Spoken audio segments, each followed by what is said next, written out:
9 o'clock, please join us for the Pledge of Allegiance. Pledge allegiance to the flag of the United States of America and to the republic for which it stands, one nation, under God, indivisible, with liberty and justice for all.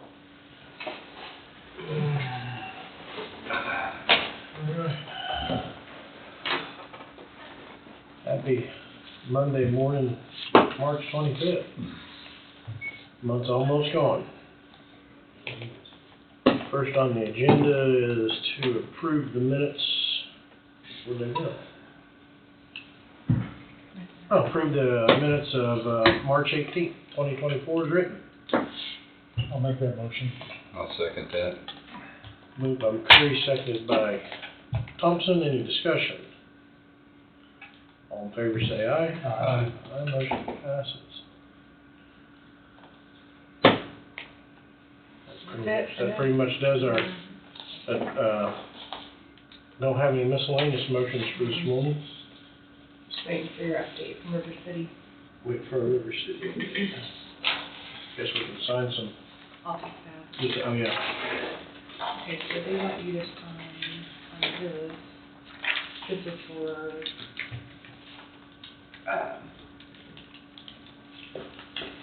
governmental, GC, governmental assistance. So they need you to sign here. You've already been approved to sign all these. Okay. Just sign there and date it. They're getting ready to get that right up. 325.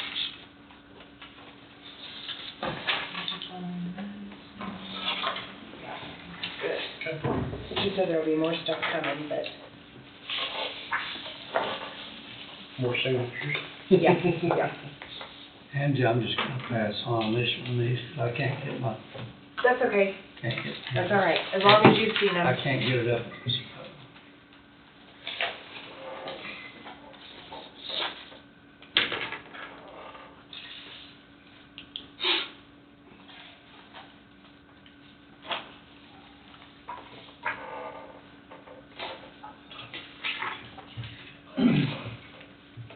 Of course, it's always gotta be your primary arm, doesn't it? It's always gotta be your primary arm. Yeah. Yeah, there's the left, little bit twice.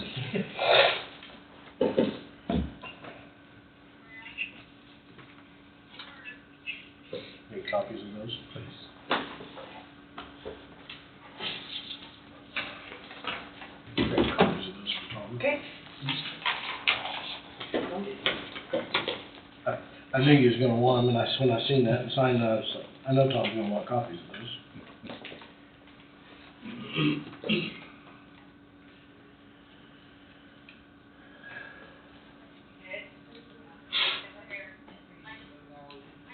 Wade, you gonna have any executive sessions today? We're gonna have time. Possibly one, but well, the majority, I think I can talk about out in the open. I do have a couple things.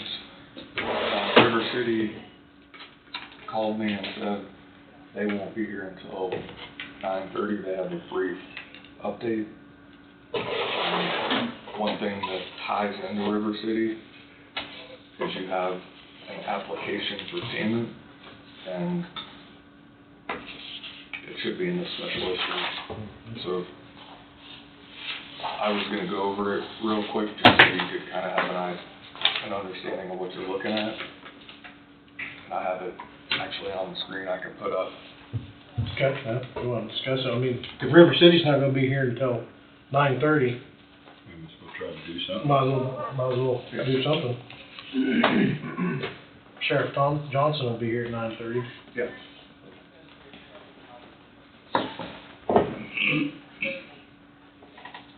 So, up on the screen, it's an application for payment from River City. The current payment, as you see right here, that's being requested is $806,037.17. So, before I signed off on it, I wanted to make sure I knew what I was signing off on, so I spent about an hour and a half with the River City guys as they walk through it. So if you look up in this corner right here where it says total to date, the contract is, that was signed off by this board was 25,712,885. The total that's completed and stored to date is the 1.625985.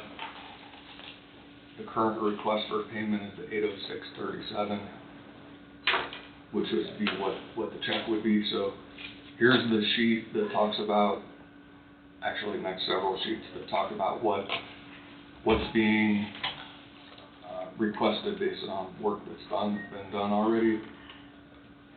The big one is Concrete Unlimited, and if you've been outside and you've looked around, they've been here for several weeks. So this is 301. The 1.6 is their bid amount, so that's sort of how it's falling off. And then for each of those requests, there's retainage that gets pulled out. So as you see here, general requirements for general conditions, testing, liability insurance. In this Division 1, you have Concrete Unlimited, you have Wheatland Masonry, HME Steel. They've made requests for payments, and you'll see that here in a few moments. You also have Paul Lake Jail Building Companies for $75,000. TK Elevator. TK Elevator wants their check in hand before they'll even do anything. So that's for the entire amount. Skillman and Construction for the 91,390 plus the stored material, and there's documentation for everything. The unforeseen foundations allowance, the 49,800. This is my writing. That has to do with Skillman Construction, and that is the unsuitable soil and the rock. If you remember the post-bid addendum allowance, post-bid addendum number 4, the 85,000. That's already been. That was Windows, wasn't it? Yep, that's part of it. So then at the bottom, these are my notes again. GMP, that's the guaranteed maximum price, not counting the fixtures and equipment and the Goldberg side of it. That's just for the construction of the jail. And then you go across that minus, you get this. That's the remaining balance. That should be the 24,112,625. So then you go through each one. There's an application for payment. This is, I believe, Concrete. Concrete Unlimited. So the current payment is $270.90. But at the very bottom, if you see, the request was $301. So that takes into account the retainage, just so you know how those numbers come to what they are. And for each one of these documents, I went through and did this just so you could look at it. Building, site, reinforced steel, bond, mobilization, these are all the costs for this period.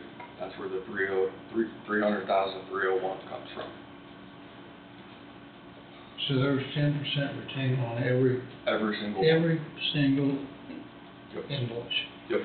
So here's Wheatland Masonry, current payment due, $40,500, and it's 45,000. Here's what it is, and that's for their bond. So I went through and I highlighted the things that probably to help expedite, so you knew what you were looking at. This is for HME. It's steel, 25,730. It's for detailing and bond, but with the 10% current payment, 23,157. And then as you see, here's where it's itemized. And that's not for detailing. That's not the entire amount. That's just a portion of it.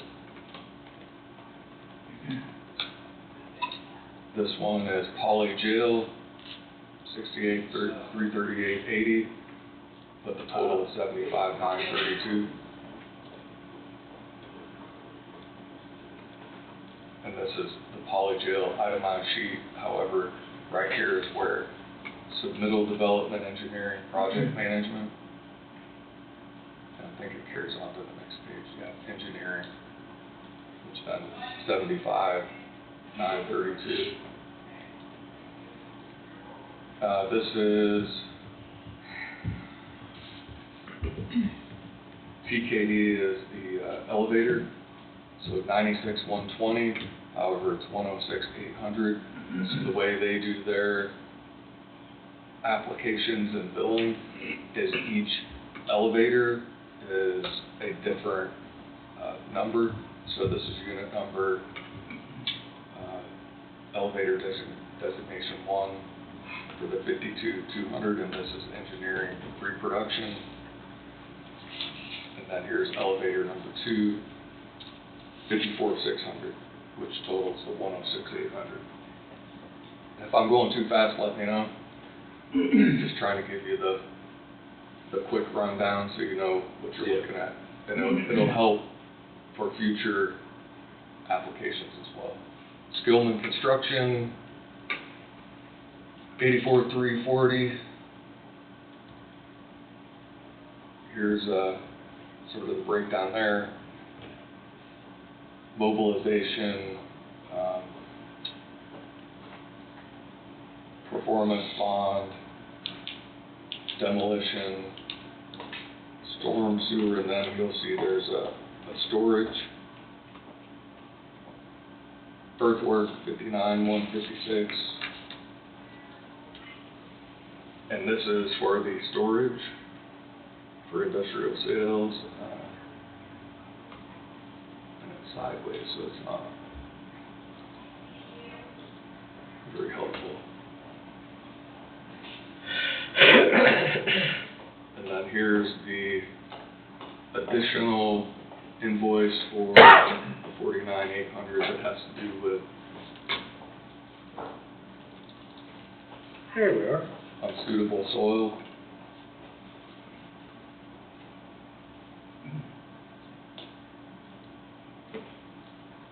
And then this is all the road rock that was brought in after the unsuitable soil was pulled out.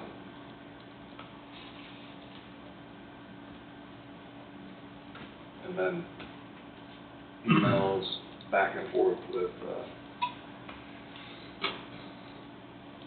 Skillman and River City, talks about the density and how many tons.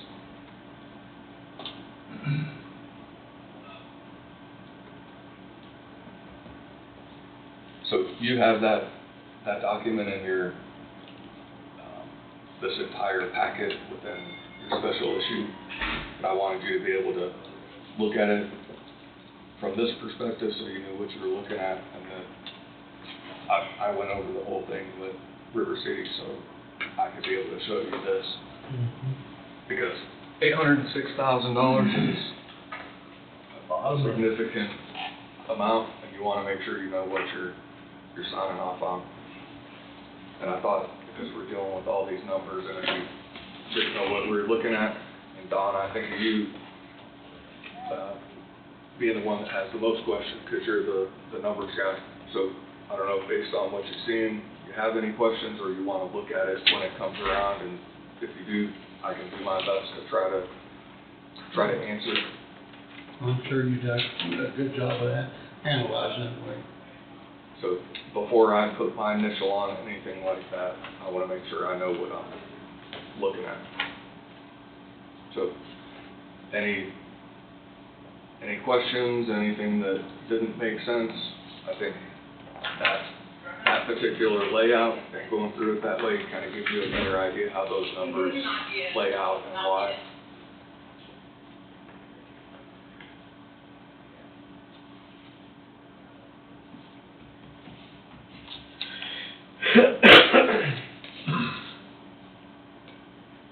and it's a level of, for those watching online, that it's just not what I call, on the criminal side, something's being rubber stamped. Right.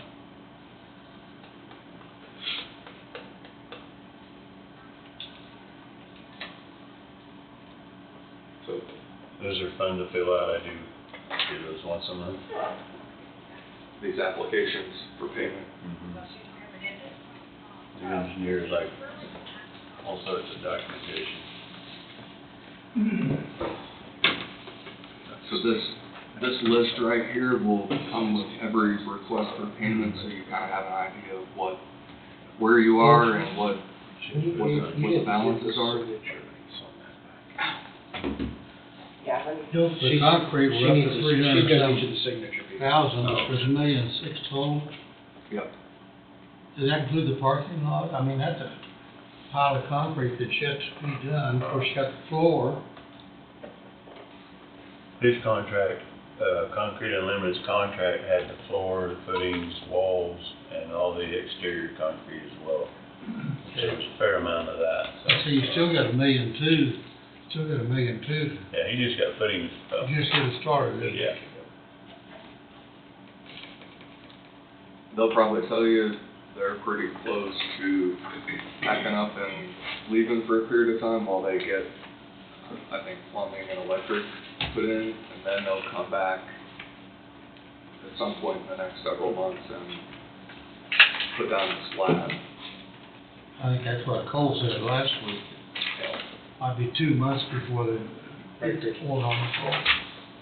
Yep. So that's a significant cost. So, and I think overall, when talking with Cole and Brian and Warren, they've been pretty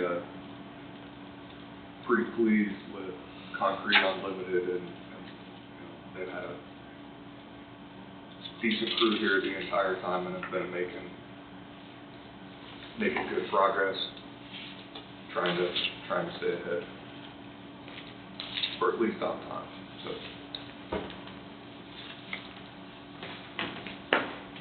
Weather's been pretty decent.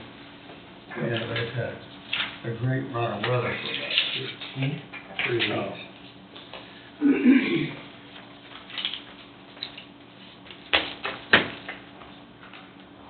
And while we're trying to fill in a few minutes, I'll maybe jump to a different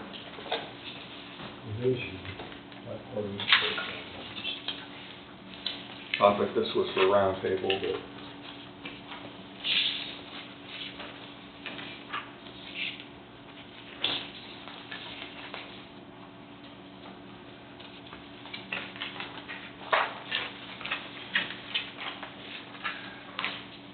Oh, that's the survey.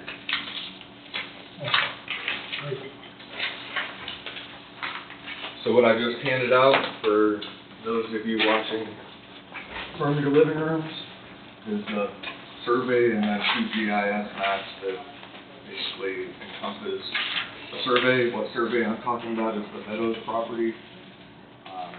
It has been surveyed, plotted, and this document is now on file with the Register of Deeds. So it's pretty much ready to move on to the next step.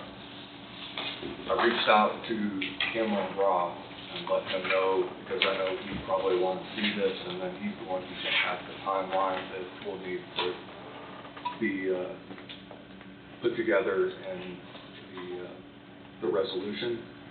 And he's out of town today, so I'm asking he be placed on the agenda for 9:30 for next Monday, and then he's going to give you the rundown on what the expectations are, what the dates would be, the times. But he wants to be able to see this. His office is actually going to pick it up, and then he's going to be able to talk about advertising costs and whatnot, so that all those things can be put in place. So, he's gonna try to make it today, but it just didn't work with his schedule. I sort of had on the back burner at 11:30 time slot. He sent me a message yesterday saying he couldn't make that work. So that's the next step, because understanding what his timeline is will make a difference in what needs to be put for a public hearing on the resolution. And as has been mentioned before, and Jesse, you can correct me if I'm wrong, he's indicated he doesn't want anything for doing this. No, he said he would waive his fees, and I told him that, we wanna pay for the advertising costs, he doesn't need to lose money. Right. And he said it would not exceed over $800, depending on however we wanted to advertise it. Yeah. So, Those are nice lots.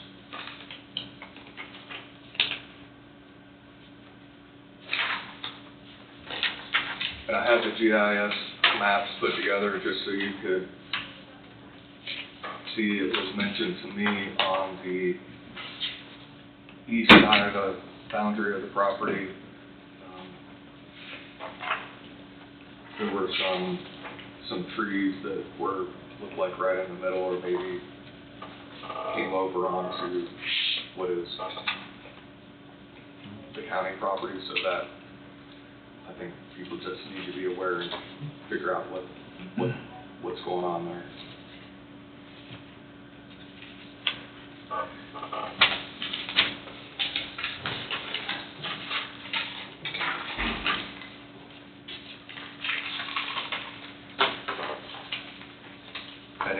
Any questions with that? This is more for just informational, and wanted to get Cameron on the agenda for next.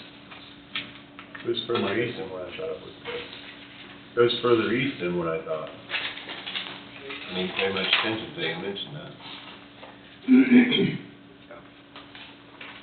You've done a fair amount of work on that house. To the east. Wow. Yeah, they extend most of the. Takes all those trees. Yeah.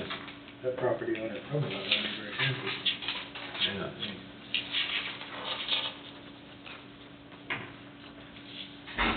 Every one of those trees on there is on property line, Mhm. or on the county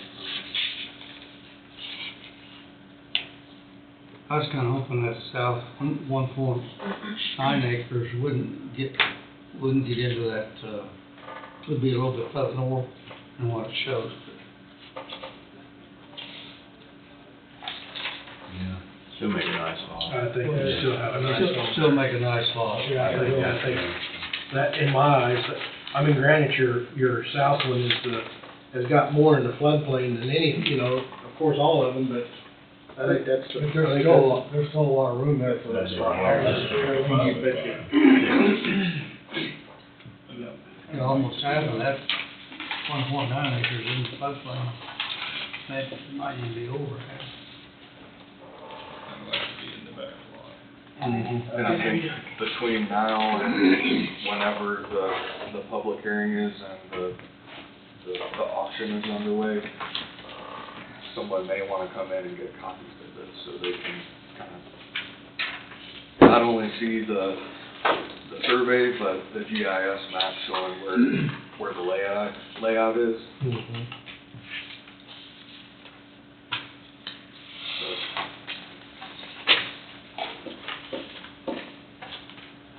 Oh, Sagan, how you doing? I'm good, how you guys doing? Good. Did you want these back later or these out? nope, they're yours.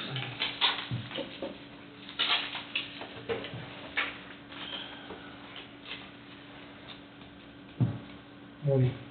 How you? I'm good. Good. Are you here for anything in particular? No, I hadn't been down, I just had a couple quick updates and that's it, so. We've got right until 9:30 if you want to jump in and I can do right now. do your gig. I'm good with that. I'm gonna go down and visit the road and bridge guys after here, but. Don't give him too much time. I won't give him much time. He's got 6 minutes. Put that mallet over there. Yeah, you guys are good about keeping me on task, so, No, just a couple quick updates. I think I sent the email forward and Angie was helpful. We got your raise grant submitted at the end of February. It went in effectively, so now we're in the waiting period for the federal government to review. Probably won't hear anything till June or July. And then really just kind of waiting on the other progress on whether it be the Beto Junction project. I did hear from the folks that are helping with the SSM project at the airport, and it looks like that's going to move forward here very, very quickly. So there will be some water line design work that we'll need to do with respect to that. But I have been informed by the SSM folks and that we should invoice them directly. So that even though we have a contract with you all, apparently, however they've got it documented, we can invoice them directly, and then that'll be wrapped into the package. So, Well, correct me if I'm wrong, but our contract with you is like on call for road and bridge, not just anything. we have a separate one for the SSM design on the site. It was about a $52,000 contract. Oh, yeah, okay. Yeah. So that included the road and the water line and the site. We haven't used up the 52. We have not used up all Okay. the 52. We have invoiced for a pretty big chunk of that because we Okay. did go forward with that. But again, I'll sort out the invoicing, but they've at least told me send the invoice to them. And so that's what I'm going to do, but I'll Okay. probably copy you guys as well. So that was just my quick 5-minute update.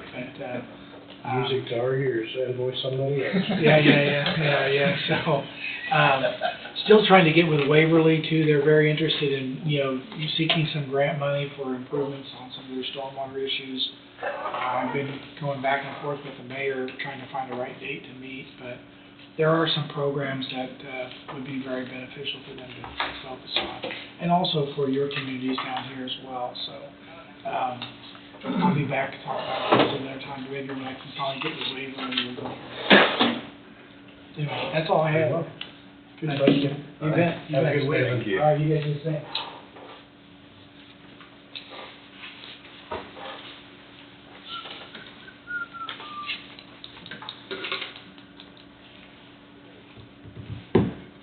Mr. How are you? It's Monday. Monday, yes. All day. We're running, River City wasn't gonna be here till 9:30, so if you wanna go, you wanna wait for River City and go after River City, or? I have a dental appointment in Topeka to get a cracked tooth taken care of. I just soon go now. Then you better jump up here, we'll get started on you. Get you done. We can handle that too. You got a pair of pliers? Yes, sir. Yeah. We can make Got them. mine right Yep. here. And I got another one. We'll just, if you'll bill me, I'll get insurance to take care of that, So so. ours is cash. Oh, Yeah. well, I'll go to Topeka then, I guess, So, good morning. I am here on behalf of the lake director. We have, need for a boat. The boat we have given to us by Wildlife and Parks to use anyway is a poor boat. It is a small boat. It does not have the horsepower to tow in anything that breaks down out there. It's not sufficient for any rescue recovery operations or anything else that we may do. We can't take it and go put it on John Redmond. We can't put it in anyplace else because it's the state's. So that being said, after a couple of years, 3 years now of dealing with the issues, I budgeted last year for the boat and this year for the boat, thinking that I would need what we were originally quoted was a little over $100,000. Well, luckily I have Larry Bender out there as a director, and I told Larry, it's time, we have money, let's get serious about looking for a boat. So Larry, great employee for me out there at the lake, and a great guy. Larry starts doing some checking and calls boat dealership at Andover, Kansas, and finds us a 24-foot Sea Ark, which is equivalent to a Boston Whaler that we used to have. That's obviously capable of doing anything that we could need. The boat that we quoted, asked them to give us a quote on, is got a huge 250 horse motor on it. Mercury motor. It's 24-foot, of course, comes with a trailer, and it comes with a law enforcement package. That's a center console with a canvas top. It's got a light bar, spotlight, everything on it that we have had on our others in the past. And it will be ours. The quote from them is $66,067, $40,000 cheaper than any place else we found. They are excellent to work with so far on us, and what I would like to do is take the I encumbered $25,000 from last year for the boat, and then I budgeted this year for $85,000, thinking I'd have to have $100,000. So I have well enough money to pay for this.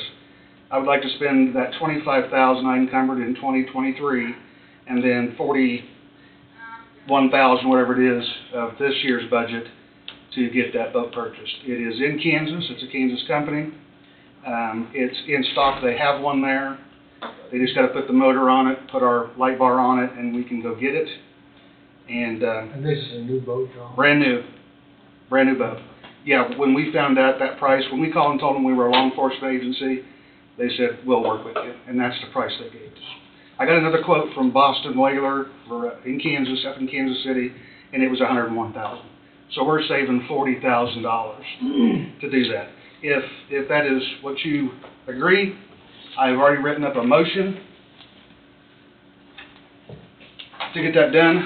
We talked to them Friday, and they said it would be, a week or 10 days for them to get little extras put on it that we asked for, and we can come get it. So they can be ready in 2 weeks' time? It can be ready in 2 weeks' time. Well, you wouldn't think there'd be that much difference in it. Well, there shouldn't be. You're paying for the name, Don, just like a pair of Nike shoes. You can go buy a cheaper pair, but you're going to buy Nike, you're going to buy that. Sea-Arc's not a cheap brand. No, it is not, sir. No, it is not. Sea-Arc is a well-known brand of boat, and it is 24 foot long like our old Boston Whaler used to be. So it is everything that we need here to do what we have to do. Tom, what size boat do you have now? I'm just curious. We have a 21 footer. 21 foot? Yeah. And way smaller engine on it. Sir, it is not capable of pulling in a small boat Right. off the water. We have them all the time that run out of gas, quit. They're up against the shoreline someplace. We got to go get them. Some of them swamped.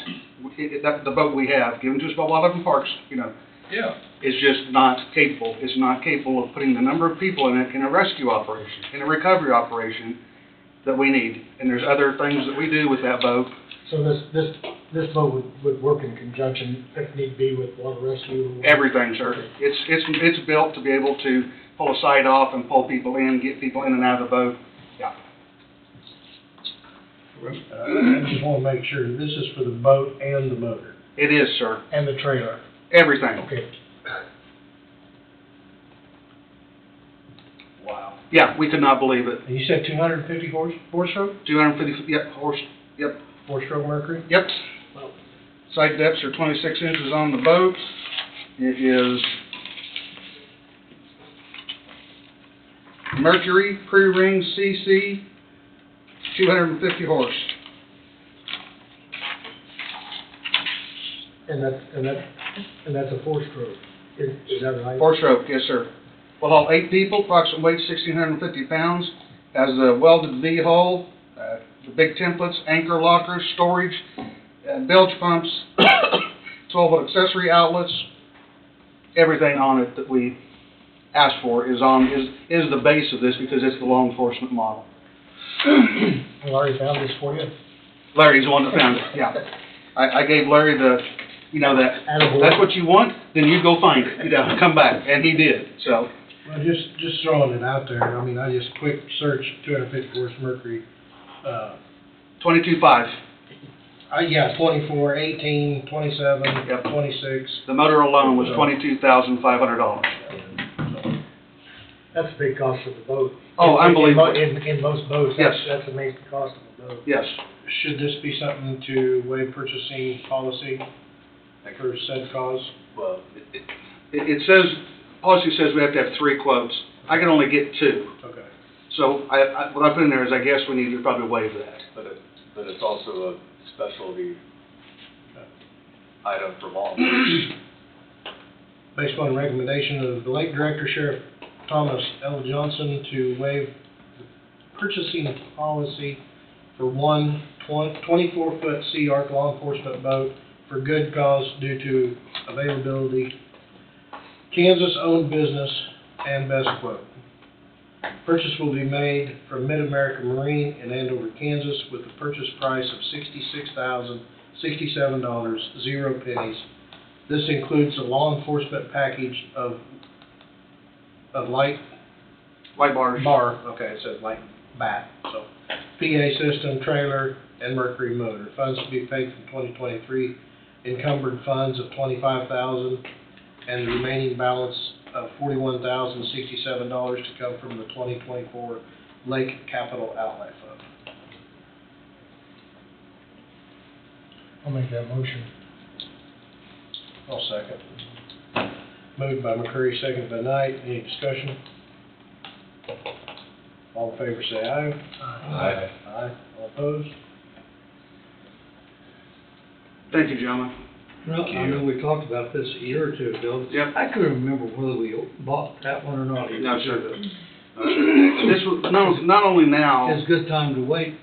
It is, and again, and this price, yeah, is unbelievable. Well, now what this will give us is, we'll take this boat, the Wildlife and Parks boat, and we'll have a spare. We always had one in the years past, we had something small that we could use, but whenever we had to take something up to Melbourne to get worked on, then we're out of boat. Now this will give us the opportunity to, if something happens, we have a second boat here to provide services there. Also, not on the same subject, I'm closing the lake on the 5th. Laucomb's passed, if you weren't aware. And so I'm closing the lake so those guys can go to the funeral. So, we've already put it out on some of our media. Larry's gonna make some phone calls to the regulars that come and go, but I'm gonna close the lake for that reason. That'll work. Anything else for me, gentlemen? If not, I get to go to the dentist.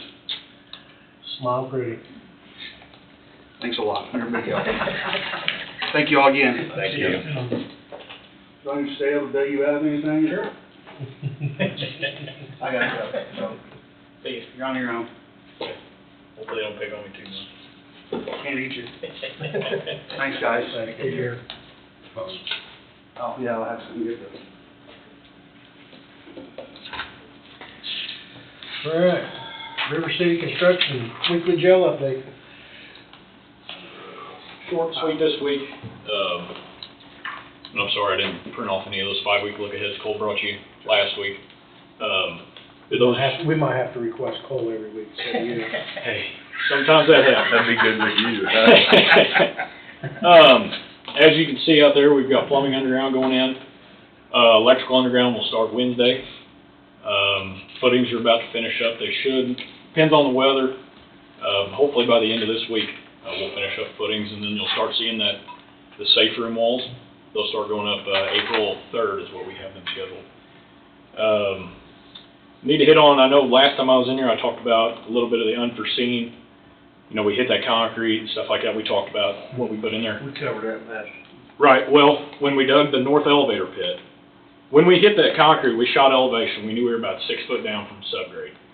We couldn't tell kind of where that elevator sat, so that's why I said when I was in the meeting last time, I said we're almost out of being, you know, seeing unforeseen stuff. We dug down. We hit about half of it. We had to hit that concrete, so we had to chip that out and then put two foot of that AB3 back in. So you will see a little bit build towards that allowance. Other than that, I don't see anything after that. We'll have all the footings in, everything underground, the plumbing, electric. They shouldn't hit that. So EB3, does it pack the side as screens? yes, yeah, I'm sure they would. You wouldn't be using them. right, yeah. I didn't figure they'd pack twice as much. Yep. No, and on the geotech report, we have to, anything, if we hit it, we have to have 2 foot of that to bridge it. So that's the whole reason we take it out and then we come back with that AB3 as a bridging material. So, but other than that, I don't have anything. You'll start seeing some slabs hopefully by the end of April. They'll have the south side first and we'll do the north side. So hopefully the plan is the masons are going to start on the 13th of May. So we'll have all the slabs in if weather permits. So it's going as well as we can, I We've guess. had pretty good weather. Yeah, we got lucky. For where we're at and the time of year, we've had really good, Yeah, it could've been miserable. it could have. It was there for a It was little for a bit, and I was while. like, boy, I hope this doesn't continue, so. Yeah, Nope, we've got lucky and things are looking good, so, very well. so, thanks, guys. Thank you. Yeah.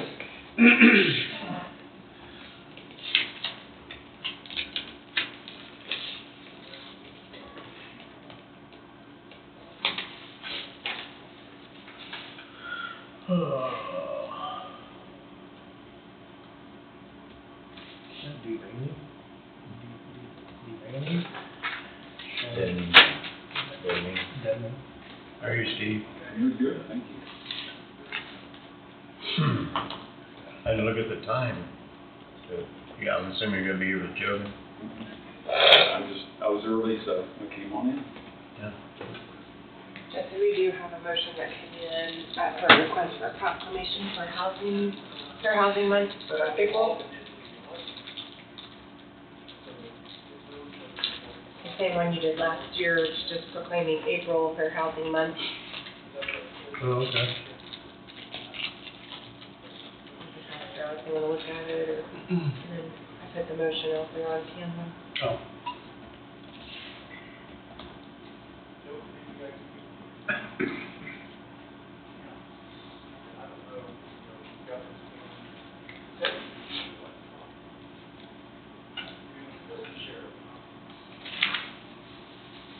I'm on the state construction money for Burlington on 23rd Street, $150,000 improvement project. That just took from that one block. Do what now? I've got a copy. Oh, Run that by me. the 150,000, where they remade quite a bit of blacktop there. Yeah. At Kellogg, yeah, they just I know that blacktop, overlaid some streets. that stuff's not very cheap, so. Yeah. Pass around is a proclamation for April 24th, Fair Housing Month. It's an annual deal. Motion will be this, motion to proclaim April 2024 as Fair Housing Month. So moved. I'll second that. Moved by Hughie and seconded by Thompson. Any discussion? All in favor, say aye. Aye, motion passes. Steve, you can sign and just bring it back this way. Oh, okay. Sign it back this direction. All right.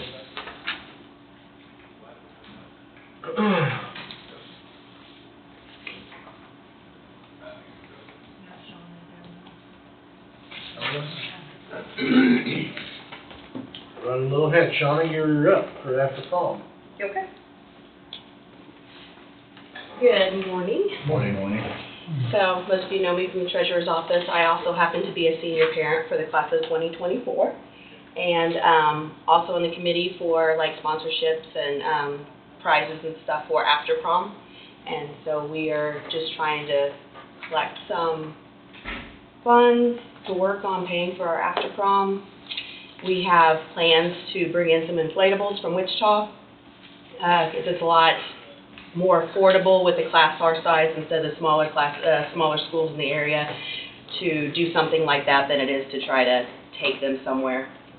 So, if you have any questions about what we're doing or what we have planned, or Don't we normally contribute to the after prom parties?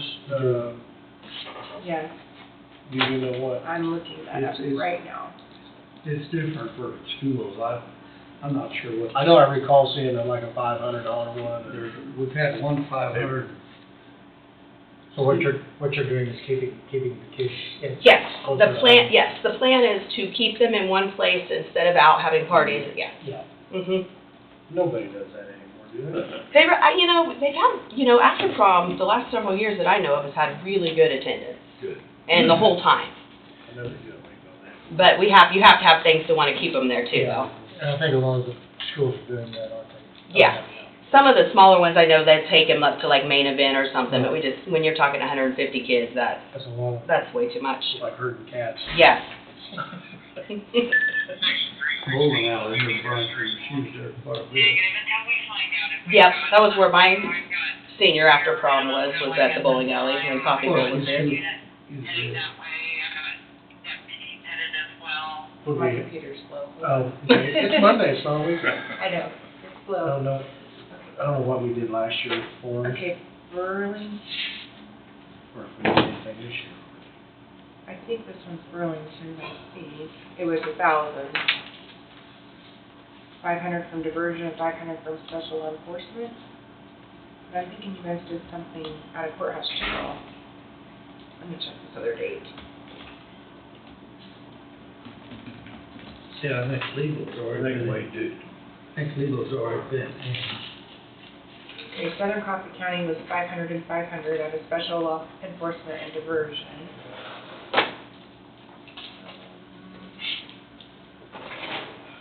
I know we've done Burlington.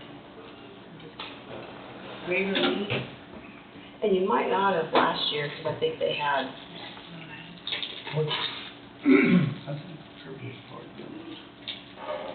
well, that has to be it. It has to be, because there were 3 in 2023, or 2022, Waverly, Lebo, and then Burlington. So it was 1,000. But it was all out of diversion and special law enforcement. But not saying that's how you have to do it again. That's usually a regular thing for each of the schools to get a hold of county attorney's office and the sheriff, and whatever the request is, we usually split it down the middle. They're here requesting, she's here requesting for the after prom. so are we supposed to request from you instead? Yeah, well, I don't know. I think one of the reasons why it goes that way is it's not taxpayer money. Gotcha. So, and both the sheriff and I have the discretion to funnel that money back into the, wherever, Right. within reason. So when I get this feel in the courtroom on the use of diversion funds, that's one of the things I mentioned is for after prom and school type activities that support the local community. So I'll get the letter. I don't know if I've gotten it from the I've got other- it here on the computer. I've got it in the Oh, files. the letter. Is that the way it's handled throughout with all schools? Yeah. I mean, Burlington was 1,000 in 2022. It didn't look like you guys got it last year. But SCC and then Waverly did. Yeah. And there's a letter for each of them. And I think last year Burlington didn't because they had carryover from. Yeah, they were setting pretty good last year. That's right. So they didn't request last year because they had it sitting waiting, but So are we supposed to request like by letter? See, none of us, we don't know. I mean, the group of parents we have haven't done this before, so we're not sure what the correct channels are. Yep, just send a letter to myself, addressed to myself and the sheriff, and we usually will sign off at the same time and then submit the voucher to the clerk's office, and then it gets submitted that way. Okay, that's what we'll do then. Okay. Thank you. Thank you, guys. Thank you. Yep.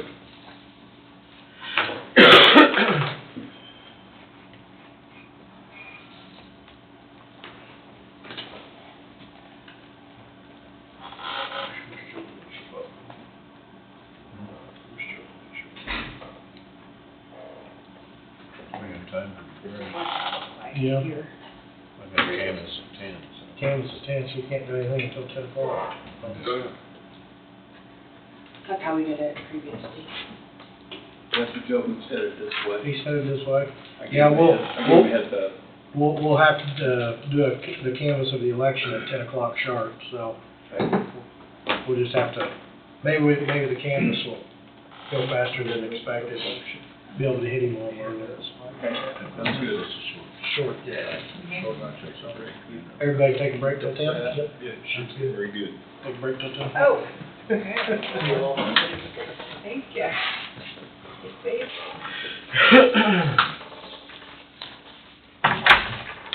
All right, we're back for 10 o'clock canvass of the election. Motion to recess the Board of Commissioners and convene as Board of Canvassers to canvass the results of the March 19th presidential primary election. So move. I'll second.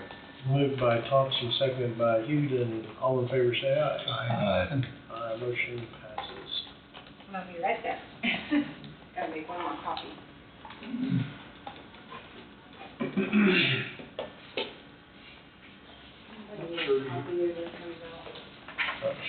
Okay, so, Okay, we're canvassers. your Yeah, canvas, we're all good. right. All right, so,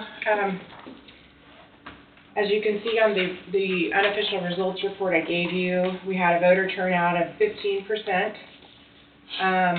Registered voters was only your Democrat and Republicans because you had to be one or the other or unaffiliated to vote. So, borrow this one here, sorry. So it was, like I said, 15% turnout, so. Gee. We had our audit. Our audit was conducted. We used Rock Creek Township. They wanted us to have at least 25 ballots cast, and so we had more than that in the Rock Creek Township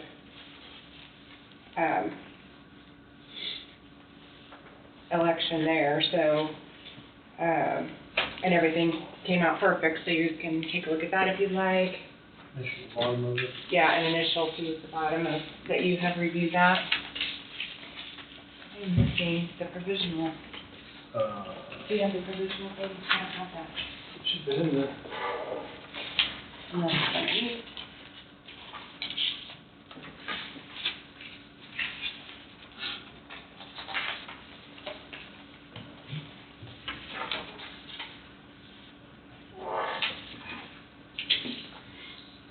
They had originally, at one point, they were off, I think, 2, and of course you start sweating then, because how could you be off 2? And it was figured out that we had to actually use the actual ballots out of the can. We couldn't do the scanned images this time. So they had to pull the cans, sort through Potawatomi and Rock Creek, because those are the 2 townships that run at Waverly. And they had 2 Potawatomi that they counted. So that's where we were off the 2. So we weren't off at all. Counted them wrong. Yeah. Yeah. So just initial on the front Yeah, page. if you would. You need a date or anything? Yeah. And so I don't know how far you want to go, because I know you've got another appointment at 10:15. Do you want me just to go until then, or do you want me to stop? We can come back to it. We used 10:15. We Okay. used 10:15. We might, yeah. We had 2 provisional ballots. I don't have that report here, but neither of them will count because people weren't registered. So we won't be adding any, so I have a motion out there that you would accept 0 provisional ballots and reject 2. Okay. Move upon the recommendation of the county election officer to accept 0 provisional ballots, reject 2 provisional ballots.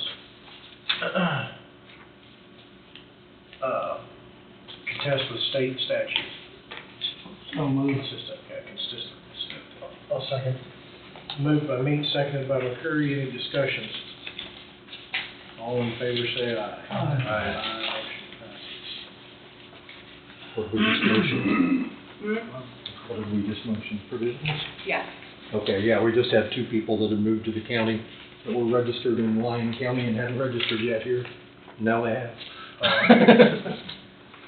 So they'll be good to go the next time around? Yeah. It was about as quick and clean a voting when you guys all Just voted initial the back page. as it could have been. If And you our compare board it to did a that great job and they other were page. great at There, their yeah, and there's 59 lasting through that voted. long day without much company. Yeah. I see But they take it serious no matter what. the early voting at the courthouse registered more than any voting polling place in the outer line Yes, it cities. is. Mhm. Yeah. Yeah, that's gotta have it. On this, just underneath everything? They'll make up for it in No, August just and November. Yeah. They're gonna show up. It was pretty cut and dried, we didn't have any issues at all. There were no write-ins, there were no nothing, so it was just candidates and that's You it. know, I think I'm gonna pass on this, That's okay, and get my, that's all right.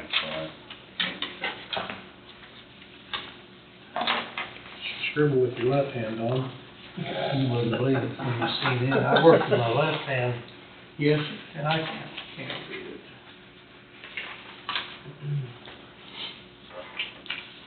Took the CT5 book home and on it. Oh, yeah.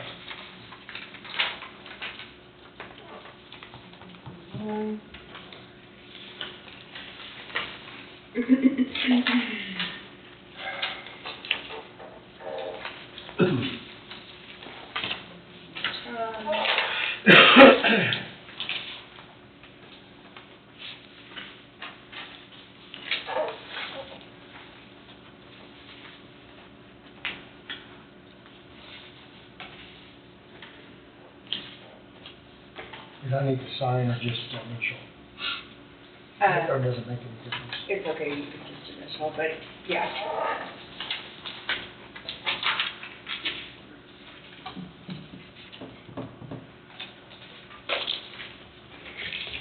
And the last thing I have for you after you're done signing those are the advanced full book.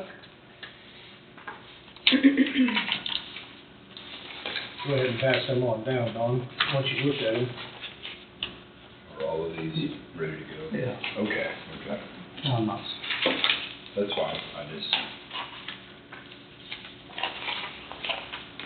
And then I'll print off the final results that you guys can sign later. Okay. I just gotta go and change that and shoot them out, but we can do it after we're done with everything We else. can do that as commissioners versus canvassers. Well, you'd just be signing, so you won't have to go back in, I don't think. After you make all your motions here, you'll accept everything, and then we'll be good to go.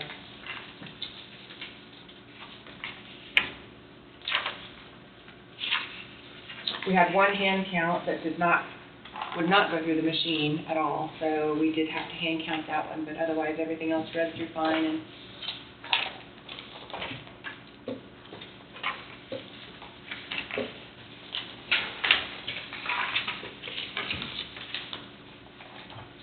Just reconciliation, do you sign off? yeah. If you would please.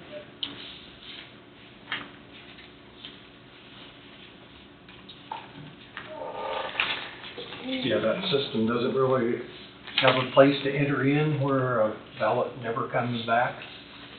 But you have to show that it was returned somehow, so we showed that it's returned as spoiled, just because we don't know what became of it. We mailed it out and never saw it again. Never saw it again.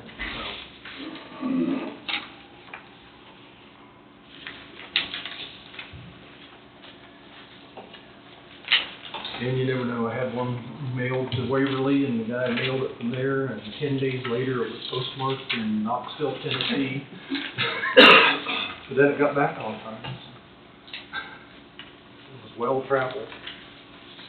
And I think he voted for none of the above. Those are just advanced printouts straight from the Elvis system, so. And do you need signature? Yes, if you would initial all of On those. each one? Uh-huh.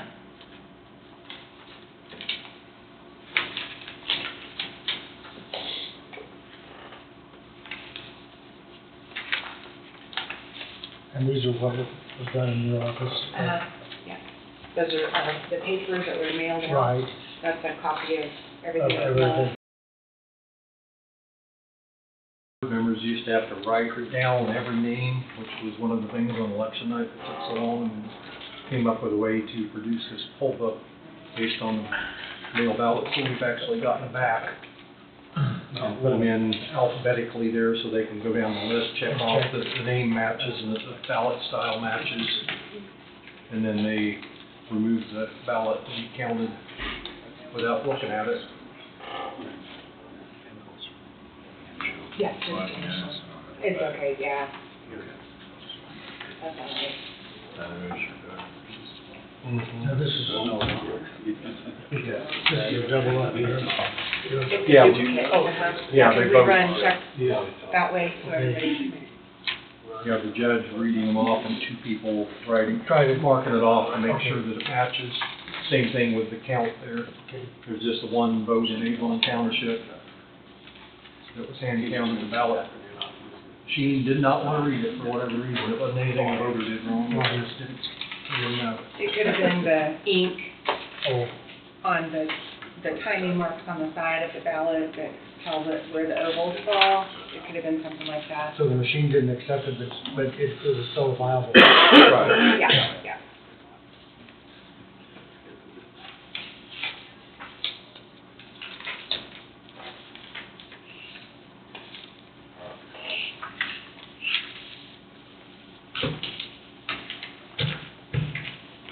And our election workers, again, I always like to brag on them. We've got great people all over the county doing this, from sophomores in high school to some that are older than me, and yet very young and more capable than me probably. But they really know what they're doing, and this is, it was a long, boring day for them, but it was kind of probably good, kind of a practice run we're gonna get. And then 245 is gonna give Gridley and Leroy another practice run come May, and by August we'll be up and ready to go. Another routine by the time August rolls around. Yeah. Yeah, we'll have a special bond election in May for USD 245, May 14th. Yep, we gotta have ballots ready this Friday. Yeah, so I gotta get busy. So, And when's that elect, May the? May May 14th. 14th. It'll only be in Leroy and Gridley. Right. From the frying pan to the skillet. And we bring in, we're gonna handle it for Greenwood and Woodson County also, but we're gonna draw them to, we'll send them mail ballot applications and assign them to, most of them are gonna be assigned to Gridley, so Greenwood County ones in Liberty and North Township. From Woodson County will come to Gridley, and Neosha Falls Township will come to Leroy. I think we only have 3 voters down there. So the voters are just people in the school district? Correct. In the school Is that district correct? only. Yeah, and they will vote in Leroy Gridley except for here for advance. Yeah, and we'll have it open for advance early But in nothing person. to do with property, it's just. Nope. Just It's if registered you voters. live in the district. Mhm. Yes. Okay. And along with the poll workers who do a fantastic job and the students, I have a great staff. They do a fabulous job, and Brad's excellent in elections. I'm glad I have him, and I would agree. all my other gals, they all work hard with helping me with equipment, moving it. Election night, everybody stays till things are done, and it's just a Seems to run really smooth. great group, yeah. So, anyway, that's all I All was moving parts. All right. Motion to certify the results of the canvas board. So moved. Second.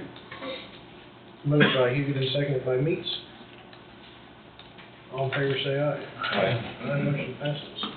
Next, move to adjourn as canvas board at 10:13 and resume as Board of County Commissioners. So move.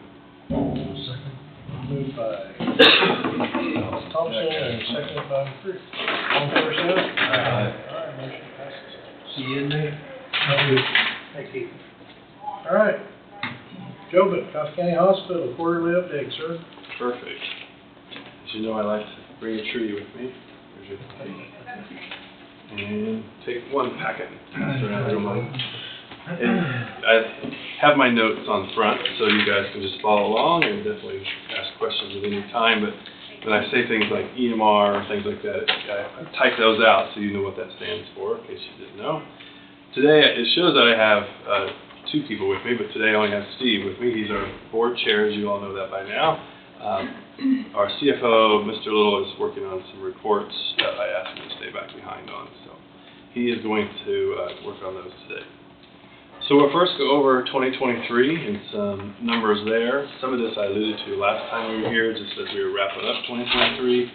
And you remember the year itself was a busy and a kind of a tough year overall. We had a lot of extra expenses and some things that we didn't plan for, as you see here, just some examples. Of course, we wrapped up our EMR and our MRI, as you can see that. We've talked about that a couple of different times at the tune of about $2.9 million on those two projects. Some of the unexplained or unplanned expenses, I have a few just put out there for you. And I think I mentioned last time, you remember our MRI was in the EMS base for years in a truck, and that's why he kept that area heated. Our heater broke years and years ago, but of course when we took the MRI out and put it in the building, we didn't have a heater anymore, so we had to spend about $50,000 early this winter to get a heater put in there. You have to have the bay at 55 or higher. So that was just, we had planned that, I guess you could say, in advance, but not planned earlier in the year. And just some other examples of unplanned expenses. And as some of you might know, that we're entering into our audit for 2023. We have an external audit. We use Forvis for that. That's who we've used for years. And you guys will also, as you know, get a copy of that once the final audit is finished. And so we'll bring that probably, I would say, the next, if not before, you'll get it as usually we hand it to you on any day when we get it. We bring it up here. So, but we'll go over that more in depth our next update. The year ended out okay, as in we were busy. We had a lot of extra expense. It does look like we'll have a little bit of a negative overall budget for the year, but I think very impressive though for $2.9 million just in two projects that we spent this year. It looks like roughly 400 maybe negative for the year. But as we're going to talk about some other examples here, as we stop the bleeding, this meets and a few we've talked about over the years that I've been here. You'll see that with the meadows as we get down to the meadows here in just a few minutes. Just a few little things I point out, and it's actually a little infographic here as well. It's kind of just some of the things that we do here at the hospital we want to take pride on, and we're glad that these services are in our community and we don't have to travel elsewhere. But you can just see, and I won't read through all of them, of just some of the numbers. I think people don't realize that we had over 10,000 images in our imaging department last year. We did go from, as you can see here, the last bullet on the front page. Beginning of last year, we had 10 residents in our meadows, and we ended out with 22. So great numbers. We'll talk about that in just a second. Our quality, which we've talked about that before, puts us at the 1.5% in all critical access hospitals. Very great numbers you want to be in. Quality is very important, as you all know. And you can see our clinics, all over 29,000 visits in our clinics. So that's all 5 sites together. And if you all remember, we're in Yates Center, Waverly, Leroy, Gridley, and here. And I'll just move on to, you guys definitely chime in or interrupt if you need anything, have any questions, don't hesitate. 2024, it definitely started off, again, these are my notes. You just get to see what I say. Just a busy year. First quarter has been very busy. It does look like it so far this year is looking good, had a budget. Although we call it roller coasters in healthcare. We're real busy in the winter, as you can imagine, and then we start to slow down around Mother's Day. Graduations really slow down in healthcare. That's across the nation. And so we'll kind of go into our summer months of we'll get a little slower times. We have brought back Lunch and Learns. I hope you've seen some of that on social media, if not in the paper. We did a couple last year at the library. We brought those back to the hospital. We're doing that every other month. So our first one this year was on CPR by Jesse Presley. We had about 37 people show up for that. And these are back on campus, which is great. Patient portal is next, and then the meadows and so on. First time since before COVID, we actually are bringing back the blood drive this year back to the hospital. So that's this week.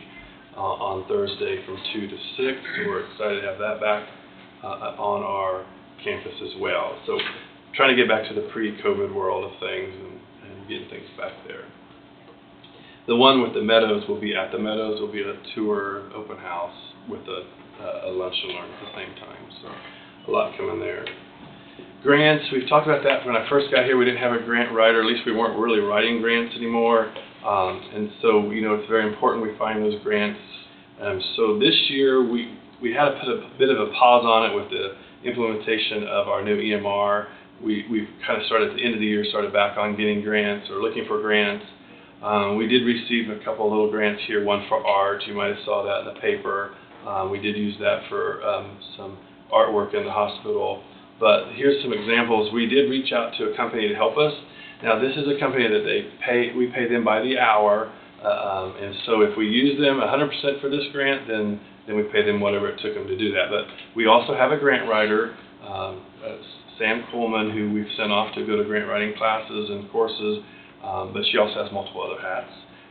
So if she writes most of the grants and they just help guide us, then it's maybe an hour or two here and there. So it varies on what we use them for. So far, year to date, you can see here we've already applied for $1.2 million in grants. Now, I would tell you, just those are mostly all been sent off in the most recent of 3 weeks. So hopefully we'll get some good news back this summer on some of those. But as you can see here, some of those grants are EMS education and recruitment. So we have EMTs that maybe can't afford to go back to school or can't find the funds for that. Now, we as a hospital have opportunities to help pay for tuition reimbursement, but it doesn't cover all of it. And so this will help pay for them to go back to school. It will pay everything except their salary, so their tuition, their books, their housing, their transportation. And so we're looking at opportunities there. As we've talked about a few times in here, we're very close to getting orthopedics back at the hospital, but we also need to update equipment and bring in more supplies. So we've asked for some grants to get that service line brought back to the hospital. Also, we're not in the need of a new ambulance at this time. Of course, if you all know, it's the world that we live in still, there's 2 and 3 years out, you have to get on a list. And so we're on a list for that. And so we are looking for grants to get to that point too, to help us pay for the new ambulance. Are you budgeting replacement in the ambulance, in the EMS side? Correct, $125,000 a year. You're going to see that here shortly. It's still not enough. We've upped that from $75,000 when I got here to $125,000. I just got a quote this morning from Jesse Presley, who's over our EMS services. $350,000 will be for the next ambulance. And that's for a big one. I mean, a $350 for the box. That's a whole thing. So previously what we've done is we take our box, we add and clean up and refurbish anything, but we put it on a new chassis. So this will be a $350 for a total new box and chassis. And we're trying to move from gas engines to diesel engines. And so that's another reason why that $350 is so high. For a few reasons, as a lot of us know. So. Well, when your pickups are costing $100,000 now, you can just about. Yeah, these are specialized vehicles. Oh, yes. Yeah. So what's your thoughts on the moving from gas to diesel? Well, I think for the right reasons, longer. Hopefully we can drive them longer and less wear and issues with them, we hope. We leave them idle for many hours at a time sometimes. There's a couple reasons there. That would be my only concern, is just that newer diesels with all the exhaust filters and everything, a lot of them don't like idling. Just a question. Yes. We are definitely looking at both routes, because it is so pricey to switch over to diesel. And we do have a bit of a concern. If we have 4 ambulances and you're in this one today and it's diesel, and you're in this one tomorrow and it's gas, we really got to educate them on making sure they go to the right pump. Yeah. So this is a full-size ambulance instead of like a transfer? Correct. Yeah. Don't pump the DEF in the diesel tank either. That's it, yeah.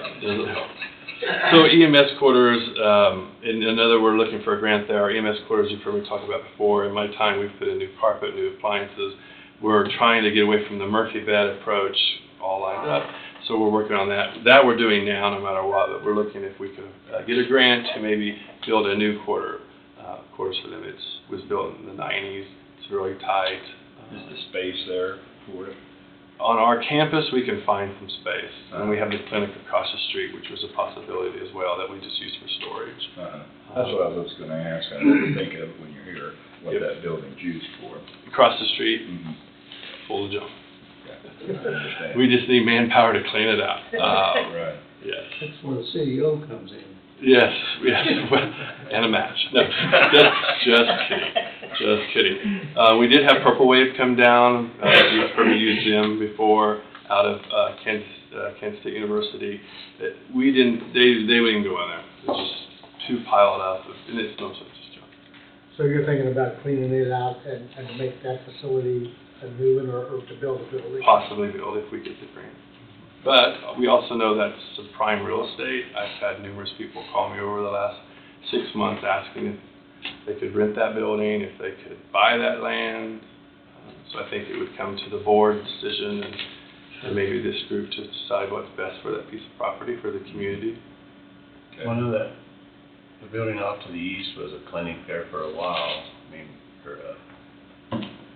I used the word clinic, maybe that's not correct. So across the street from the hospital, west of the hospital? No, east. In that parking lot back there by the helicopter pad. That is, so we partner with KU and some other schools for medical students to come here. Part of that relationship, we have to provide them housing.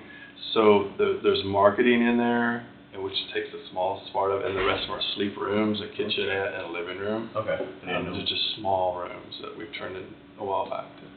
Now, we can definitely, that's one area that we would look at taking down that building, and we'd have to look at other sleeping arrangements. Yeah, I didn't know what it was being used for. Yeah. Go ahead. Variety of students, med students. Yeah. Let's see, so, and then you just see some other capital needs here. We have our phone system. We're looking at a new phone system, which is not a high priority, but our parking lots in some areas are a very high priority. And as you're going to see here shortly, our AC units, as we've talked about before. And so there is another page behind this one that has our capital. I know it's very kind of hard to read. I was trying to get it all on one page. So you haven't seen this at least for a while that I know of. So here's like our 4-year look at capital. You can see the first year in 2024 is the first column. You can see kind of what's highlighted red is what is much urgency for us, and what's highlighted purple towards the bottom is actually things we've already ordered. We've had to order these things, as we talked about last quarter when I was here. That, for the example, the AC unit for the ER, which covers more than that, we ordered back in August or September, and we're hoping to get here by May. So those things have been already ordered, and you can see the reds are somewhat urgent of things that keep getting moved. Some of these year to year, but we're coming to the point now we can't keep moving some of them. And so here where you see, Jesse, in the ambulance section in the middle under EMS, so we pushed back to 125 a year for ambulances, and you can see in parking lots starting this year we're pushing it back 125 as well. So we've got to start getting some of our parking lots. We've got some trip hazards and issues like that, so we're going to start on that. But you can see just the AC loans that we've already not purchased, but we've already sent off to ask to get is $244,000 this year roughly. We had some window repairs, some out of the ordinary things that happened this winter already. Our EMS bay reader, so when the staff come in the EMS bays, there's a badge reader for them to get in and out. Of course, they're broken. They're not cheap, $5,000. And then one of our garage door openers for the EMS bays malfunctioned, and they're actually 30-some years old. And so we replaced all of them at $10,800 so far this year. So of course the capital is reviewed by not only my team, but the leadership team in the hospital. They put their input as well, but then this is reviewed by the Executive Finance Committee and the board itself. And we review this every year with them to go over projects that we have to prioritize. Sometimes, unfortunately, we have to rearrange our prioritizing when things happen, as we all do. And just moving on to the Meadows, as you look at that. So again, we're licensed for 26 residents. We have 24 apartments. 2 of those apartments are 2 bedrooms. We're at 22, as I indicated earlier. And I know I said we started at 10, but even in 21, we started at 7. So we've kind of been up and down, but now we've been very consistent, I would say, for the last 7 months at 21, 22. But within the month, if nothing changes, we should be at around 24. So we're filling up very nicely. And I highlighted in the red, as you can see, and those are just some talking points, other places you can see where I put in that we had a rate adjustment, but we've talked about that before. As you can see in 2021, when I got here, you can see where we were the negative to 426,000. We ended out last year around the 130,000 negative. This year, year to date, we are a negative 2,000 for the department, or for that building. But if you see where I highlighted the negative $12,000 for insulation, we have a problem in that wing that goes east and west. We call it the north wing. We have the pipes are all up in the attic. Everything freezes. We've had every winter since I've been here. They freeze. We've had leaks, and so we got some bids for different insulation to come in and put in more insulation and things like that. So that was extra $12,000 that we didn't budget for this year. So really, if you take that out, we're doing a really good job there now, cleaning that department up. And I'm probably running low on time. Well, I don't know if we gotta go in at 10:30 for a public hearing. I mean, it says it's listed, so I'm assuming legally we have to. Yeah, that is correct, yes. And this is great information. Looks like things are looking very positive. We are, and I definitely Steve chime in if you have. So this little hearing probably won't take but a minute if you could. Oh, sure. I can stay a little longer. Yeah, that's just my thought. Yeah, fine. Don't need to end your meeting, but Yeah. just stall it for a bit. All right, I gotta find the motion. Oh, there it is.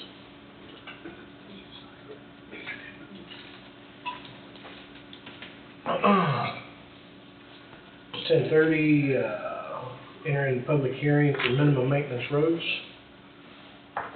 So moved. Second. Moved by Hughes, seconded by McCurry. Any discussion? All in favor, say aye. Aye, motion passes. Curry and Egan, I'm sorry. Yeah, McCurry, Egan moved and McCurry seconded. Sorry.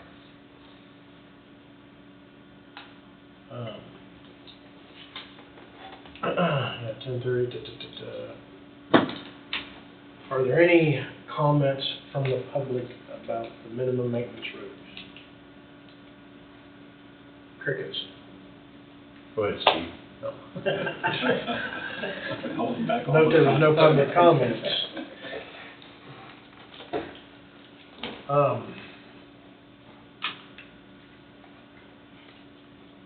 Which we've done this before, and Ryan, if you would once again come in and refresh everybody what, some of these roads are Yeah, so posted and not under. Yeah, a lot of these roads are posted like no outlet or dead end. There's a certain amount of liability with them not being posted minimum maintenance. And so it takes a resolution to do that, it takes this hearing. So we've identified like 80 some roads, we're doing them in quadrants. So this is for 14 of those locations. Just a little. Yep. Just remind everybody that if there's an issue, it's not that we still won't do something. Our maintenance isn't gonna change on these roads. Maintenance will stay the same. For how they've been. Just legalities. Just legalities, correct. Protect the county's liability. Okay. Motion to close the public hearing. So move. I'll second. Moved by me, seconded by Nike. We'll close at 10:33. All right, now we're back. See, it didn't take very long. I learn something every time I come in this. I should come more often. What it says, the public hearing at 10:30. Is that the resolution for those or something? Didn't you have to do that last time? Resolution. Well, and so I didn't know, typically Angie's got the number for this resolution here. I wasn't for sure on what the number was, but that's all it needs filled out. Everything else is in Okay, there. I don't know what the number is. Okay. Is this the one we already passed, or is this one? No, No, I this is think one. you need to make a motion Oh, that's right. to, accept the roads that you said to make them, agreed. So you know what? I don't see a motion in here for that. Had my nose in the election, I don't know what we're doing. I think we can come back to that part. Okay. We've done the public hearing, so that was scheduled at 10:30. Okay, public hearing's done. We So can we come up with a come back. resolution number just as long as we do it before the end of the day, Yes. I'm assuming, so. Okay. Remember that. Okay, Joe, I'm sorry. Perfect. Continue on, sir. All right, thank you. The meadows, so Yes, looking good there. I guess I asked any updates on the 4.9 acres. I try to follow the paper. Just got it surveyed out. I saw it was flagged and everything. Yep. Yep, perfect. And kind of the same process you did before, you talked about 1.5, yes. Bottom's the most because it's got the timber tree on it. Yeah. You can keep that if you want. Okay. Any more thoughts on auction or bid? We will be meeting with, Cameron.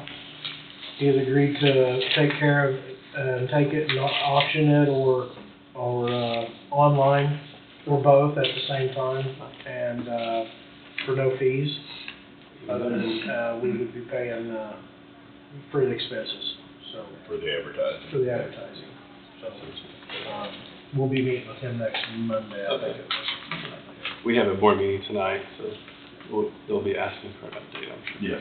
Thank you for that. Yeah, that helps a lot. Really just a few things to wrap up here. I have more handouts with you. So this year I put together an education and slash tour, if you want to call it, of not only for our new board members, but our existing board members. And so there is this attachment that should be in there as well. And it just shows some upcoming tours and education. You guys are definitely more than welcome to attend or to be jumping on a tour. Like tonight, we're going to have a tour of the imaging department. So we'll show, I think there's 6 of the board members who have signed up to tour that. So we'll do those kind of things 30 minutes before. We have a little meal with our board member, and then we go into our board meeting. And so this is how we're going to do the rest of this year, as you can see. Just wanted to show you that. If you're curious of hospital governance in challenging times, show up October 28th, and you can learn more about it. So we partner with Kansas Hospital Association and Govern Well. This is a free opportunity for hospitals who are within KHA, which we are, Kansas Hospital Association. So there's no added expense to us having these speakers and come in and do these educational in-services. And then the bigger packet is what KHA and KU put together. And you've heard us talk about that, like the economic impact that the hospital has, not only on the community, but also the region. This is an overall packet for Coffee County, and that KHA and KU put together. So just some little extra reading material for you for the impact that we have just on this county alone. It talks about per one FTE in a hospital, what that also brings as in the FTEs in the county, and how much money that impact is with people who come for an imaging and they stop at Casey's and get gas, or stop somewhere and eat, or stop at Hoover's, and so that's what that's about. We give that to the board as well every year. And then just lastly, we're partnering with KU's Alzheimer's and Dementia Disease Center for cognitive care. So you'll start to see more of that in the social media, the paper world. So this is around dementia and Alzheimer's, and in their research and their center for that service. And so it doesn't mean too much extra. Our doctors have to go through a little extra training, and some of our computer systems, we change some of our documentation, and then hopefully this helps us get connected with KU with these patients quicker to get into things that maybe we can't do here. We can do most of everything here, but this is another way of bringing services to the community. And then, as I said earlier, we're very close to wrapping up orthopedics and getting orthopedics here, hopefully by the end of the year, I would say, time we decide that the route we're going. It takes time to credential. It takes 3 to 4 months to credential a provider, not only for our hospital, but then about 3 or 4 months with insurance providers, which is very important. And so probably hopefully by the end of the year. It goes in June, like we do every year, we'll bring the new budget, and in our external audit, we'll have that to go over as well. So that will break down, as I know Jesse knows this, it will break down like EMS, clinics, things like that you'll see all that. And then just lastly, I think, I've been doing this Did You Know in all my town halls and in the Friday reports I send to the board members of just things I think we forget, like how many years our hired physicians, our full-time physicians have given to this community. And I didn't know it was open as a Lutheran hospital until I started asking questions about the hospital recently, about the history, and so I use this as some giveaways in town halls, and I'll ask people if they know what year we opened the doors, and so I just give that to you all as well, just some FYIs. We're so fortunate to have that many years of service from our doctors. I mean, not very many places can say that they can retain their doctors like that. Yeah. Now, Dr. Brown, our general surgeon, he's only been here with us 14 months, so but he comes with many more years of experience, and so, but only 1 year with us. How is your hospital staffing? How your numbers of workers, I guess? So I put on here on the front page, beginning of 2023, we had 219 full-time FTEs, and again, we take on more hats occasionally here and there, and so we're down to about 200 now overall. And then staffing as a whole, we're just like all healthcare facilities. We struggle in nursing. We do have agency staffing in the facility.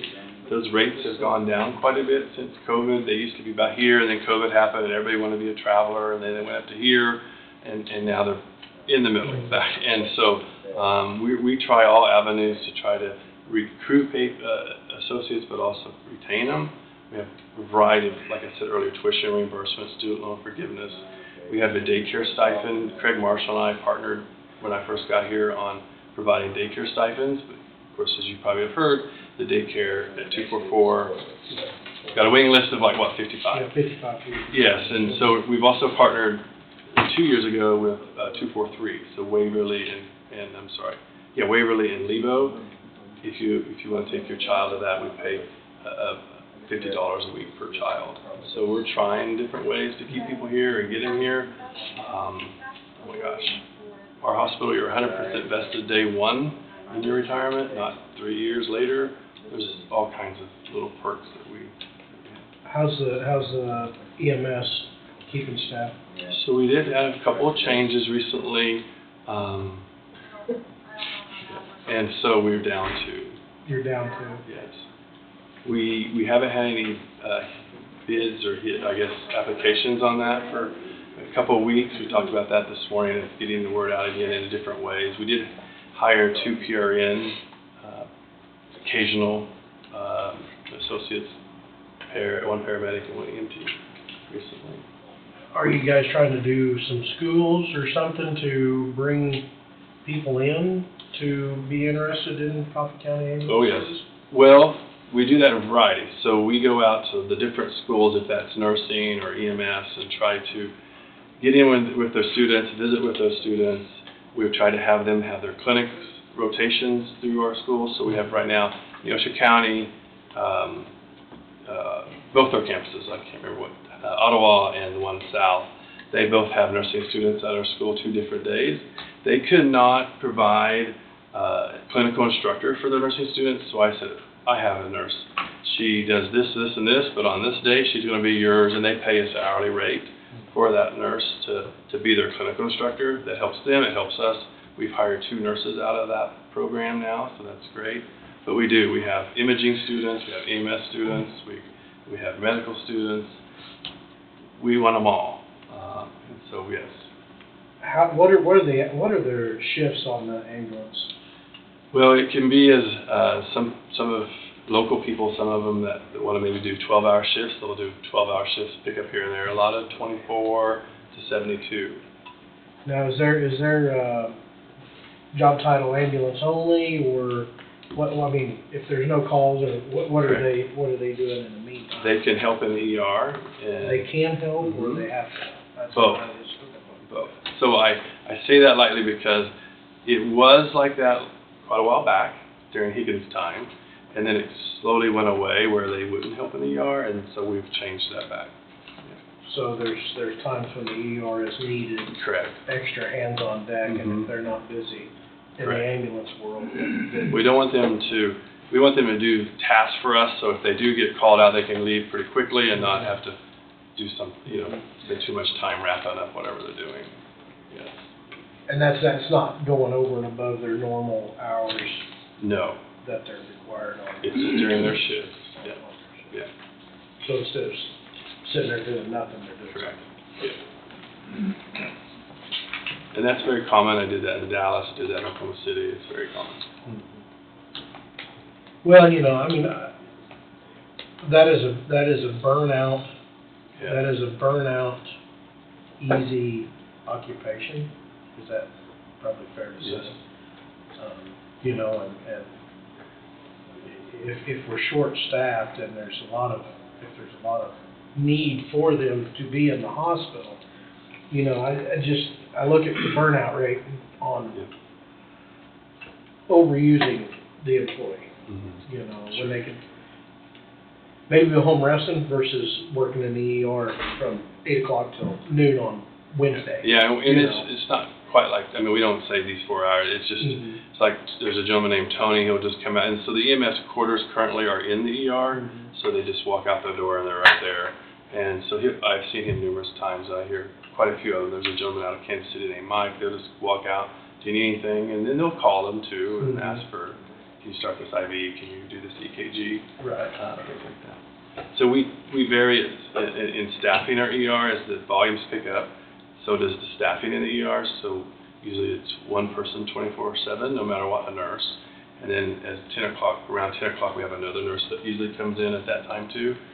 So they're usually helping before that or that after 10 p.m. if needed. But we do make sure they get their sleep. I mean, I'm curious, as far as salaries or wages for EMS personnel, I mean,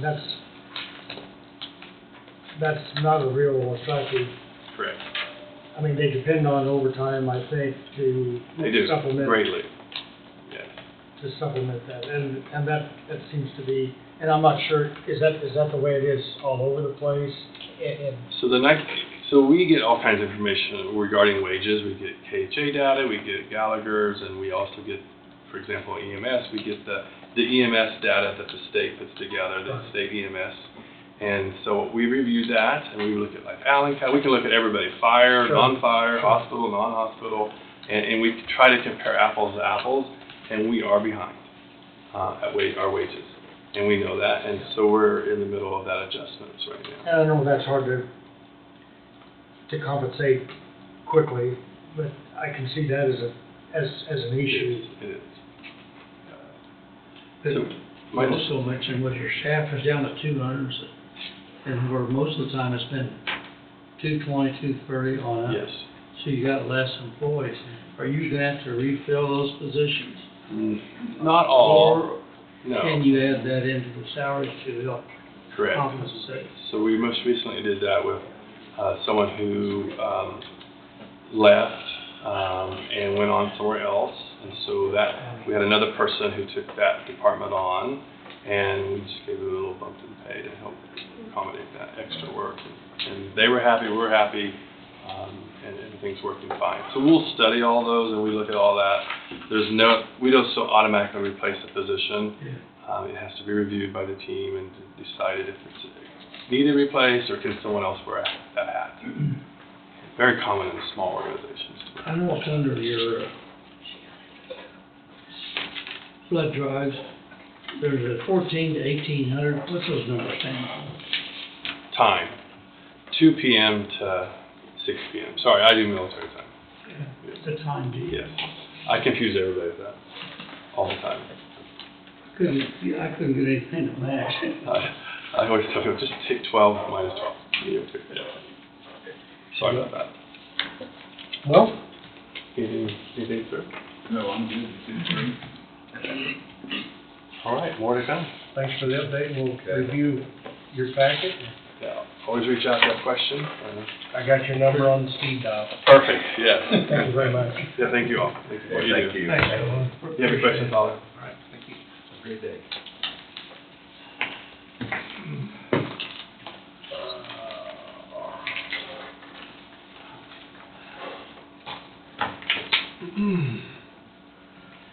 Bridge Supervisor Adam. Good morning. No call-outs over the weekend. I just have, I believe, 3 motions and one other thing I wanted to talk to you guys about, and I'll be out of here.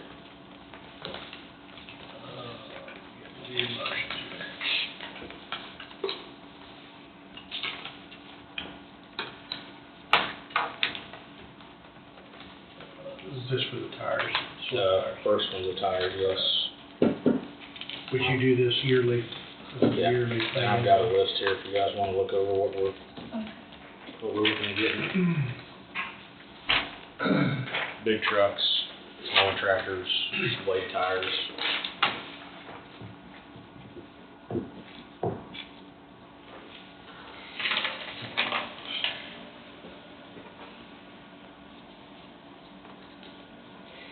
One other update, I guess we are done with our radio installs. All that finished up last week.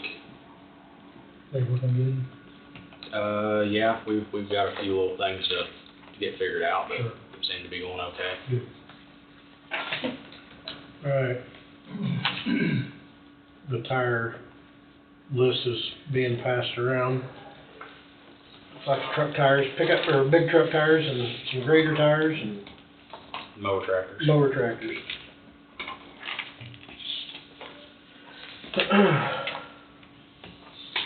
Motion to approve Road and Bridge Supervisor request to solicit formal bids for assorted tires, funds to be paid from the Road and Bridge Fund. So, I'd second that. Moved by Hughes, seconded by Thompson. Any discussion? You guys pretty much moved all your trucks to 22.5s, haven't you? Yes, there are some stragglers, I believe, on a trailer and maybe one other semi that are 24s. Yeah, we primarily went to 22.5s. Any further discussion on the tire motion? All in favor, say aye. Aye. Motion passes. Thank you. The next two is just a couple disposals. First one will be Miscellaneous parts. miscellaneous parts through Barry, and the second will be miscellaneous stuff through Murphy. Are they giving you the, I'm guessing, the cost back on it, maybe just no stock fee? You know, I didn't ask Joel that. He just handed me one Friday and one this morning. I can find out. I don't know about the restock. I would say they would probably. I think it is straight. You think there's a little restock fee on it? I think. It doesn't state anywhere on that there's a. Generally there is, but I think it is cost, and no more money than what this is. It should be. They're trying to buy our business on down the road. Well, it's good to get stuff returned. Yeah. No need to have it. no need of it sitting around. That's great. That motion, based on recommendation Road Bridge Supervisor to find the miscellaneous parts bought from Barry Tractor with a value of $317.04 are no longer required and cannot prudently be used for public purposes of Coffee County and as shall be disposed of for credit. Notice of the board's intent to dispose of said property will be published in the March 28, 2024 and April 4th, 2024 in the official county newspaper. Also move. I'll second. Moved by Neat, seconded by McCurry. Any discussion? All in favor, say aye. Aye. Motion passes. Next one's basically the same thing. Based upon recommendation of the bridge supervisor to find the miscellaneous parts bought from Murphy Tractor with a value of $591.19 are no longer required and cannot prudently be used for public purpose of Coffee County and as such should be disposed of for credit. Notice of the board's intent of disposals of the said property will be published in the March 28, 2024 and the April 4th, 2024 in the official county newspaper. So moved. I'm sorry. I move. I'll second. Moved by Knight, seconded by McCurry. Any discussion? All in favor say aye. Aye. Motion passes. It's true on those invoices, they're returning all of it. Am I correct, or that's the amount? Yeah. You would think they would subtract out the restock fee that would be assessed to I don't know. the such. Normally, what would a restocking fee be, 10% or 8%? I don't know. I'd have to ask Joel or Craig. They haven't charged us a stocking fee on any of our returns. Oh, okay. Okay. Do enough business with them. Correct. I would hope so. Yeah. The last thing I got before I step out is, we had one little incident with our radio installs. We had a tractor that was damaged. They got into the evaporator and some other miscellaneous parts that, I contacted TFM-COM and they are gonna pick up that bill. So I think Michelle actually told me this morning we've got that check for that reimbursement, so. That was nice. $891.10. Expensive drill bit. Expensive screw, I believe. A tiny hole. A little tiny hole in the evaporator, so we got $700 and some evaporator and some. It's not funny, but it's, Yeah, they knew it when they hit it, probably. yep, they did.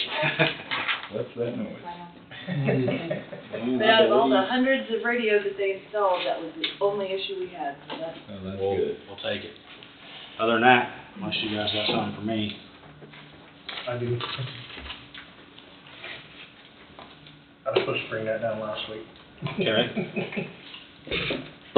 That's for the road spray.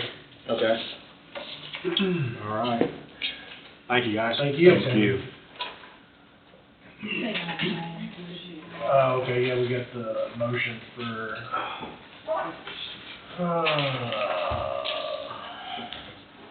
where did it go?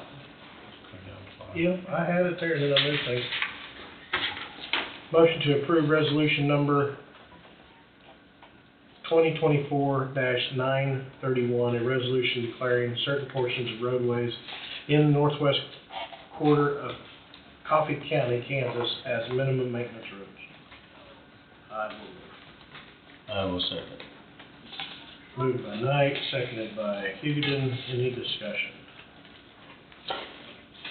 All in favor, say aye. Aye. Motion passes. Moving right along.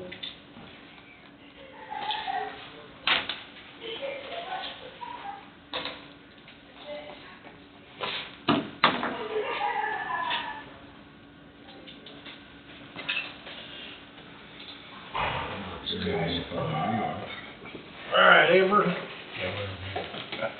Emergency management, you're up. Hello. How you being early?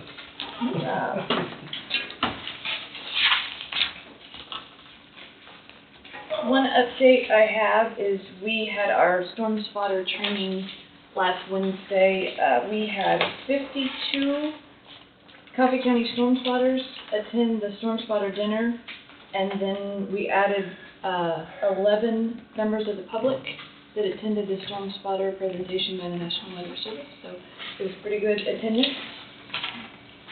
Everything went off without a hitch. Without a storm? Without a storm too, yeah. And the There meal- were several counties in Kansas that had to cancel theirs because there was severe weather. And the meal was most excellent. That was very good, yeah. Very good. So we are at the end of our local emergency operations plan process. I had Wade look over the plan, and he gave me some feedback Friday, and I've went in and changed what he had suggested. And we are ready for you guys to sign the promulgation that pretty much puts this plan into place. But before I do that, one of the things that he wanted me to change was some wording under the orders of succession. And we know that we came up upon this with the Wolf Creek event. The chairman, then the vice chairman, and then the 3 members remaining are the authorities for emergencies. If there's not 3 remaining members, then the power goes down the line, sheriff, clerk, emergency management. It wasn't quite stated so great in there, and then Wade had some things he wanted me to add, so what I came up with, and I'll read this straight from the plan, so that we all have the same idea. The Emergency Operations Plan has developed an order of succession for all key positions held within this organization. If the line of succession is followed, the individual with emergency authority remains in position until they relinquish the authority to those higher in succession and with the agreement by those in the line of succession. During emergency conditions, the Coffee County Commission Chairman is the first authority of succession. If the chairman is unavailable, authority is delegated to the vice chairman, then to any member of the remaining county commission board of at least 3 commissioners, selected by majority vote. Meaning, if 3 of you are left, then you can choose who you want to be the authority out of the 3 that are remaining. If the chairman, vice chairman, or the remaining 3 commissioners are not available or capable of acting, all emergency authority is delegated to the sheriff and then down the line of succession. So did I understand the very first of it, that the sheriff has to relinquish? So he's first on Well, the scene, of course, most of the time. In a Wolf Creek event, yes. Yes, so he would be number 1. Then normally we come in, once there's the He's group there because you're not there yet. Right, but Yeah. then we come in and take over. Does he relinquish? He has to relinquish it. That's what I just You heard. can't just take it from him. Yeah. Right. Yeah. So, And the reason why that was worded that way, let's say you're 6 hours into an emergency and he's been in charge, and then you have someone come in after 6 hours, I think it makes it difficult for someone who hasn't been a part of it that entire time to then come in and assume command. Is the reason why that wording was. You would probably want to come in and get some updates from all the EOC personnel and get acclimated on what's going on before you assume the role. Maybe you don't want to. Maybe it's so crazy that you don't really want it. which is not the way we've been doing it. Well, the reason it happens in a Wolf Creek event is because you are notified, but the sheriff gets there first. Right. He's on scene. So he is after you guys. Once you get your quorum, or the chairman and the vice chair is there, then he can relinquish it to you. I know. Previously, he has not relinquished it. We have Right, taken you just it. kind of come in. And that comes from former commissioners who thought they should just come in and just take it. We've just always done it that way. But really, it should be once you are ready, once they feel you're ready, and then once everybody in succession feels like you're okay to take over, then you should take over, yeah. I mean, that makes more sense to me than the way it has been. Right, yeah. You don't just come in and say, yep, Yeah, it's my yeah. problem. It's our, I'm taking it. Because you can make a very, very poor. Yes. Yeah, right off the bat. Right off the bat. Totally uninformed. Yeah. Probably. Yeah. Wouldn't the commissioners work with Tom or whoever the sheriff might be? Oh, yes. And, I mean, And me. you're going to be working Yes. closely together. So at the time of relinquishment, Right. Yeah. everyone would be. As long as we're all on board. Right. Yeah, we'd all be dependent on that information from all those other people. Yeah. I feel. So once we all convene as commission down there, should he come back and yourself come back and update us, and then at that point in time, give us the information that's happened so Yeah. far? Really, the sheriff should. If the sheriff's been the authority, he should come in and say, okay, this is where we're at, this is where we're going. This is what I'm thinking, kind of give us ideas of. And I usually do the come travel in, ahead. once I see that you guys are all there, I usually do come in and Right. give you kind of an update, but he should probably come in too. Right. He's been, you guys usually are called in like at an alert, so we haven't really done much, maybe the lakes or something, but, he really should, yes, come in, with me. But you're going to be advising a lot, because you're going to The be. entire time. Yeah, the entire time. The entire Yeah. time, because you're the person that's I would assume you're the contact person, would you not be? Yeah. Yep, I'll be advising, but you guys get all the blame. We appreciate it. Yeah, you're welcome. That's what you. I'll share it with you, but. Well, I think that way works a lot better, that one time we was down there and I was like, how's this all work if somebody comes incapacitated, whatever, and there's not three of us? Yep, so it's chairman, vice chairman, any of the three remaining, and then if there's not three, then it goes on down to sheriff, Angie, and me. Right, three's a quorum, so if there's not three, then it goes on down to the Yes. sheriff. Yep, and that's what happened at that last drill, or that last exercise. There weren't three, there were just two, and then all of a sudden there were three, so command went. So there's that. So I did get that fixed. Were you free with that wording? Okay. And then we had some sections that still said county engineer and they needed to say highway department. We got those fixed, but I didn't print those out because they were all over the place. So I have a promulgation statement, and this is the template that that KDM's planning chief sent out to everybody. So I just added our name into it. So I would like to make a motion to move and authorize the chairman to sign the local emergency operations plan promulgation.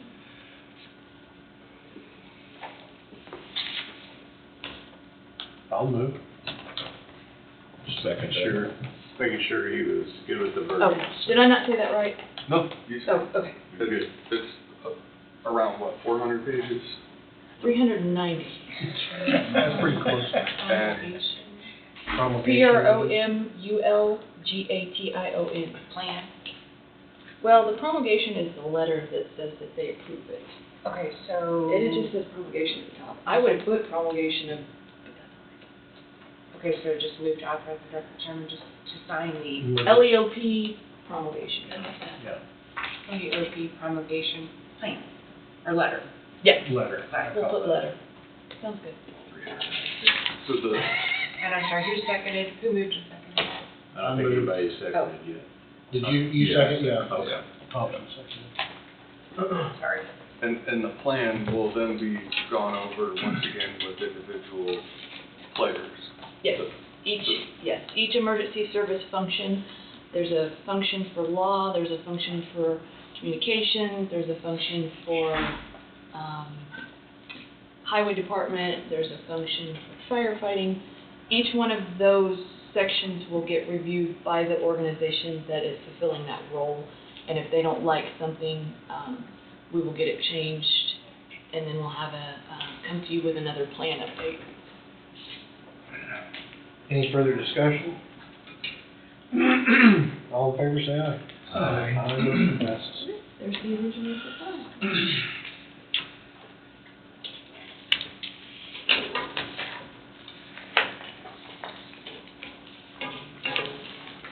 I did not vote. I don't know if there's supposed to be any special votes on it.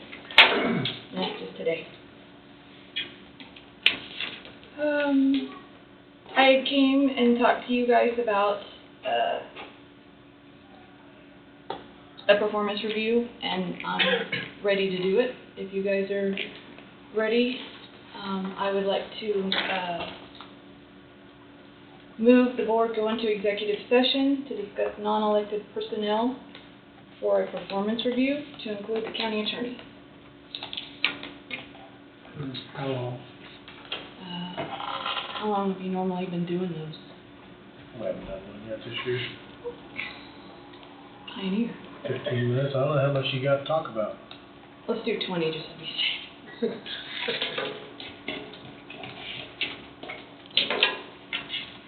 For 20 minutes. Fine.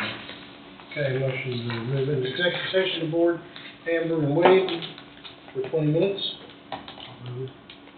Second that. Moved by, Include me on there. moved by McCreary, seconded by Thompson. Any discussion? All in favor, say aye. Aye. Aye. Motion passes. We'll enter at 10, or 11:12 for 20 minutes.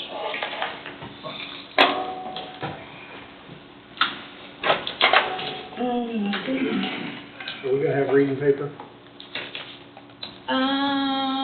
Yeah.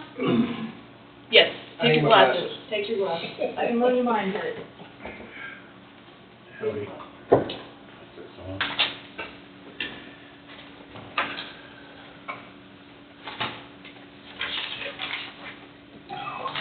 We're at the 25th mark, aren't we? What's the last date that we have to approve the CP5s? Well, we need time to get the resolution ready. It will go on the April, since we've changed how we're paying, I figure we stick with the April, month of April paycheck. Does that sound okay? So we've got until middle of April? No. Probably do, but we'd be better off not to go that long. I would say, well, you'll have Wednesday to go over it, next Monday. I suppose you could, if you had a decision by the 8th, no later than the 8th, we could still make things work.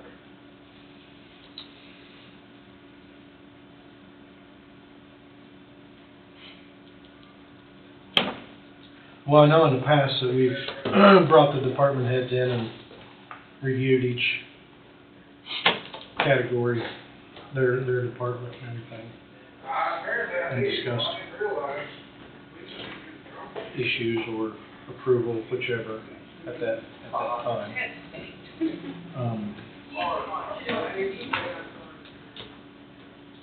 What if you set up an afternoon work session and just went down the line in 10 or 15-minute blocks? Yeah, I mean, we got these next 2 Mondays, we could, well, next Monday, I guess we could do it as well, depending on the schedule. Last executive session, I didn't say this, no action taken at this point in time.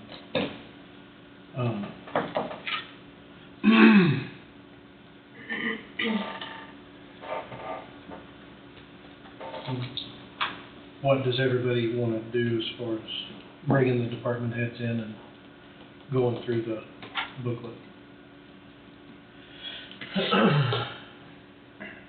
You hear, that would be the first one, April 1st is on Monday. First and the 8th. I think it'd be good to have that communication like myself. Yeah.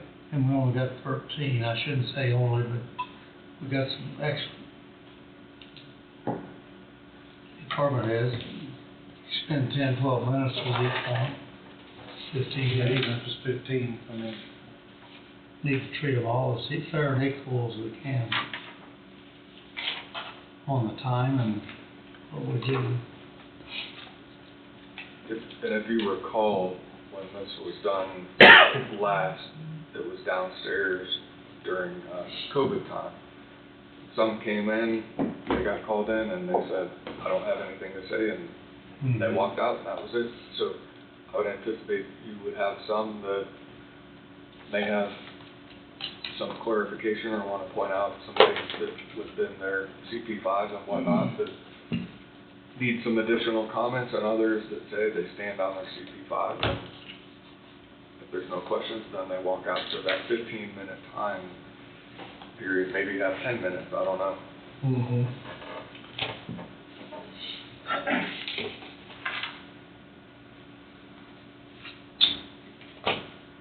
I would assume someone like Brian might take a little bit longer because he's got More employees. Same thing with the sheriff. Others won't take that long at all.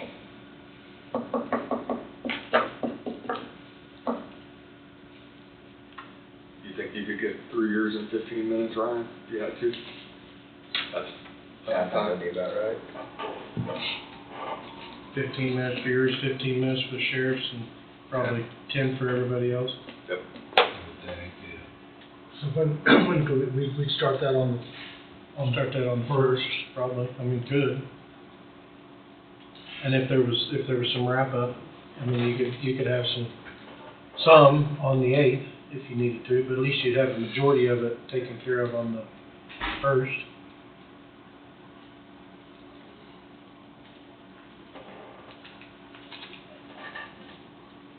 What's your schedule, Amber, for the 1st or the 8th or whatever? First is fine. First is fine. April Fool's Day, so don't be fooling me.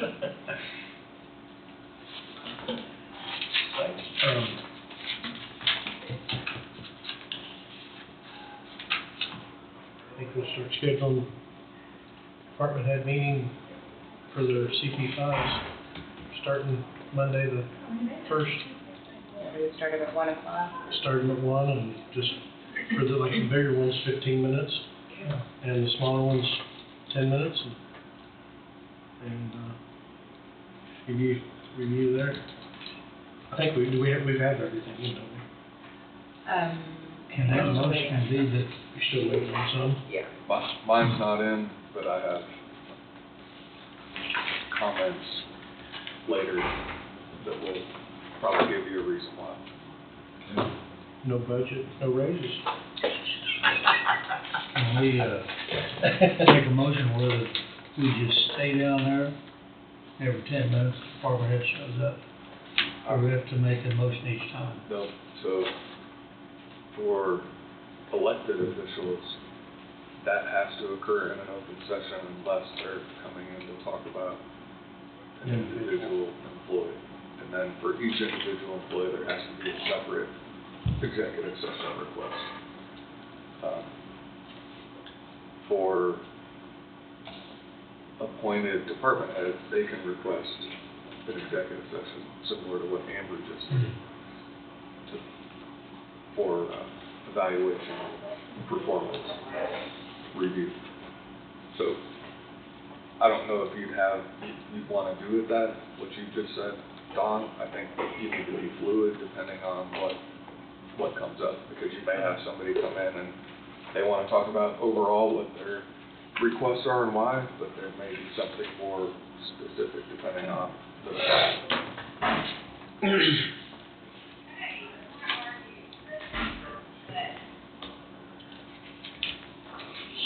So, And there's just a few missing. I'd also suggest maybe Angie sending out an email to all the department heads and then maybe reserving time slots starting at 1 so that if somebody has something going on, they can reserve something that meets their schedule. And then everybody knows ahead of time when, instead of just going down the line, ABC starting at 1 o'clock. So Amber may want to be at 1:30 because she has something going on that carries into 2 o'clock. Right. Whatever. I don't. Well, you might, it's still early. So.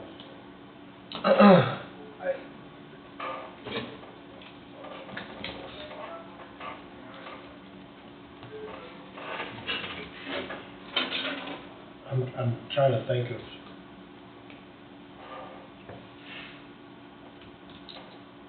the information that was given in the last executive session to mull it over and think on it, do some research. That's where I'm at. And That's where I would be at. discuss. Just is step back and review and Have a decision either Monday, the 1st, or the 8th, whichever comes up. Yeah. That time. Fair? Very well.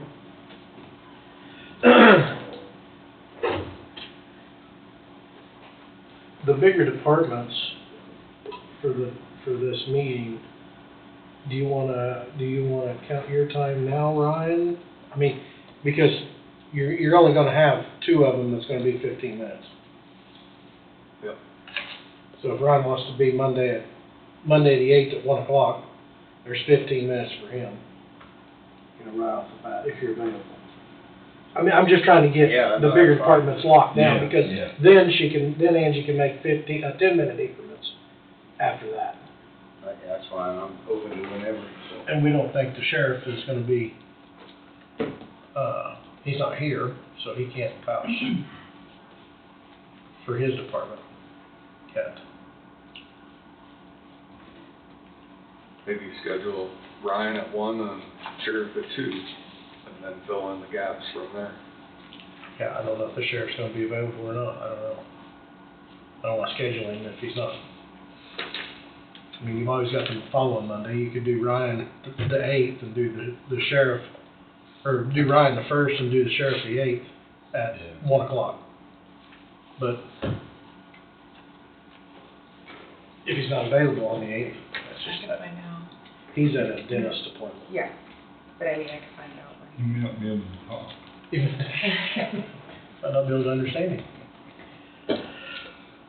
I don't think you'd want to talk to him right now, Probably based on what Yeah, he indicated was happening. yeah, not good. The mouth is sensitive. So, okay. We'll find some more information out. We'll be ready for Amber either the 1st or the 8th, whichever she chooses. The first, Okay. first one up, Okay. whatever you want to do. Okay.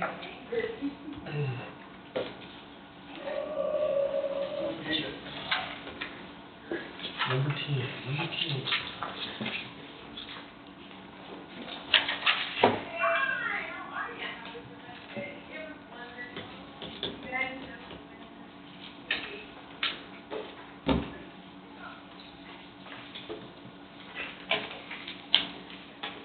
Amber, did you have anything else for us Nope, today? That was it? That was it, that is all, I will see you guys back on April first, if not before. Thank you. Thank you. Have a good day. Thank you, Amber. Ryan, River Bridge.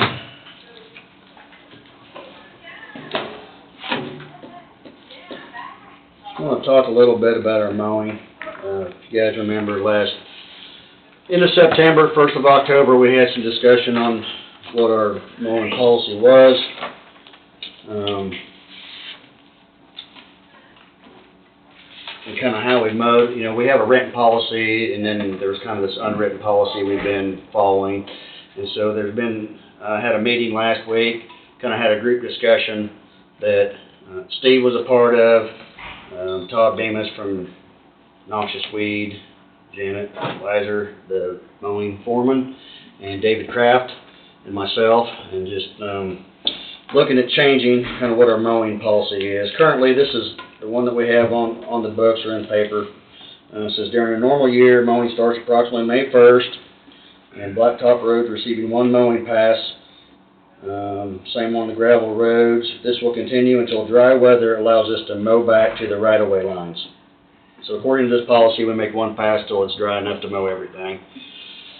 At some point in time, we kind of changed that, and we make 1 pass throughout the year, and then starting on Columbus Day, we would start mowing back more.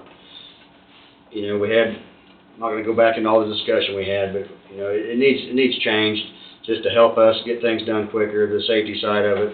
Right. Some of those points. So this is kind of after our meeting and discussion.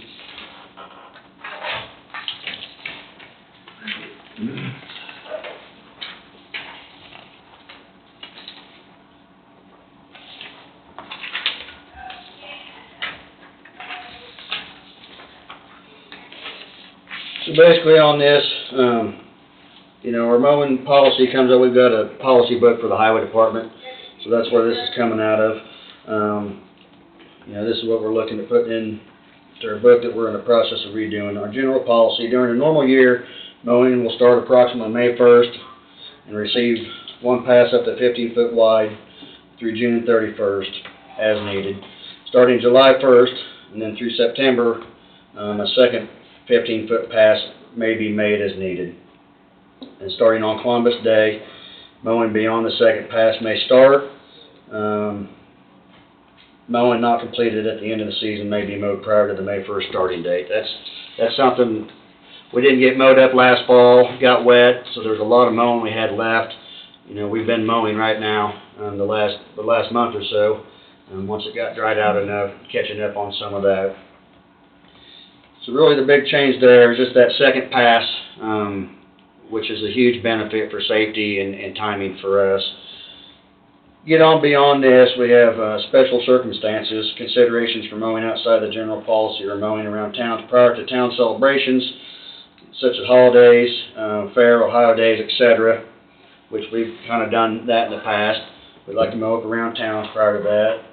Funerals, we have some of the cemeteries out in the country that people contact us and letting us know they're going to have a service. We try to go in there and get those mowed up.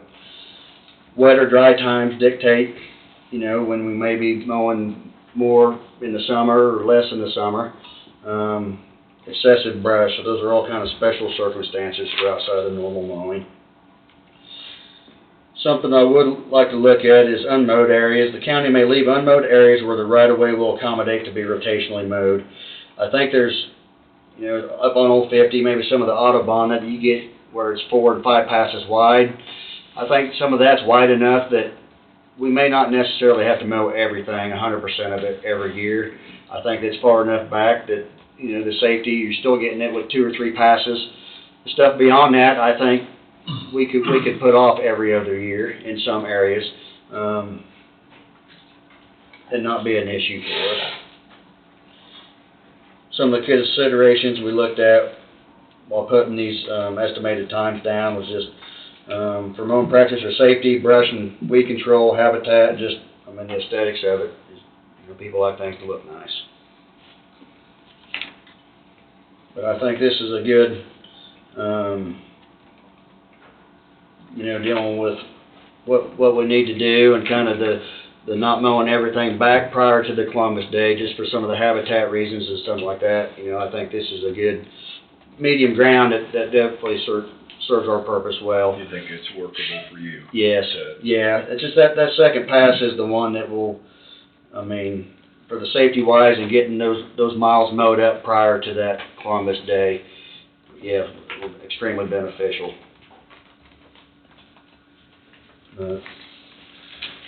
July 31st is, corn becomes an issue. It's all tasseled out June 31st. Yeah. I guess I could leave it up to your leadership or your operator, you know, if they need to do something ahead of the 31st. Well, I mean, when you say corn, you're talking, I mean, I guess what do you mean there? Where you got that whole corner blocked. Yeah. But they're not gonna mow the corn. No, we've. They won't mow the corn. Then That's the reason that, I mean, you need to mow more on, take that extra pass on on the right of way side. If you're on a gravel road, the right of way is not wide enough to give you any reaction time if a deer's coming flying out of a cornfield crossing a gravel road. You're gonna hit it. Right. Unless you're moving back 20 feet in the cornfield. But I don't think. Yeah, and so a lot of this mowing is probably more for asphalt roads, but I mean, we're gonna treat asphalt and gravel the same as far as timing wise and mowing back. Most of the corners, you don't even have any more than 10 feet. Yeah, I know. So much of it is planting stuff to the ditch. I'd like to get something done about that, but I'm not exactly Well, sure. that's we could make a whole work session on that. I know that. If you'd like to enter into that sometime, but, yeah, I mean, we've had some discussion on that here recently on, you know, that's, a lot of times we'll identify where we can see people are encroaching more and more towards the road and we can have conversations. You know, really for me, if we go in and do some work and spend some time and money, that is a good time to have conversations with landowners. So, you know, we're spending some resources here. It would help us to stay out of the ditch. Now, if something's been farmed a certain way for 30 years, does it really make a hill of beans? Probably not. I mean, but if, you know, for future ditch cleaning projects, I hate to see that taking place. And, you know, when our guys are out there mowing, that's what they ask. It's got people planting clear up to the windrow. I mean, do you mow the crops? It's like, well, I mean, I think we have to maintain our right of ways. You know, we're not gonna wait till the end of the season and then, as long as we're consistently mowing everything the same. And, you know, some of the farmers I've talked to, the way their GPS and equipment's set up, they're gonna plant the same way. They understand that might have to mow off a few rows of beans, but it's easier, it's better for them with how their equipment is and easier for them, and they're okay with that loss, so. Well, that's your think on the intersections. If they're planted way up into the intersection, you sure shouldn't hesitate to mow stuff there if it's, you know, Yeah. visibility. Well, I mean, and we mow right-of-ways back up to intersections, and Right. really, as soon as it gets to the point that it's like, yes, no matter the dates, that's one area that we do mow back earlier, is at our intersections. Right. Now, if you're talking just out in the bottom ground where there's, you know, corn planted, I think it's just, I mean, common knowledge, people slow down that time of year. They understand that that's, because we can't mow back 300 foot of intersections to open up the site visibility, but, I mean, that's just a temporary obstruction that people realize and people drive accordingly for those situations. Welcome to the country. Yeah, but anyway, so yeah, I mean, there's really nothing to vote on, I don't think, on this. This is just discussion, and, I mean, your approval, this is what we're gonna have. I mean, for our mowing policy. I'd say that one other thing we did talk about is just, some pollinator habitat stuff. You know, that's kind of a driving factor of not wanting to mow back some, I think. We heard that through some of that discussion. I think we have the opportunity, like at the landfill, I've got an 1.5 acre site that I'm looking at, dedicating to help, to be some migratory monarch habitat, pollinator habitat for bees. It's an unused area at the landfill, and so I'm probably gonna work with David Kraft on just, if there's what we need to do to manage that a little bit better, just to help with some of that. But I think there's a few areas around the county, or even out there, that we could have a few spots that I think would be a good thing for us. And David was agreeable to help any way he could. Yeah. He was agreeable with this proposal right here. Okay. He was comfortable with that. Do you think this works for your health, you know, or for your program? And I guess I'm okay with that. The strong signal I got from my constituents is they want it mowed. Yeah. And I too. Yeah, no, and that's where, you know, we got an easement on their property. They want Right. us to take care of it. right, and so that's, you know, with the 2 passes and 3 passes, that's gonna cover a majority of our right of ways. Right. Very few roads would we be talking anything is beyond that. And like I say, this doesn't set us to stone. I mean, obviously, weather dictates that. You know, this is just a general starting point for our mowing. But if we get that second pass out of the way prior to the Columbus Day, we would have no issues getting the stuff mowed back that we need to get mowed back. That's all I'm asking. Yeah. You to do what you need to do. Yeah. Because I know we wound up this last year that there was some areas around Waverly that we didn't even have the first pass mowed up by the time it got too wet. Still looked pretty scruffy, and then we didn't get any of the passes beyond that, so it looked pretty rough in some places, and I know there's some people that didn't like that, but I understand. yeah, this is gonna help with that here for sure. Very good. So. So do we need to, I don't think we need to adopt this or anything to make it part of our handbook or, our rules? Well, Kinda is, isn't it? Well, this is gonna be in our handbook for Road and Bridge. Now, the one that we have is like from 2009, and it's way outdated. I've been waiting on our other handbook to get completed, and then I'll pursue redoing that one down there. And I think last time, I think the county attorney signed off on it, and there was just a discussion with commission here, went through it, and then the county attorney and the department head signed off on that book. Okay. So at some point in time, that'll be coming, but this will be part of that. Okay. You know, so this is more detailed for our department, not necessarily countywide. So there's a lot of other stuff that's in that book similar to this. Just into similar things before, when we make a motion on it, and it's in the minutes, then it's, and that may not be necessary here. Well, I think if you have the discussion here in public, I mean, I think that's, That's adequate, you feel? well, I think it is. General consensus is everybody, I mean, I approve of what they presented, what Yeah. Ryan approved. If you think that's workable. Right, and this is in the highway department's Okay. Their operating handbook. Right. Okay. I would agree to Yeah. those terms and conditions of what. If there's something we need to do different down the road, then we'll, That's fine. absolutely, we'll do it, but I think that's sufficient.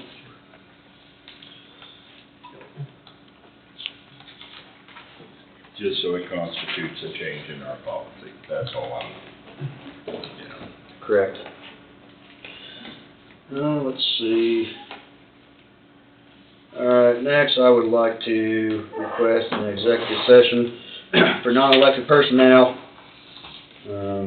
discussing job performance for the board, myself, and Wade for 10 minutes. So, We moved to executive session for 10 minutes, the board, Ryan and Wade. Any discussion? All in favor, say aye. Aye. If I can get this clock to set, it's irritating me. We will enter at 12:03 for 10 minutes. We voted, everything. All right, we're back. No last executive session, no action taken. All right, we're back. I don't have That's all you got? anything else, yeah. I did drive by the 27th culvert that you guys put in. It looks good. Looks real good. I know there were some unhappy individuals with having to go around it, but Yeah. it sure Well, opened up the it'll door. be fixed up for several years. decades, so. Yeah, No, that project come out nice. yeah, that looks nice. Looks nice. Are you ready for the inch of snow coming in? What? Get the blades back on. No, we're just, if it snows, it's gonna snow. I'm not, Let Mother Nature giveth, Mother Nature taketh away. yeah. It'll be 45 tomorrow, so I think we'll be okay. Yeah. Very well. All right, Thank you, sir. appreciate it, thank you. Thanks, Ron. Anybody object to recessing until 1 o'clock?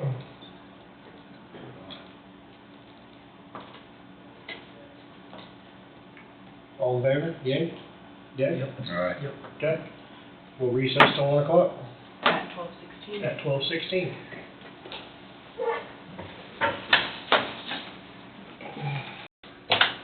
I just shut your door because I knew it. Right, we're back for our work session with Mr. Bill Machad. Yes. Machad, right? It's Michaud, Michaud. you're French, but G? yes. That's all I got though, Michaud, as far as I go in my language. All right.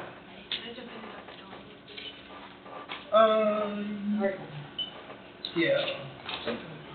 Thank you. I know we had some visits with Bill here previously, and he contacted me one day, and after some meetings that we had, I think, I remember, I asked him to come back again and present what he's wanting to do as a quorum. Sure. That way we've got everybody, eyes and ears, and the public can watch. I didn't know if he had everything on his end to the point of that, so,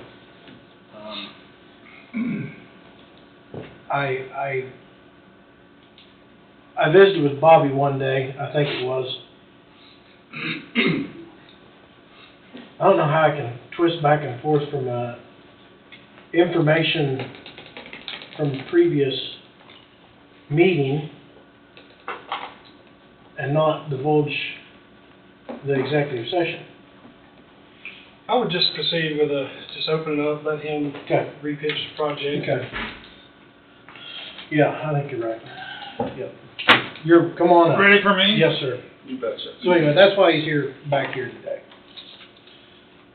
Thank you for their time. We'll start there and pass those around. You know, I just tried to basically clean this up. Simple bullet points, not a whole big narrative, not a so that we can kind of go through those. I don't know if there are specific questions. We've met I think in pairs or one-on-one at least once with pretty much everybody here. So this is I think it would be a pretty significant project for Burlington. But the cornerstone, because the Star Bond aspect of this is so critical to the whole, and the amphitheater is the cornerstone of the Star Bond project. The Star Bonds require a tourism attraction, a tourism draw as a cornerstone of it, and so we're just coming back to discuss, I guess, the amphitheater, the pluses and minuses, the pros and the cons, the things, just to make sure we have all accurate information and get everybody on the same page so we understand kind of where things are at. Maybe one of the biggest developments since we met last, and Bobby, I think when we met in the one-on-ones, we had mentioned that Bobby was going to go out and true up the sales numbers for Baumgars and Hoovers because one of the pieces of our funding, the funding was a CID, a 1% CID over the 30-acre parcel and the Baumgars and Hoovers. And so we were previously using information that was estimated by my attorneys, by the Polsinelli Group, and we were using a number of $3.8 million. So 1% CID on $3.8 million would have produced $38,000. Well, the numbers that I just passed around, those two organizations combined in the last 2 years have yielded about $13.5 million in gross sales between them. So now we've changed from a 1% CID contribution to the project of $38,000 previously, and that number's now $130 to $140 based upon last 2 years' sales. So as we've discussed previously, we're going to with some advance agreements with the county to take on and lease this facility. We'll develop it, we'll build it, construct it, do all the construction oversight, the administration, and then at the end we would lease it to the county for the period of the term of the lease. So essentially with this new information, we've moved from having it only partially paid for with the CID to 100%, pretty much 100% funded with the 1% CID funds. So that would leave it. So if we built it and we never hosted a concert, the facility would still be funded and paid for without risk. So that puts the county in the position of figuring out those types of events and things that are profitable, that will pay for themselves. You don't have to count on bringing in a $500,000 entertainer to sell so many tickets or whatever. We can really massage it and manage it, or put ourselves in a position to have that thing operate in a way we can afford it without putting the taxpayers or the constituents at risk of a big financial burden on an annual basis. Now, was it, and it was my recollection off my poor memory that I have, is I was under the impression in one of the meetings that the sales tax collected off these two locations was going to go back to the state to help pay back the Star Bond. But that is not true. Is that correct? The county would get their percentage of 1% off these two locations Yeah. So the back page has they're going to be two different CID areas. The 9 acres where the hotel and the other developments are going to be is going to be 2% CID. The second CID area would be the amphitheater in Baumgar and Hoover. So the CID, the 1% that comes from that area, is solely 100% dedicated to coming back to the county to fund the amphitheater. So yes, those would be dedicated funds. Comes back to the county. Comes back to the county. I mean, it's all part of the greater Star Bond project. It is when it comes to the development agreement, and ultimately, I think the money will channeled through the state, just like the retail sales. I think it all comes back to the county, then it's distributed out according to the development agreement. So, and that's why we're kind of separating this into hotel side, amphitheater, and we've kind of identified these funding sources so that to minimize the risk and the impact to the taxpayer. So that CID area, as it's drawn on the backside, would be all of the Star Bond income and all of the CID income, if within that red box, is all going to be dedicated in the development agreement to come back to the county. So the tax goes into the state, and the state disperses that back to the county, is that correct? I believe. I mean, that's, That is an Is that right? All the money, if I understand, all the tax monies will go into the state, and then the state, with an agreement with the county, will be dispersed back to the county. I believe so. Yes, sir. That's my understanding of how that works. Okay. Does Burlington get any of the sales tax? Will they get 1%? Because the state's 6.5%. Mm-hmm. They'll get their normal.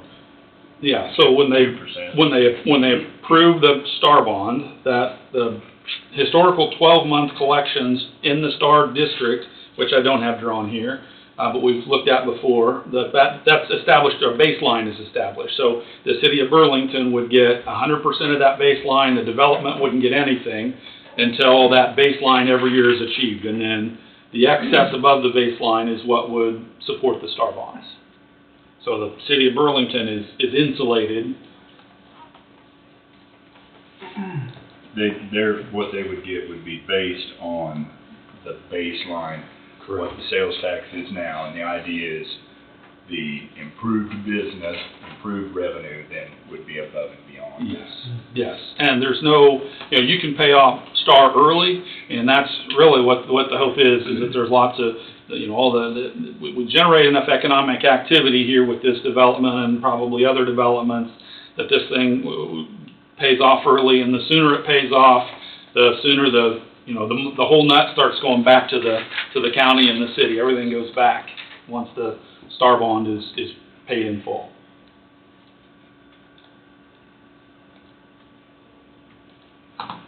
So the county wouldn't have to manage the amphitheater, is that correct? The county would lease the amphitheater. Right, right. So. And then we would either manage that or have somebody manage it for us as far as getting performers in. So the answer is yes and no. It would be probably yes. I mean, you would have that responsibility to identify how it's operated. Now, Matt is sitting here behind me, and I've had some conversations with Bobby because they feel like this is a great opportunity to sustain and become a part of what the chamber's operation. There's going to be transient guest tax income in this thing, and so that's certainly an opportunity to support that organization and grow that organization, provide a funding stream, and broaden the duties of that organization. I've had a couple of conversations with third-party companies that do venue management and booking agents and those types of things. So, relative to having a new department at the county that shows up at the meeting every meeting and has to report and is directly under your purview, that's, it may not necessarily be worked that way, but ultimately you'd be leasing it and be in control and deciding of who ran it, how it was ran.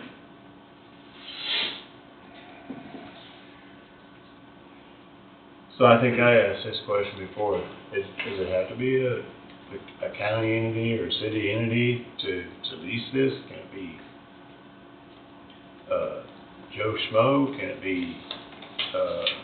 I wouldn't just build it for a Joe Schmo and take on the debt and have that in an agreement with a private enterprise.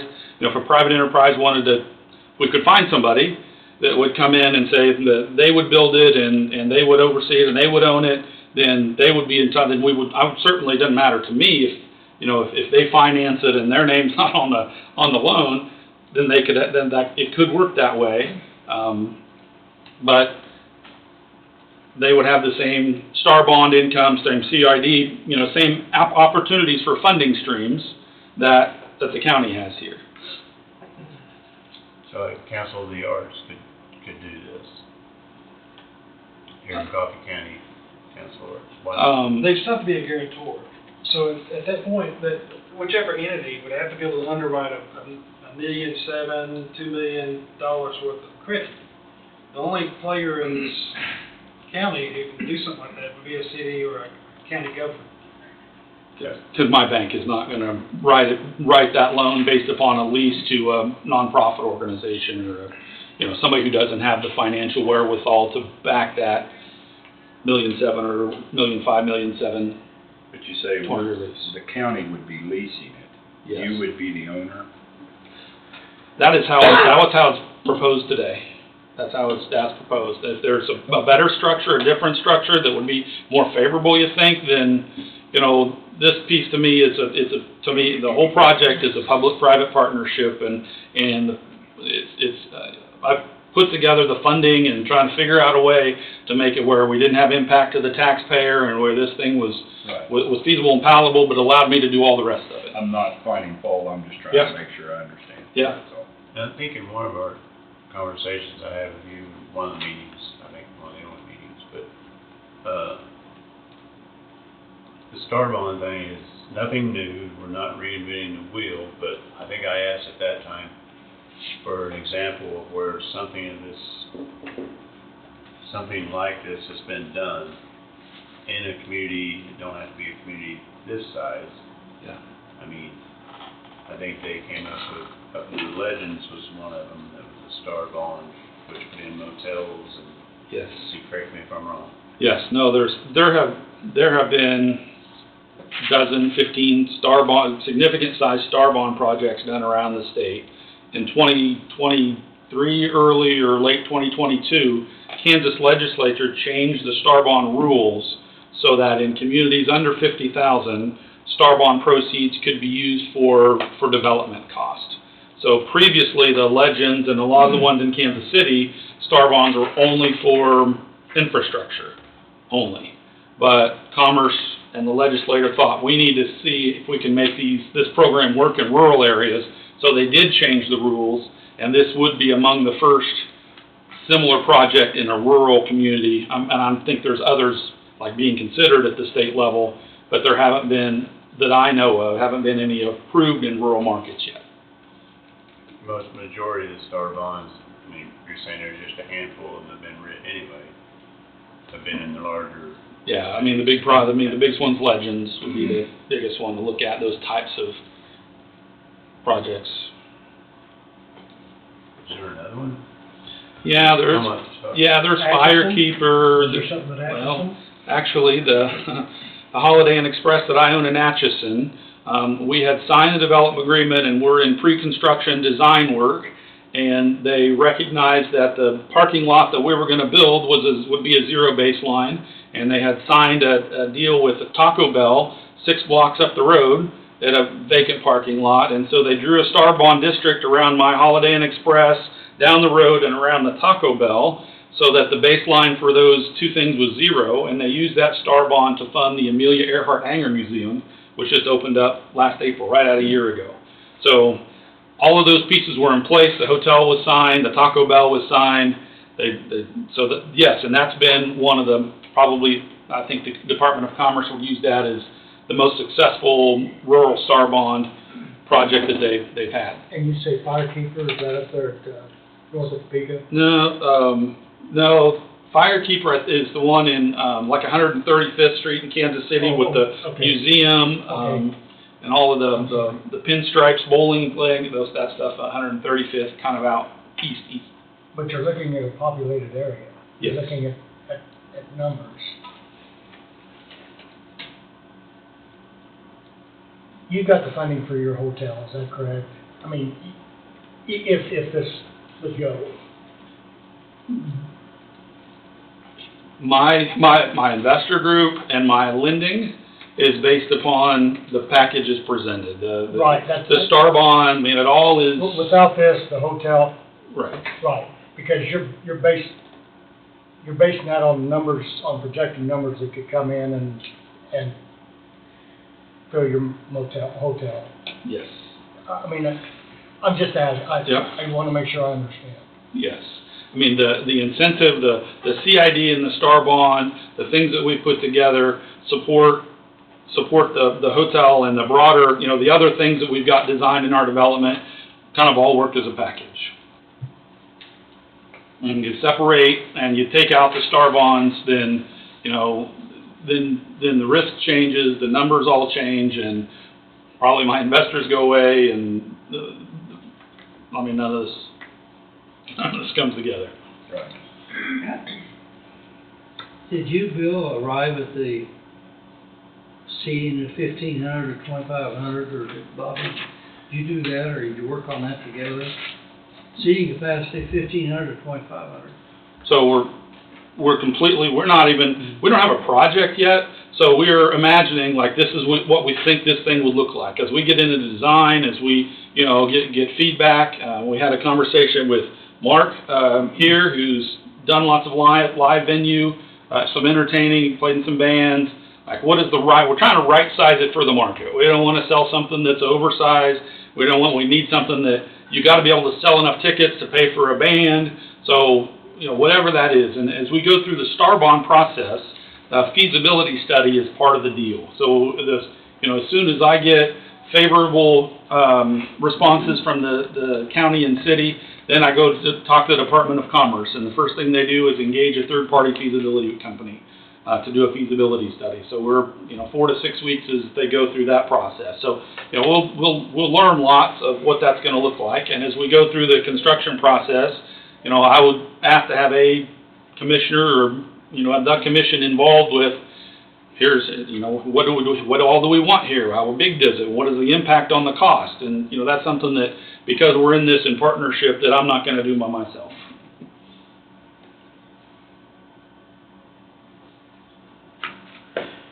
I suppose one of the major,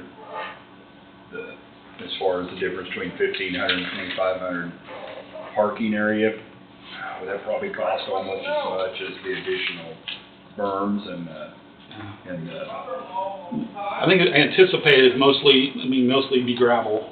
It's 30 acres there. The parcel we've got identified is 30 acres. So we'll take whatever isn't part of the actual facility and we'll make gravel parking in those areas. Yeah. That's as far as determining how much money you want to spend though. I mean, is it gonna take a lot of money to make I'm assuming you're just gonna have the seeding is gonna be dirt berms around there, correct. Basically. Correct. I know that costs money to move dirt, haul dirt, or whatever, but it's time to. So the conversations I've had with civil engineer who kind of helped me design this, Cook, Flatt, and Strobel out of Topeka, I think you guys have worked with them in the past. They said they've done some of these types of facilities, so they have some comparisons, some things to look at, and they're able to this $1.5 million, $1.7 million number that we're looking at. It's achievable. We're not underestimating or overestimating. They can put a facility together in those budget parameters that will do what we're expecting it to do.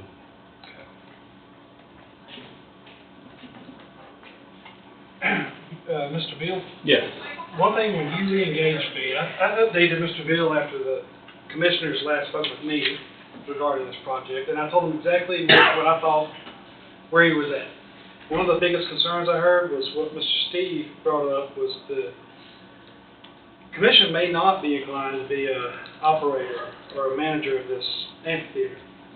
They may participate in some way, but they don't want to be a manager. That's when I introduced to you the concept of the new chamber. I'm calling it the new chamber. As the commission's aware, the Chamber of Commerce as it was is no longer, but there's now a member representative from each community who is a board member for the new chamber, and their president now is Matt Harmon. Yeah, pseudo leader of the group, I guess, unelected official. And it's just timing. The chamber did not have. Now they're starting to get their feet back under them, but the way this all started was the original conversation that the chamber would be that division you're looking for, that entity. that's kind of already a county entity, but it's enough separation, they got their own board, they can keep the stress off the commissioners, but still be subservient. And when I expressed that concern, that was my concern. I'm not speaking for any of the other commissioners or anything. That was just a concern that I had as part of this, because I'm looking at, we're looking at 120 to 140,000 a year to lease the thing, and then add on to that another, whatever it may be for a director, 75, 80,000. I'm just guessing. Yeah. So, I'm sorry, I don't mean to interrupt. Go Do you ahead. allow me to interject? So the biggest issue that we ran into with the chamber was funding.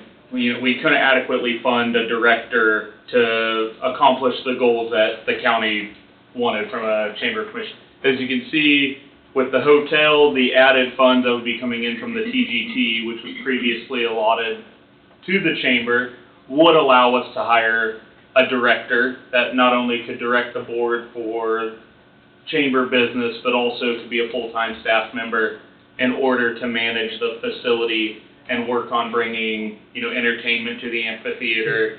It would even allot us the possible funding for maintenance staff, more or less to take, again, that burden of managing not only the facility, but the need to bring in revenue-generating acts to the amphitheater under our umbrella. And honestly, it would give the chamber a direction, goals that we could be working for instead of trying to figure it out once, at our meeting once a month, and having kind of a spearhead director that could be working on that full time. Doesn't the bed tax go back to the state? Same as the sales tax. It goes in the circle, comes right back. I think they keep they send back 98%. They keep an admin fee and send the rest back. But I thought under these bonds deals that it went back to pay for the project. So only 2% goes back to fund the project, to pay for the project? No, the TGT that you're collecting today goes to the state. They keep 2% and send 98% back.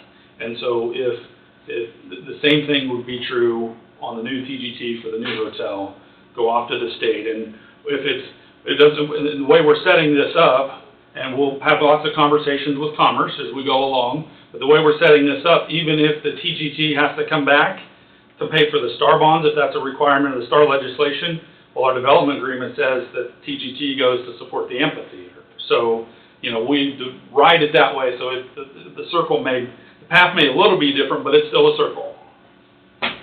I must have been sleeping the day that we was talking to, who was that, Sagan? No, Joe. The way I understood the conversation, that the 1% went back to the state, and the bed tax went back to the state for this project. So here's maybe the gray area. Under the new rules, like there's not very many of these rural STAR bonds since they changed the rules a year ago. They've allowed for two different ways for these to be funded. First off is your traditional STAR bond, the way that Kansas City and all those projects are funded with actual bonds being issued. But they open the door for a second format called pay-as-you-go. That means you, the developer, you go find your own financing. So there's not actually bonds issued at the beginning, and it's the same thing. You got to find somebody to buy the bonds or, to acquire the bonds, but it's all issued up front. In this case, I've got a lender, so it's pay-as-you-go. So it's only, I don't get all of the money for the whole development in the beginning. I get the money from my bank, and then it comes back around. So Joe may not have been connected with, this is going to be a pay-as-you-go project, not a bonds issued upfront project. I've got my own lender, I've got my own financing, and part of the reason that is I'm going to build a hotel, but I've got my hotel's going to take 2 acres. I've got 9 acres there. We're going to go look for some other pieces to fill in, the restaurant and the other pieces to fill in. So those third-party restaurant operators going to fund their own building or whatever that might look like. So this will be pay-as-you-go, and maybe Joe didn't have that connected, that we were going pay-as-you-go instead of advance-issued STAR bonds. Either that or I was sleeping, I don't know. It could be 50-50. It probably is. I was looking on here, it says estimated lease 120 to 140 per year based on final cost and 8% interest rate financed over 20 years. So is, Who are we leasing it from with that? So it'd be leased from my development company, and that's just the numbers. If we spend $1.5 million to $1.7 million, we amortize it on 20 years at 8%, it comes back to $132,000. So if, you know, the Fed cuts rate 3 times this year, we can bring that down. I mean, we'll put it together. I mean, the point is to get this amphitheater paid off as quickly as we can, and if we have funds to do that, we will. So that's gonna be your loan, or? My loan that's backed by full faith and credit, or the lease to the county. I wouldn't say full faith. Okay, I'm just put that. I'm just kind of trying to figure out how we know, say interest rates do go down. Is our loan gonna go down? I think that's lawyer stuff. You know, I mean, it's not my intention here to write a lease at 8% and have interest rates go down to 6%, and then all of a sudden, you know, I'm making 2 points on the deal. I mean, I'm just trying to. Yeah, and it may figure out where we stand. It may be here's your lease payment up till, and here's the terms, and this amount of principal and this amount of interest in the lease. When this amount of principal is paid down, then that's what it is. I mean, I think that's, you cover that kind of stuff. I didn't know if anything could be wrote in there that it's gonna follow prime rate or something. I assume we would. I mean, expensive lawyer, that's stuff for expensive lawyers. But again, I want to make it clean. It's a partnership, and like I said, I'm not here to make 2 points if interest rates go down. Yeah, and that's not my I know. intention either. It's just, you know, if you've got the loan from your bank, and then what's gonna make them wanna break our interest for us is if interest goes down. Right. That's, you know, I'd like to see something in there that it's tied to prime. So we have lots and lots and lots of puzzle pieces to put together, but we don't have a puzzle. We don't have a project yet to start, you know, we don't have what the picture looks like, so we can start putting all those pieces together. Because understand you know, what you guys are, because the seller of the land has signed the option agreement. It's sitting at the title company for me to execute. If we've got a thing, if we can come to, you know, the participation of the commission on this, then we can exercise the option and start moving forward very publicly. But if we can't, something is a risk or a project that the county commission doesn't want to take on, then, you know, I've got to go tell them that I'm not going to buy this land and not going to exercise the option, and we're, you know. So I'm not asking for a commitment or a signature today, just a general feeling that we're on the same team and working together in the same direction. So is the hotel gonna happen without the amphitheater? No. No. It's based on numbers. I think it's based on numbers of people coming in and staying overnight.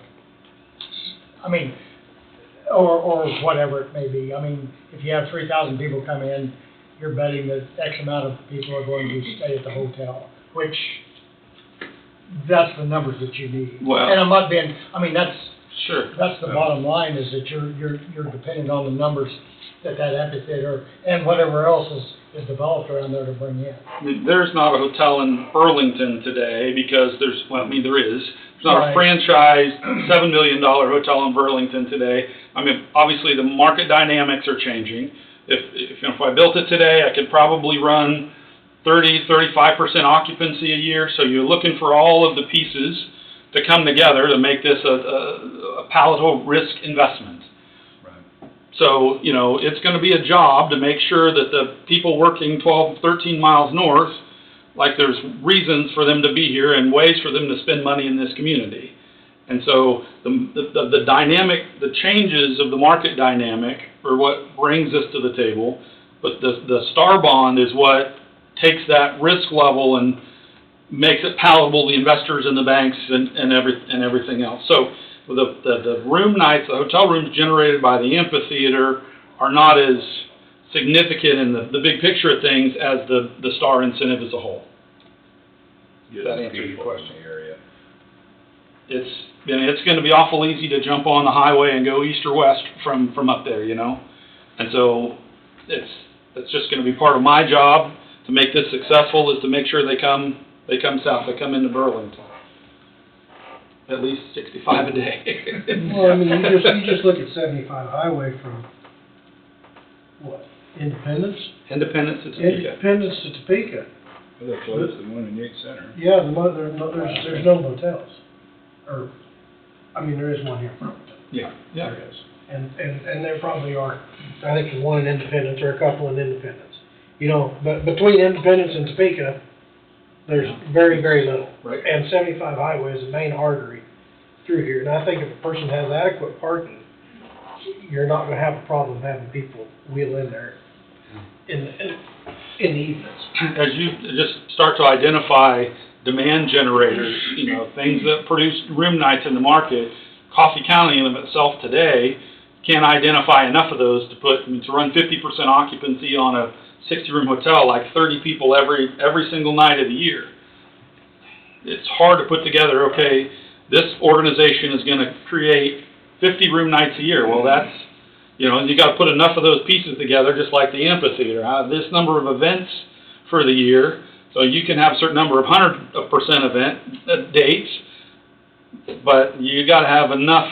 You got to have enough pieces to come together to make it sustainable on a $7 million investment project. Gotta get your average up. Yeah, gotta have that average. And as I run, you know, my profitability numbers are based on upper 50% occupancy, not. Just to ask you what it was. Yeah, it's, you know, make this thing go and be able to afford the 10-year renovation, so you get a CapEx reserve to replace furniture and all that stuff. You know, I gotta be at 60%, so I have 36 every single night of the year. So what happens at the end of 20 years on the amphitheater? It'll be deeded over. Deeded over to the county? For $1. And that was for $1? I can negotiate that. 50 cents? We'll go half. So it's actually a lease purchase, yes, you might say. And one of the things that we didn't talk about, I think we've talked about it before, is the availability of the CDBG grant. I mean, it's $750,000 of what those are, those capped out that you can apply for. So we're not awarded, but we will apply. And of that $750,000, you have to make payments on 50%. $375,000 would have to be repaid over 10 years, and then the rest is forgiven. So the second half becomes grant money if you pay on those. So the first half of the lease, again, lawyers and lease details and all that stuff.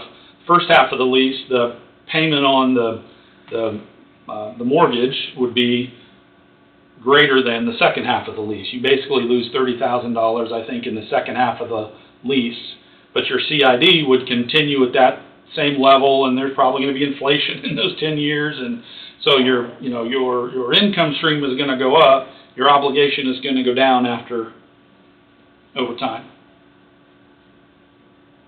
That day that I met with you, Bill, and Yeah. Bobby, and I'm only speaking for myself, but just listening to the other commissioners around us, and for myself, I'm pretty darn cautious for that type of investment. And yet I've still got some interest. I don't know how you keep those running and good and then finally say, yes, let's go ahead with it, before you say no and drop it. But, you know, we're talking about pretty big bucks here, so there's definitely risk. Sure. And we want to do everything we can to make this county grow. And if everything happens up north, it's gonna grow. And this here would probably be a given. Although Emporia and Ottawa and Topeka's just up the road for people to go north versus here. Yeah. But, and I don't want to waste your time. Again, I'd like to have more information that's positive, but how do we arrive at that point? I'm here today. I mean, we've had the one-on-one meetings, and we've kind of gone over this 2 or 3 times, and I really, you know, we need to have more one-on-ones to get everybody to a situation where they're comfortable. What's more encouraging to me is that today is the information of what the 1% is generating would generate at Hoover's and Baumgars. And I think it was brought up before, but, what was the reason that Dairy Queen wouldn't be in that? So we thought we were getting, thought it was a lot closer split because in order to have a CID, you have to have 50% of the tax collecting entities in the CID district to approve it. Agreed. So Hoover's is quite a bit greater than 50% of that total number. So, you know, if it comes down to it, we wanted to add the Dairy Queen, there's no way that Baumgars plus Dairy Queen is going to be 50% of what Hoover's is, based upon what we've learned, those sheets there. So certainly we could add Dairy Queen if that was, we can make the thing is. Well, I mean, they'd be right there next to your hotel. I mean, they're definitely going to be benefiting, I would think. I mean, just trying to think of a way to get this, to try to keep getting this number higher to where we think we've got something that'll work by itself. That's what I'm looking for. Well, and I tried to outline on that on the second page. You know, you start at the top with that 132 to 136, which is right at the number, what the lease numbers come out to. Then you go down to the page, all of that, all those additional numbers, everything from there down covers, you know, the director at the chamber and all of the maintenance costs and marketing, you know, all those other things. The real estate tax that I've listed here is just the county's portion of the real estate tax. And if you start with the hotel's real estate tax at $60,000, you know, from there it's all north. If we have one restaurant or two restaurants or three restaurants. So you're not going to request an abatement? No. Okay. Because that's something other people want to know. So you've got transient guest tax coming in that's going to support operations. You've got the real estate tax. You know, the Star Bond income from Baumgars, you know, they're reducing sales tax on food incrementally, which it ends, I think, next January. So Baumgars won't have Star Bond tax collected. I mean Hoover's is what I meant to say. So Baumgars would, and 100% of your ticket sales at the amphitheater, you're going to get 1% CID, and you're going to get 8.5% sales tax on every ticket and soft drink and beer and T-shirt that's sold on the amphitheater parcel.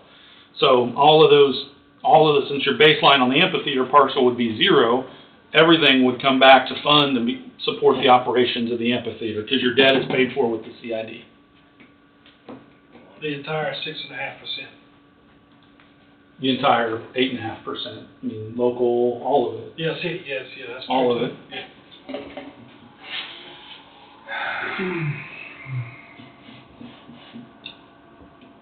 Say that again on food tax. So the state Yes. is reducing tax on groceries. Right. So I think January 2025 it'll be zero. Right. So when you create the baseline, wherever it is, now that there's no more sales tax on food, all of your increment, all your increase in food sales are no longer at Hoover's, just at Hoover's, are no longer subject to sales tax because the state is cutting out the state sales tax. So that takes sales tax off $4 million. Off the big deal. No, because the CID would be what's driving that. That 1%, not food sales tax assessed by the state. So it's a special assessment tax that CID is. It wouldn't. So that wouldn't be lost. That wouldn't be lost. That's correct. I guess that's what. Okay. That wouldn't be lost. It'd still have that. The state's taking it away and you're adding it back. Pretty much. That's just. I'm not running for mayor. Everybody look at this guy. Yeah. See going down. You're gonna be on a milk carton. I'm with Dawn. I mean, there's some reluctancy, but yet some intriguing points about this. And, you know, if we were kicking dirt up north, it would be easier to say, this will. Yeah. So that's where the reluctancy comes in at this point. That one, the second one, you know, the state take away the tax and we're putting it back on, so. Yeah. There's some careful consideration to be done, I think. Like I said, it's, Because what you're looking for is a consensus to go, that we'd be interested. And with that, then you would go purchase the land, is that correct? I mean, Go, Pretty fund much. the option on the land. so the problem is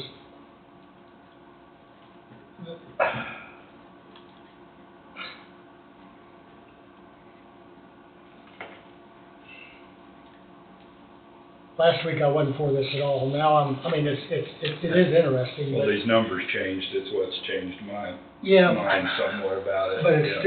it still feels like a terrible amount of risk on based on the population. And I'm not trying to be, Sure. it just,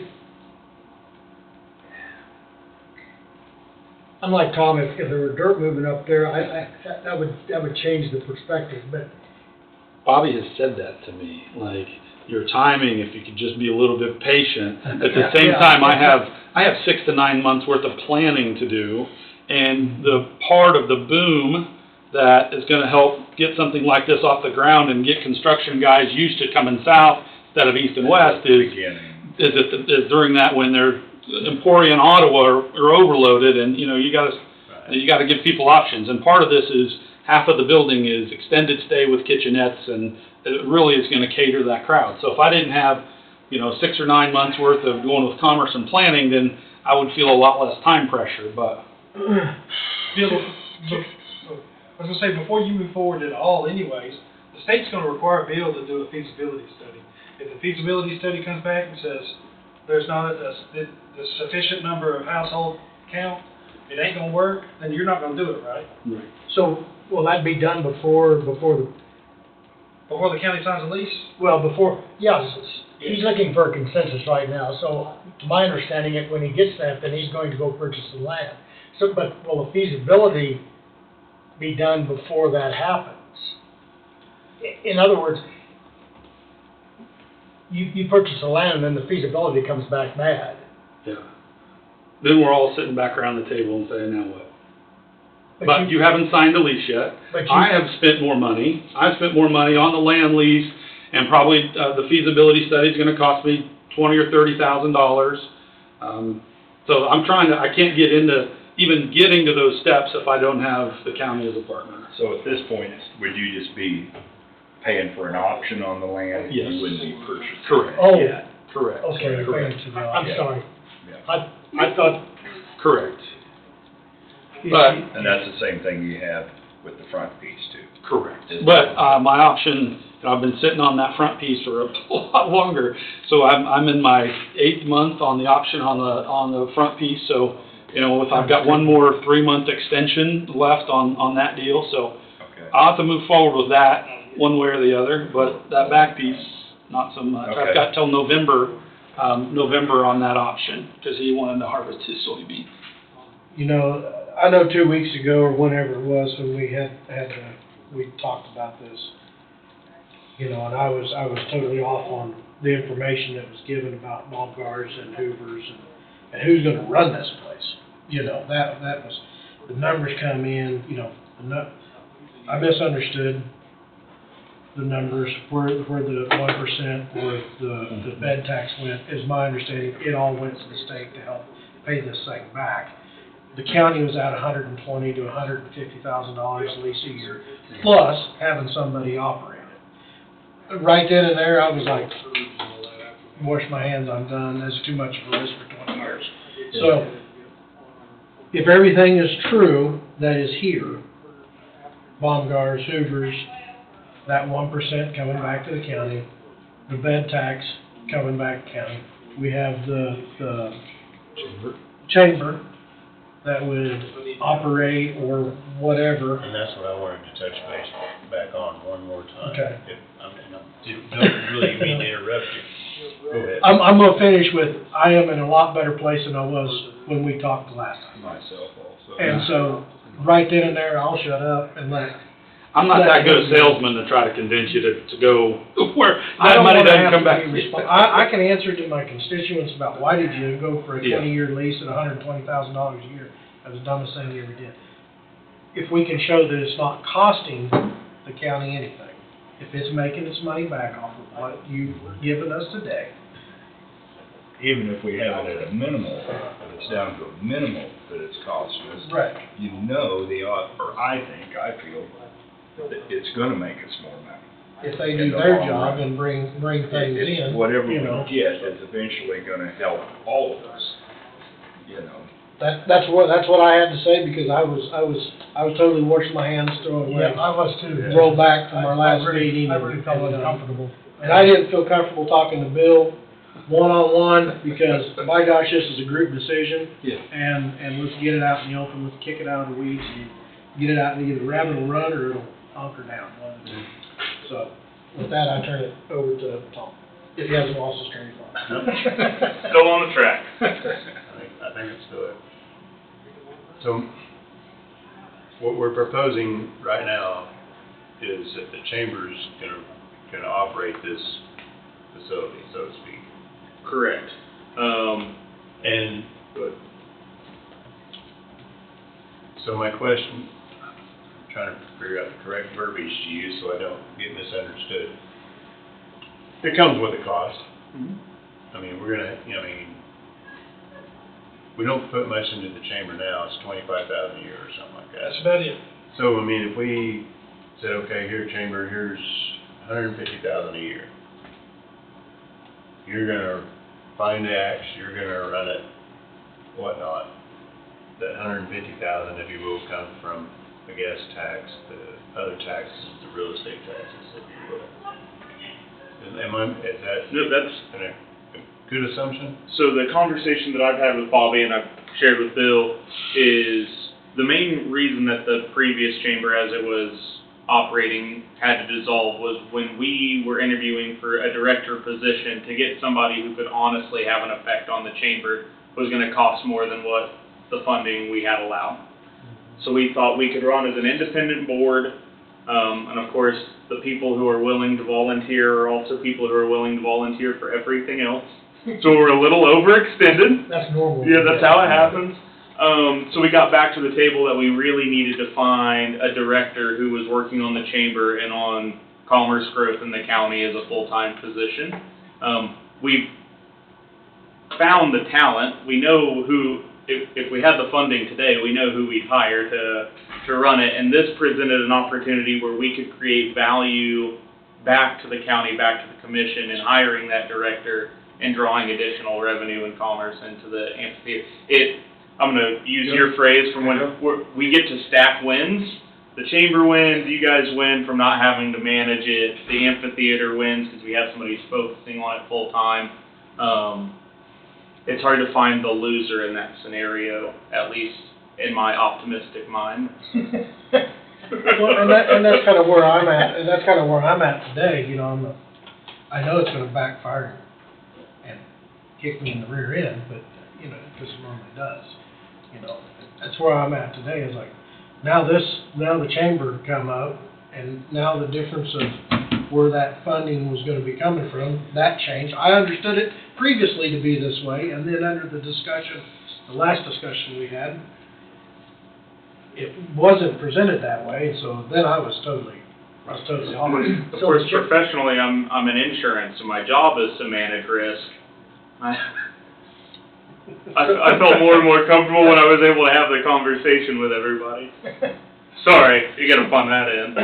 So the chamber is each city has representation within the county on the chamber. We do have a member of the newly organized chamber board from everyone within the county, yes. And if I can write fast enough, I'd ask who those are. So there's Sarah Stewart from Leroy, myself from Burlington, Katie Schuster from New Strong, Holly Meyer from Waverly, Mary Davies from Lebo, and Deanne Gertson from Gridley. I didn't even have to check a note. And maybe this is an unfair question, but I do know, like Burlington Promotions, and I think, you know, we had some very energetic and individuals that run Burlington Promotions, and they've since kind of, they're wanting to back off. They're wanting to to hang out at an event with their grandkids or their kids or whatever, you know. Their family's coming back to town and once they put on one of these events, they kinda wanna be done with it, so. Maybe I'm gonna ask this the wrong way, so. I guess I need some convincing that type of enthusiasm is gonna stay. What would be different from that, this to that? So you had a similar issue with the promotions group that you had with the chamber board. You know, I own and operate a business, Sarah Seward owns and operates a business. We all have a full-time 9 to 5 that has our focus during business hours, and then we were doing this, I won't say as a side hobby, but as a volunteer trying to give back to the community. Our trying to find a director is someone who this is their 9 to 5. So we find somebody with that energy who could devote that energy and enthusiasm Monday to Friday, 9 to 5, while trying to put on these events and better the county as a whole. And there are still some enthusiastic, energetic people who would like to get involved.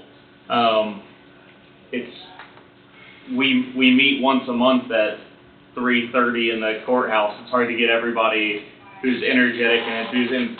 The amphitheater would offer us a convention space, a space for us to meet, and you'd have somebody who could control those ideas and, you know, be a sounding board, and you'd have that truly dedicated asset to the promotions group or to the chamber. So, I guess that alleviates it for me. I don't know if I've answered your question or just rambled, but.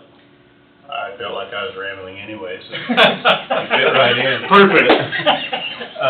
I am unfortunately a salesman, I talk too much. Yeah, but no, I think you got what I was saying, and I understand what you're saying, so it's kind of like you build it, they will come. Yeah, I would love to devote more time to more stuff going on in the county, but unfortunately, you know, I gotta hit a light switch on Monday morning and hope the lights come on, so. Got a business to run as well. Yeah, so, and, you know, I have 2 kids at home, and I'll devote as much time as I have, but having somebody who, if I have a great idea Wednesday afternoon at 1, I could call that office and say, hey, pencil this down, and have somebody else take my idea and run with it while I continue doing what I'm doing. So, quick question, and probably you can't answer this, but say the amphitheater thing did work. I mean, say everything was in place, then would you have vendors come in to food vendors or whatever? I mean,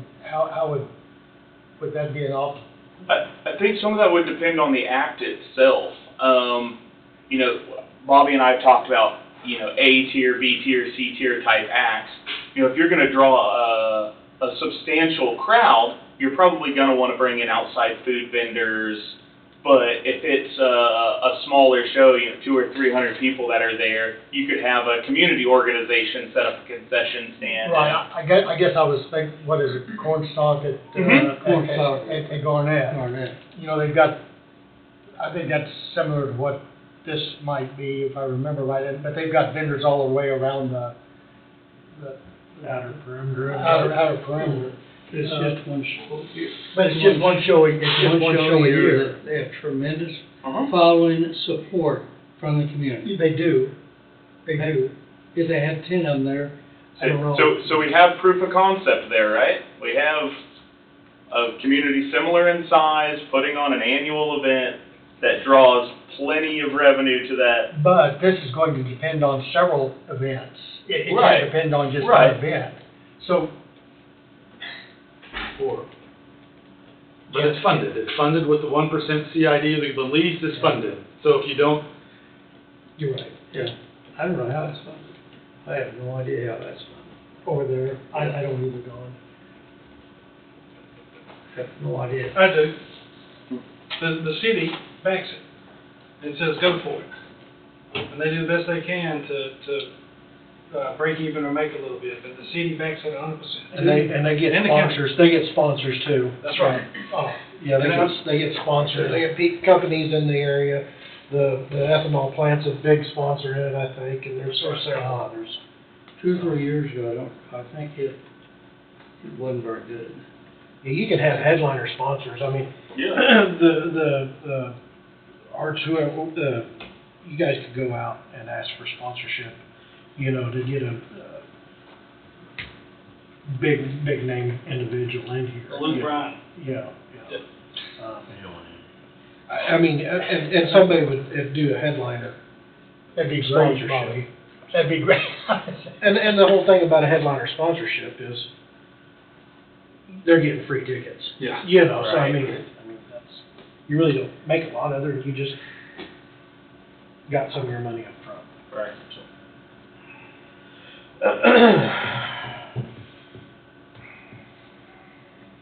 I can see heads exploding, that's all I can say. And mine as well, you know. I know, Bill, you've got a time crunch, you know, on this, but I mean, like I say, I felt the need for the added conversation today. Sure. You know, Sure. And like I say myself, I feel 100% better at it, and that's where I'm at. So. I feel a little bit better because if the state comes back with a study, but the state is involved as far as the study, it's just They're not gonna approve the store bond without without a Feasibility. feasibility, you know, that's. from a recognized consultant. Somebody that they hire, not somebody I hire. Right. They have It'd be an independent. their people that they, there are 2 or 3 agencies that they consult with to do these types of things, so it's not somebody that's gonna work for me like consultants will tell you what they want you to hear. Won't work for me. So I guess, you know, we get to the point where okay enough to at least give a positive feeling for me to move forward and, you know, I'll spend another $30,000 or $50,000 between now and feasibility study. We get the feasibility study and this thing's a bust, you haven't signed a lease yet. So only thing, I guess, today would be a general, okay, go ahead and move forward, where we understand where we're at.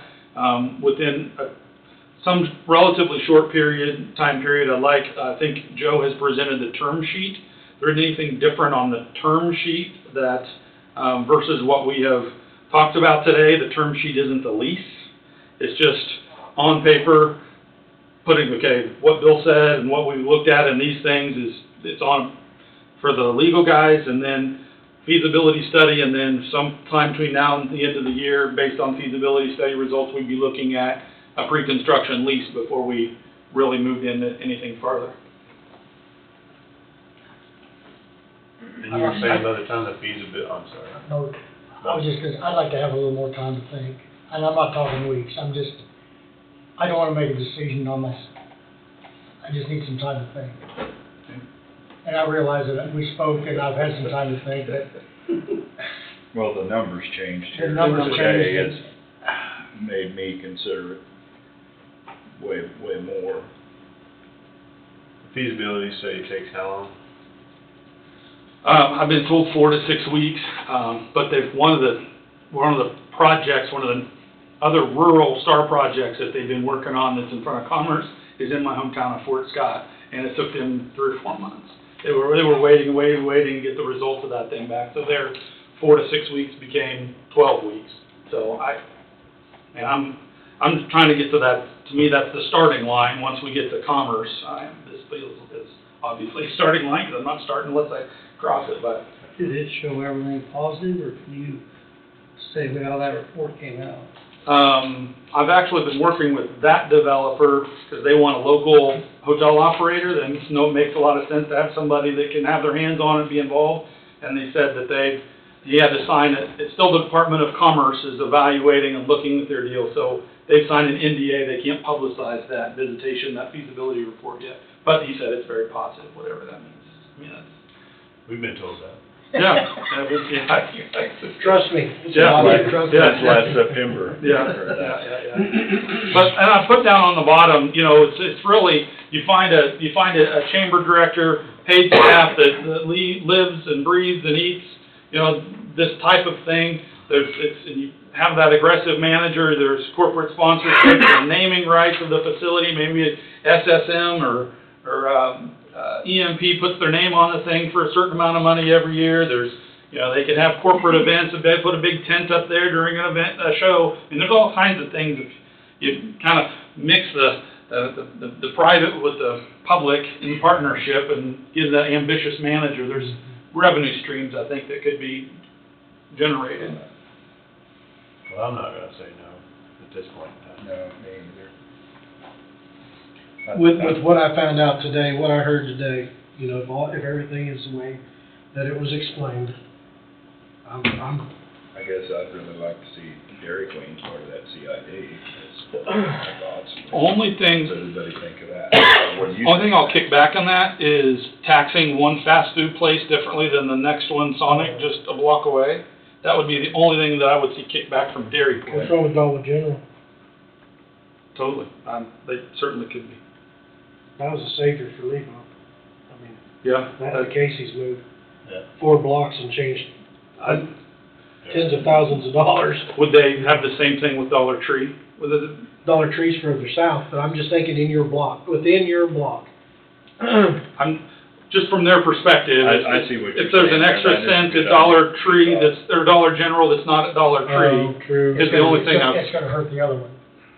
I mean, that's Dollar General also sells food. They also sell cold food. I mean, they've got meat, they've got Yeah. milk and stuff like that. But I just, the whole thing is about stacking wins. How do you get as many people winning in this situation? And so if there has to be a loser, then you increase the fight. And so just. Yeah, I didn't think about the competition. That That would be- fair competition between, you know, Yeah, between the maybe two. that'd be the same ways with Dollar General.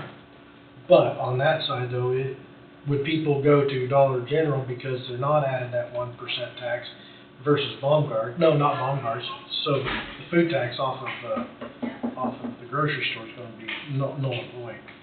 Right. Eventually. So. Yeah. So that They was. should just be together 1%. Yeah. Sales tax. Yeah, on the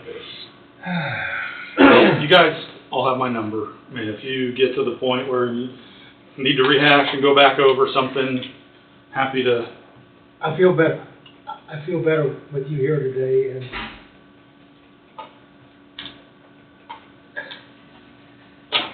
still have reservations, but I feel a little better. I can't over that.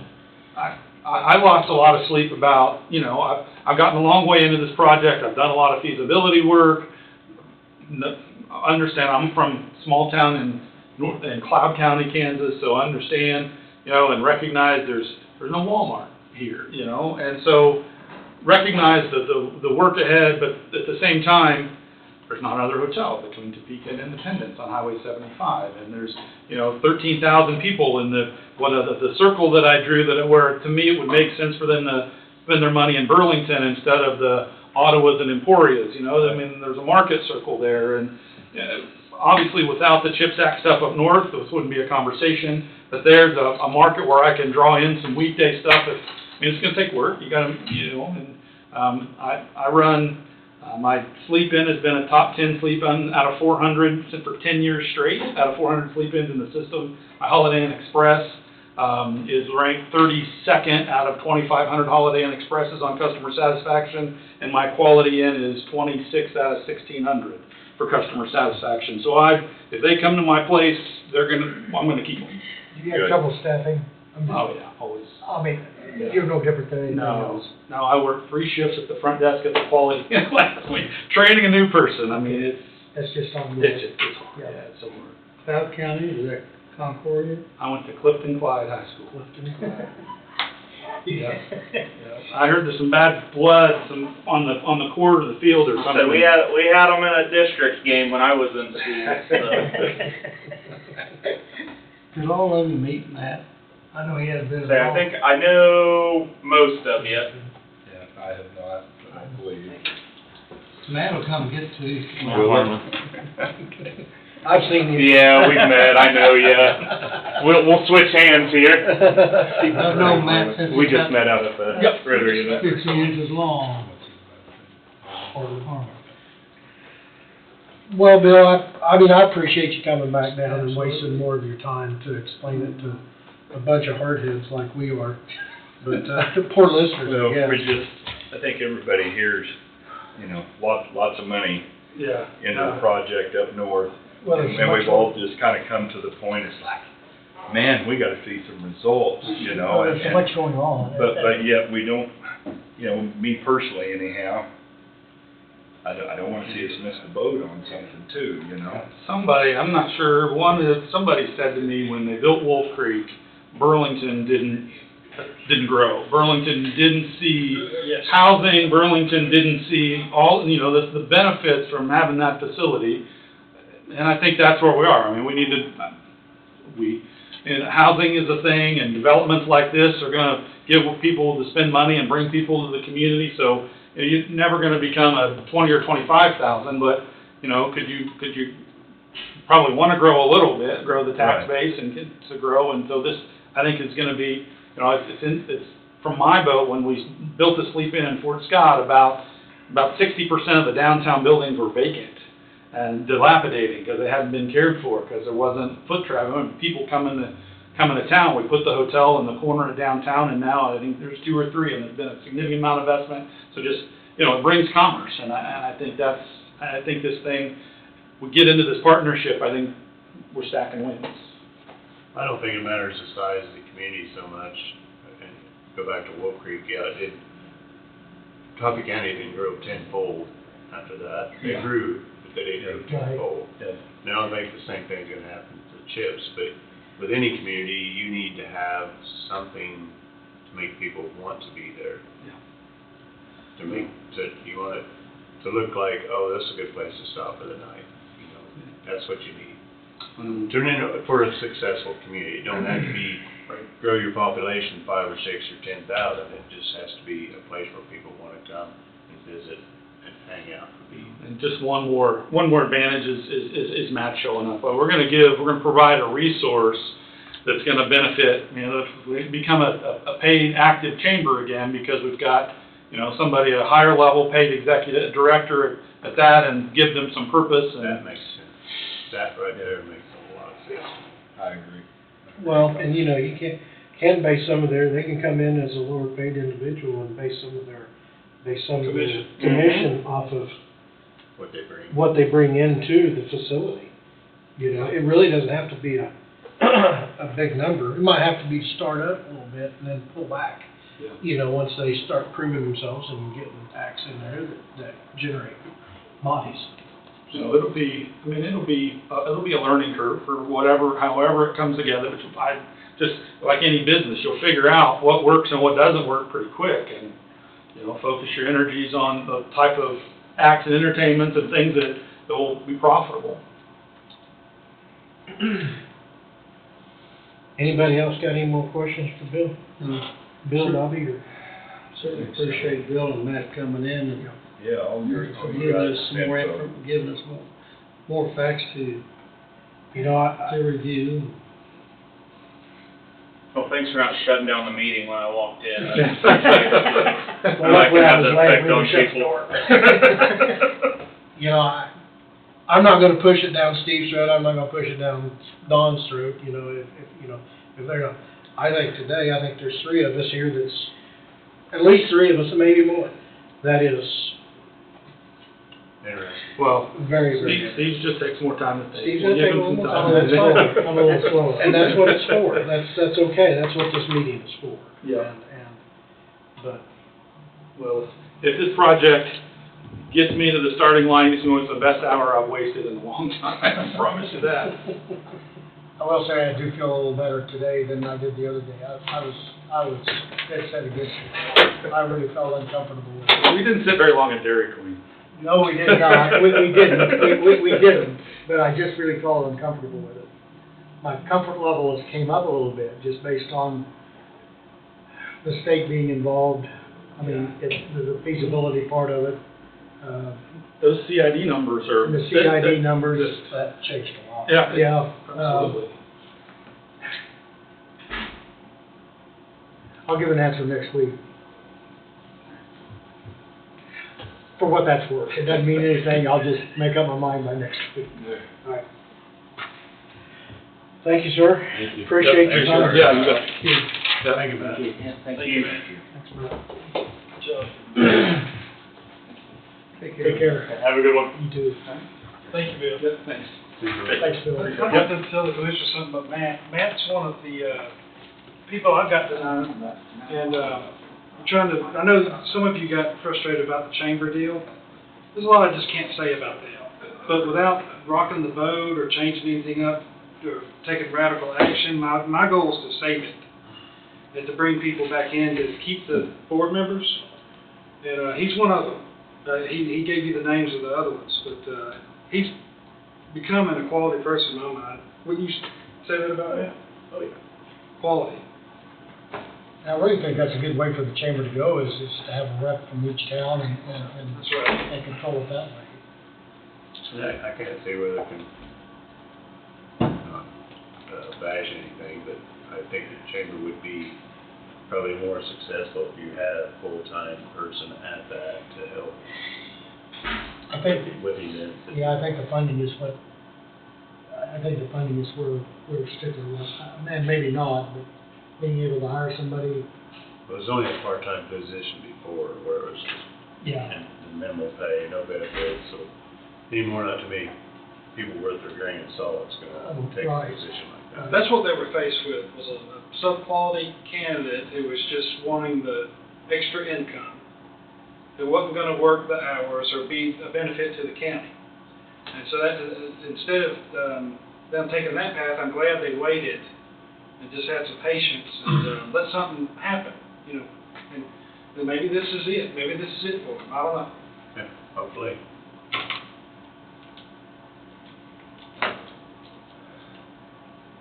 Got any new news for us today?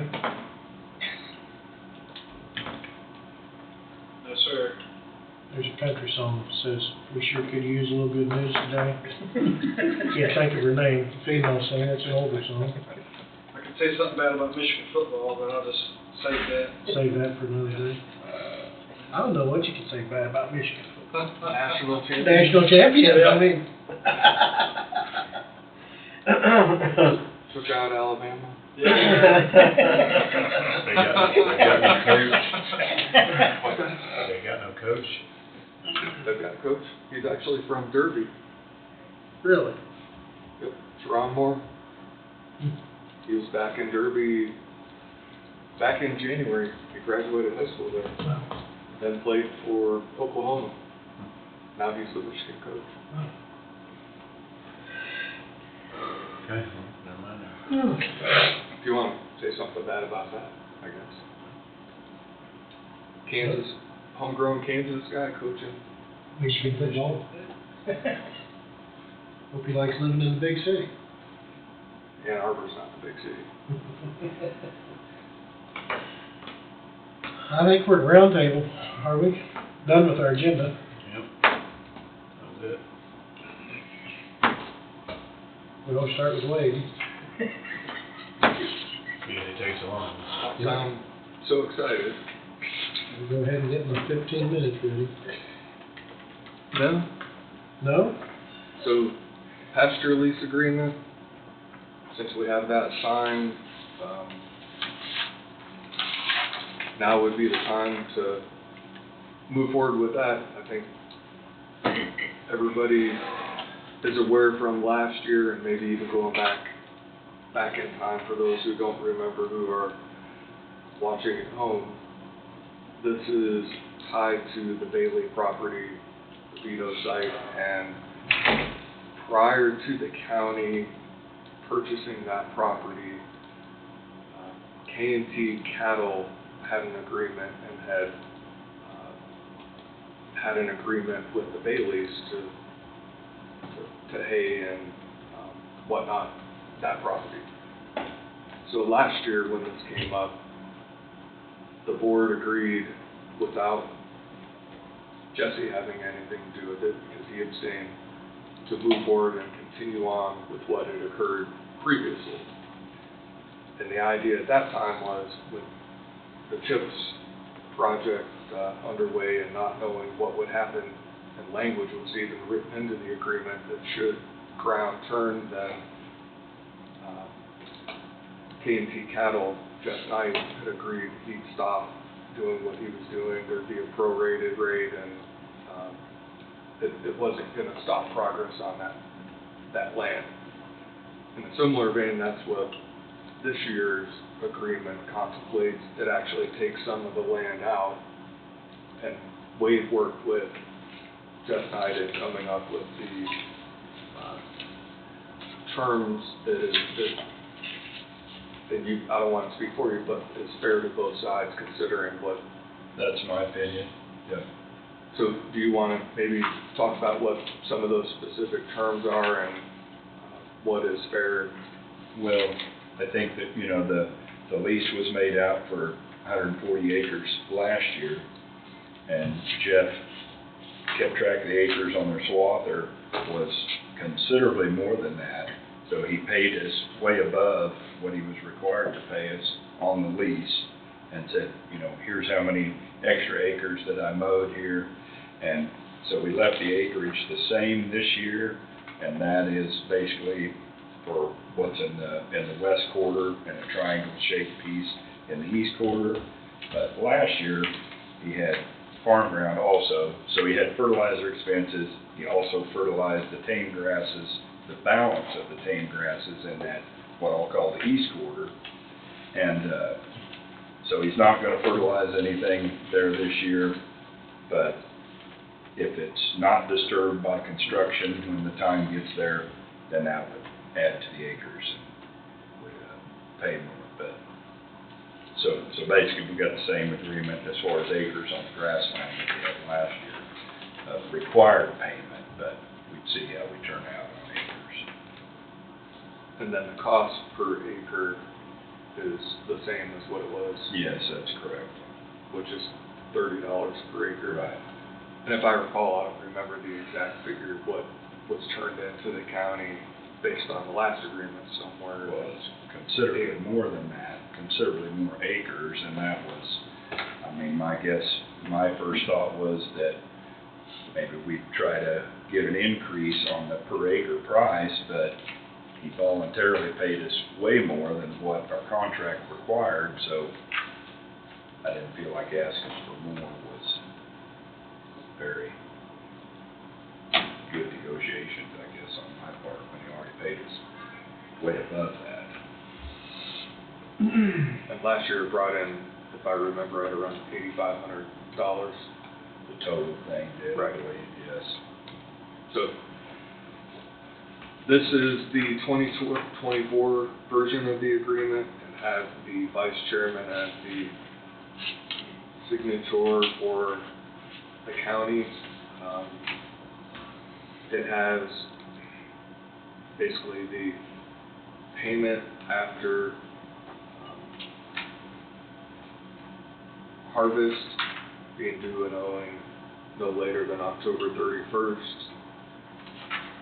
And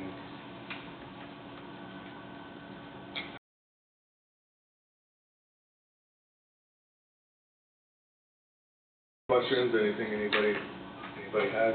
I've received some pushback from up in my area, in which people are gonna complain no matter what happens, and I guess the older I get, the less my filter works, but they say, well, by gosh, it should have been put out for bid.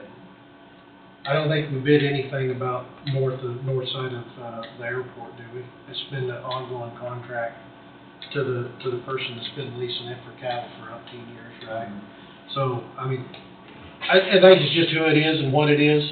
You know, how would you go out for bid? And I visited Quade a little bit. How would you go out for bid, want something in October, November, December, pricing for the following year, and then you award the bid to somebody, they go out and blow fertilizer on it, and then something comes in a bunch of construction, and then wind up losing more money on it. So I'm just gonna say that, just to say that I did speak my piece and say, maybe we ought to put it out for bid.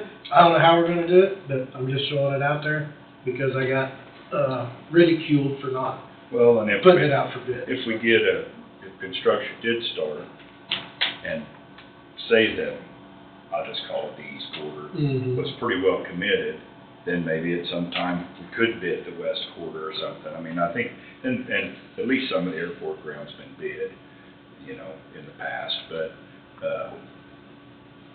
that was just my thought on it, that, you know, clear back in the beginning, I wasn't on the board, but, you know, he had a lease, K&T had a lease on this, and they walked away from it to make the sale to the county possible. So I feel like we owe them some sort of consideration for being a cooperative renter in that case, because they could have held up the deal. Honest. Yeah. As well, so. Yeah, and honest. But yeah, came back and paid us for more acres when we'd have been satisfied with the check on the 140. There was nothing in the contract that required that, and they came back and paid us for way more. So I said, this isn't right, there's acres off here somehow. Yeah, there was, because he went by what they mowed rather than what was on the contract, so. And he's been renting this property for what, 8 or 10 years, something like that? That's my understanding. I think the original idea in moving forward with K&T was everybody thought the CHIPS project was going to be well underway and that it would probably interrupt his, and he understood that and was willing to take that risk. Right. Plus, he had been a long time leaseor of that property, so I don't think anybody thought the board didn't think they'd be in the same position again this year. Right.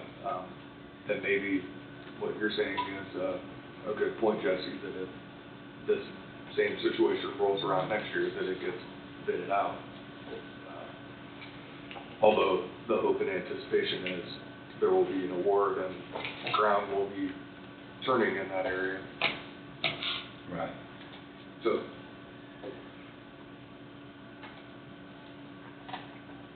I think that's my thought. Do we have a motion for, I guess, motion to authorize Vice Chairman to sign the agreement between KT Cattle and the county? If you could pull up the language from last time, because I think it specified the acres and whatnot. Just copy and paste it, modify it for today. Well, we had the farm ground in it last Yeah, year. the farm ground was last year. Trying to get that pulled up.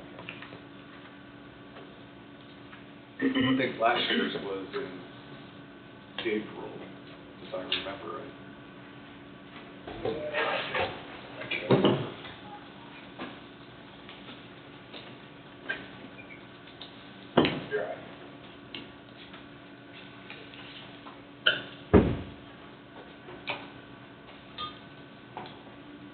It could have been March because he still had to talk rest of the week about him. Yeah. That is right. We was bumping up to the edge of Time, time. right, a decision needed to be made so that he could go ahead and do his thing. One of our fertilizer guys remembered that. Well, no, I just remember fertilizer. Yeah, I just mean that rung a bell with you though, as a date. Yeah. Still seeing those dollar signs, wasn't it? That's right. Seeing those dollar signs. Gotta give Steve a little razz. I'm looking. I don't have a date.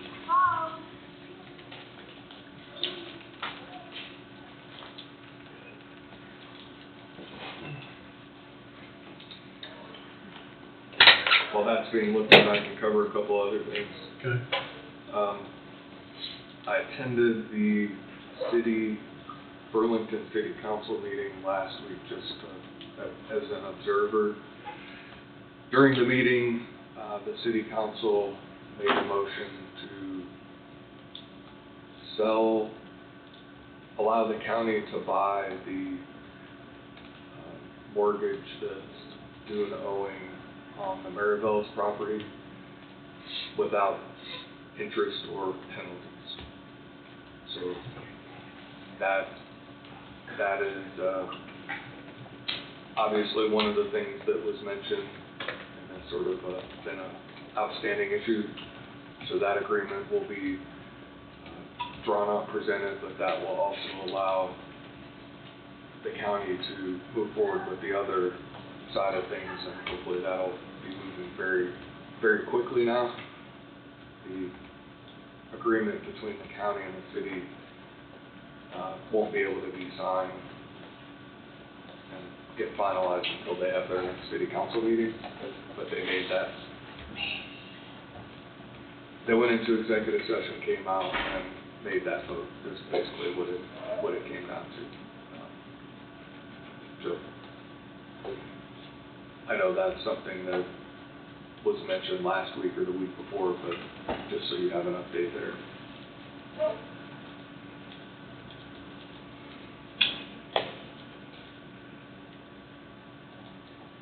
Janitor, custodian interviews occurred last week. Steve sat in, as did two other people, I think, ready to make a decision. So, unless there's questions, probably make that call this afternoon. Jason, good applicants? Had several applicants, interviewed two. Good deal. That's good to hear. I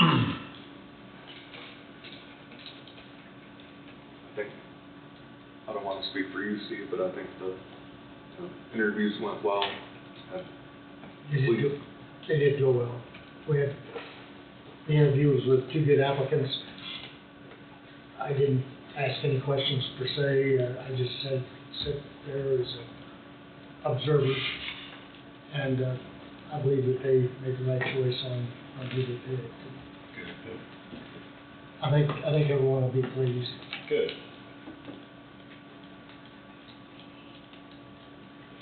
So that. When will they start? Depends on what they need. Well, I'll make the call and see when they can start. I don't know. Okay. But as soon as possible. Oh, are they previously employed? What's the terms? Probably don't want to say too much until I make it. Well, I mean, that's the only reason I went there is because, I mean, if I want to give a 2-year notice. Yeah. No, I think whatever notice the individual needs to make whatever accommodations is going to be honored. No, that's all cut out. Just by the acre.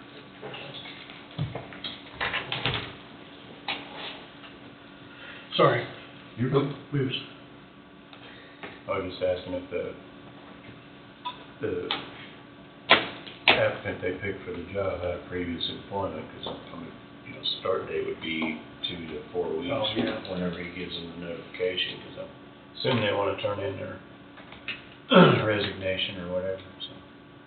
And was that a year? Yes, they're is. currently employed. We're going to work with whatever they have going on. Oh, okay. I don't want to say too much because until somebody's been notified.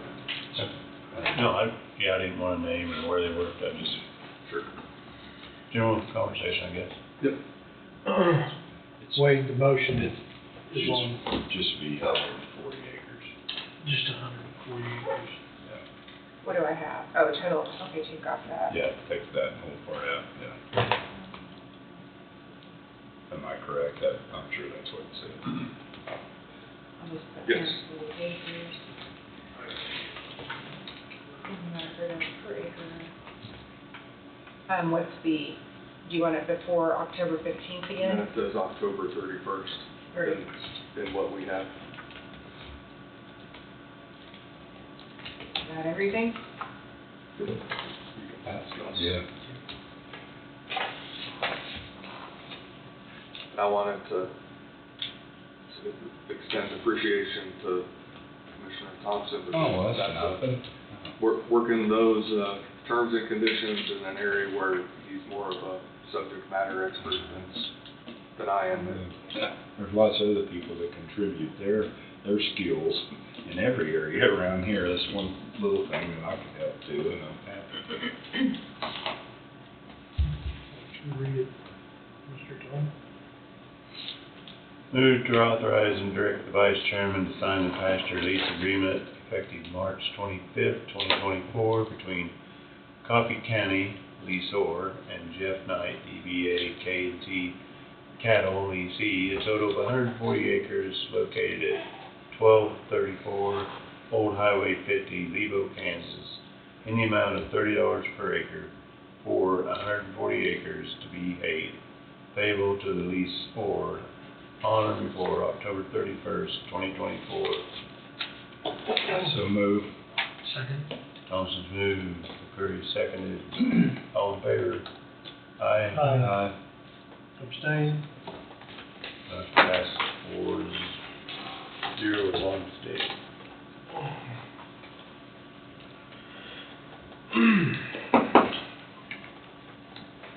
Next thing I had was, I will turn in the CC5s for, that I have due and owing. One of the things that's outstanding is the custodian position, and because I knew the timeline was so close, I was just waiting so I could add, so I knew what the wage would be. So once I have that figured out, then I'll be able to turn it in, just FYI. That makes sense. And then, the last thing, we had a department head meeting, we went over the employee handbook. There are several different areas that, were mentioned that probably need to be brought back up to this board, and I think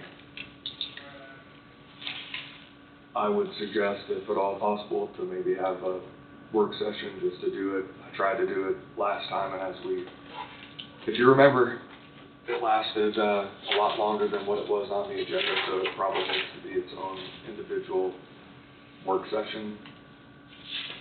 Last time we went into the lunch hour and then went right into whatever it was that was right after lunch, and I don't think that's fair to each of you, so you tell me what time.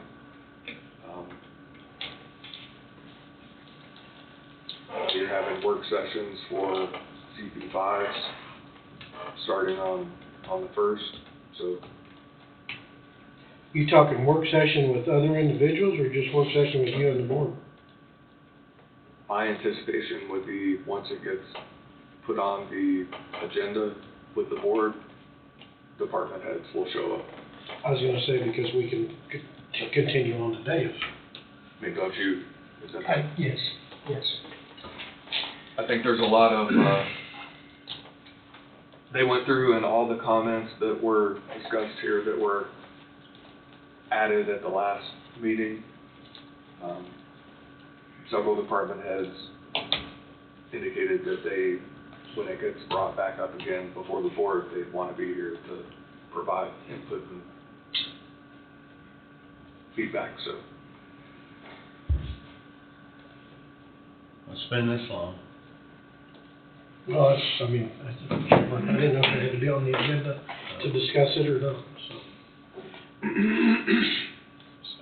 I cannot be here next Monday.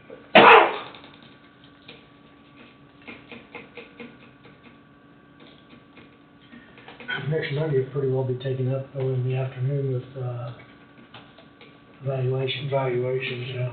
Well, we're assuming so. Oh, maybe.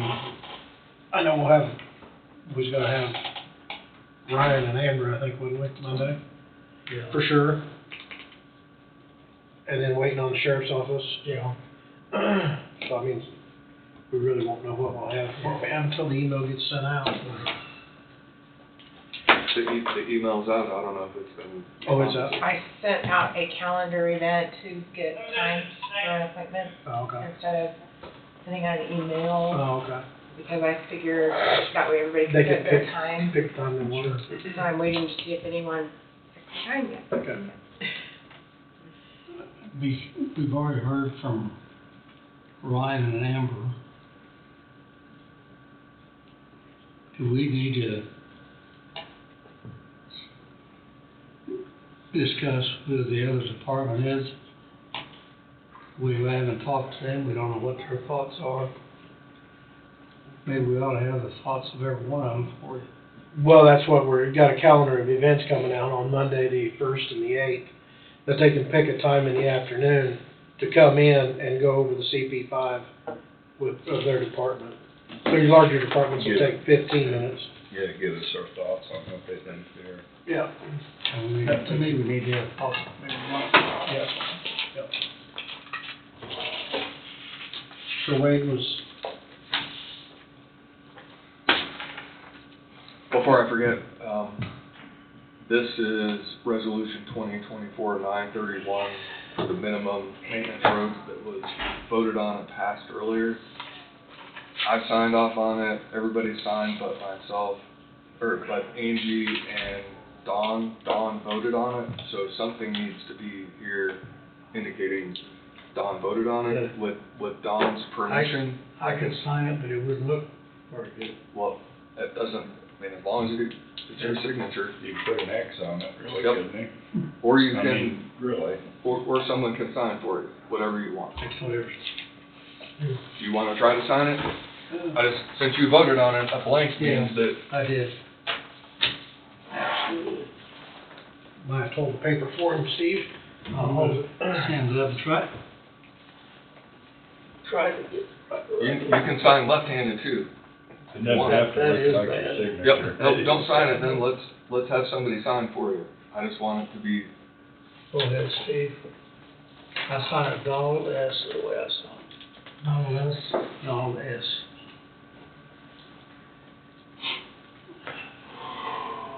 I'm probably gonna be that way. That's okay. What's the S? Huh? What's the S? Sure. Be sure anything. My dad's first name is Sharon. They want girls to name that.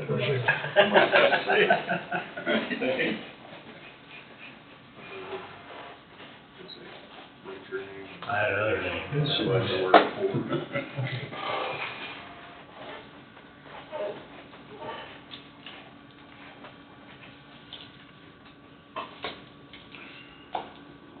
It doesn't look like after you get done with it. Forgery, and we got it on camera. So just so everybody out there who's watching, Steve McCurry for Donald S. Meeks. And Thanks, Woody. You're welcome. You can never write. No. nope, You're welcome. or whatever. it's all on the World Wide Web. I think there's no question. No question, he wanted it signed. Yeah, that's right. He tried. Actually, does somebody want to get it to KT Cattle? Is that the copy? Yeah. It don't matter. I can hand That deliver would it. matter. I wouldn't think that would matter. I'm going that direction. He took the lease back. I kinda know the individual, but Okay. not that I That like up him, or but I know down? him. Say not so like. Yeah. So do you want to get Tom's signature and then they can do a motion? I have nothing to do with it anymore, and I like it. So, Yeah. I'll have to get his approval that he's okay with that much. Oh wait, there's this, And like everybody's just talking to me about our farm, and I'm like, don't talk to me about farm. I need to have it first, and maybe next. Amanda, Yeah, Mark. All right, sir, have a good week. Take care, Mark. And you might check with my office too, because when I went in over lunch, I had a request from Shauna for funds, so it can be attached to that, and that just be what I signed That's off for on. you. 'Cause there's another one.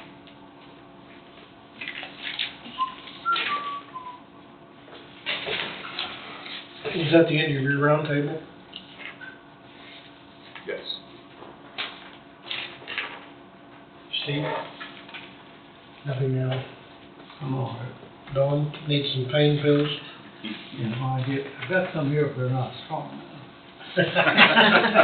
Darn it. depends on what you're working down with. That might work too. Wade? I don't think I covered everything, I think. Dawn? I don't think so. I probably forgot to ask Brian when they might be on that drop-off zone out there, but. They got a sign there now, don't they? Oh, do they? I think there's a sign there that says. I seen the sign this morning. Parking. with deliveries, something. I seen it, well, in one of the parking stalls, Wade had a sign put up for drop-off zone for your kids, or not, safe place. safe zone, whatever. Oh, okay. I seen that sign, but I didn't. This one was right at the south side of the big sidewalk. I think. I'll check it out. Yeah. There wasn't any stripes that I noticed. Yeah, but that was the plan, I believe, they were gonna paint some stripes and just Yeah.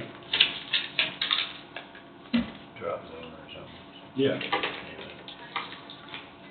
I forgot to ask. Angie? You've got 2 board people positions coming up, one for planning and zoning and one for the library. They've already filled out their applications, but I need to go ahead and probably advertise so that that can be open, and if we get any more in, then you can decide if you're gonna keep the ones that are here or change or whatever. That sounds Yes.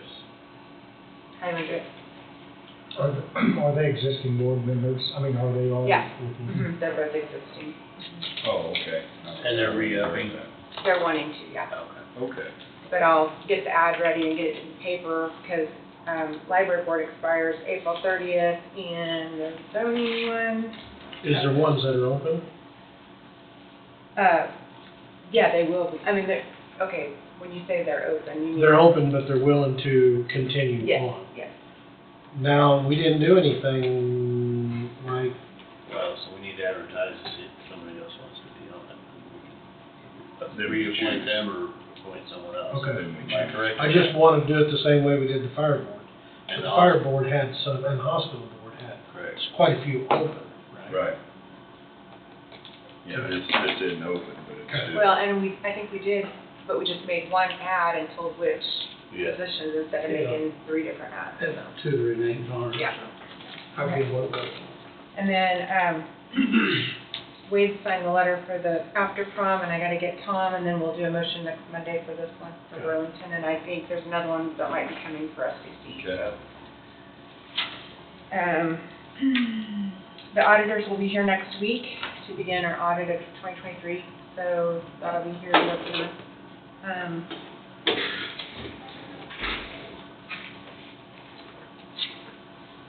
Another board member?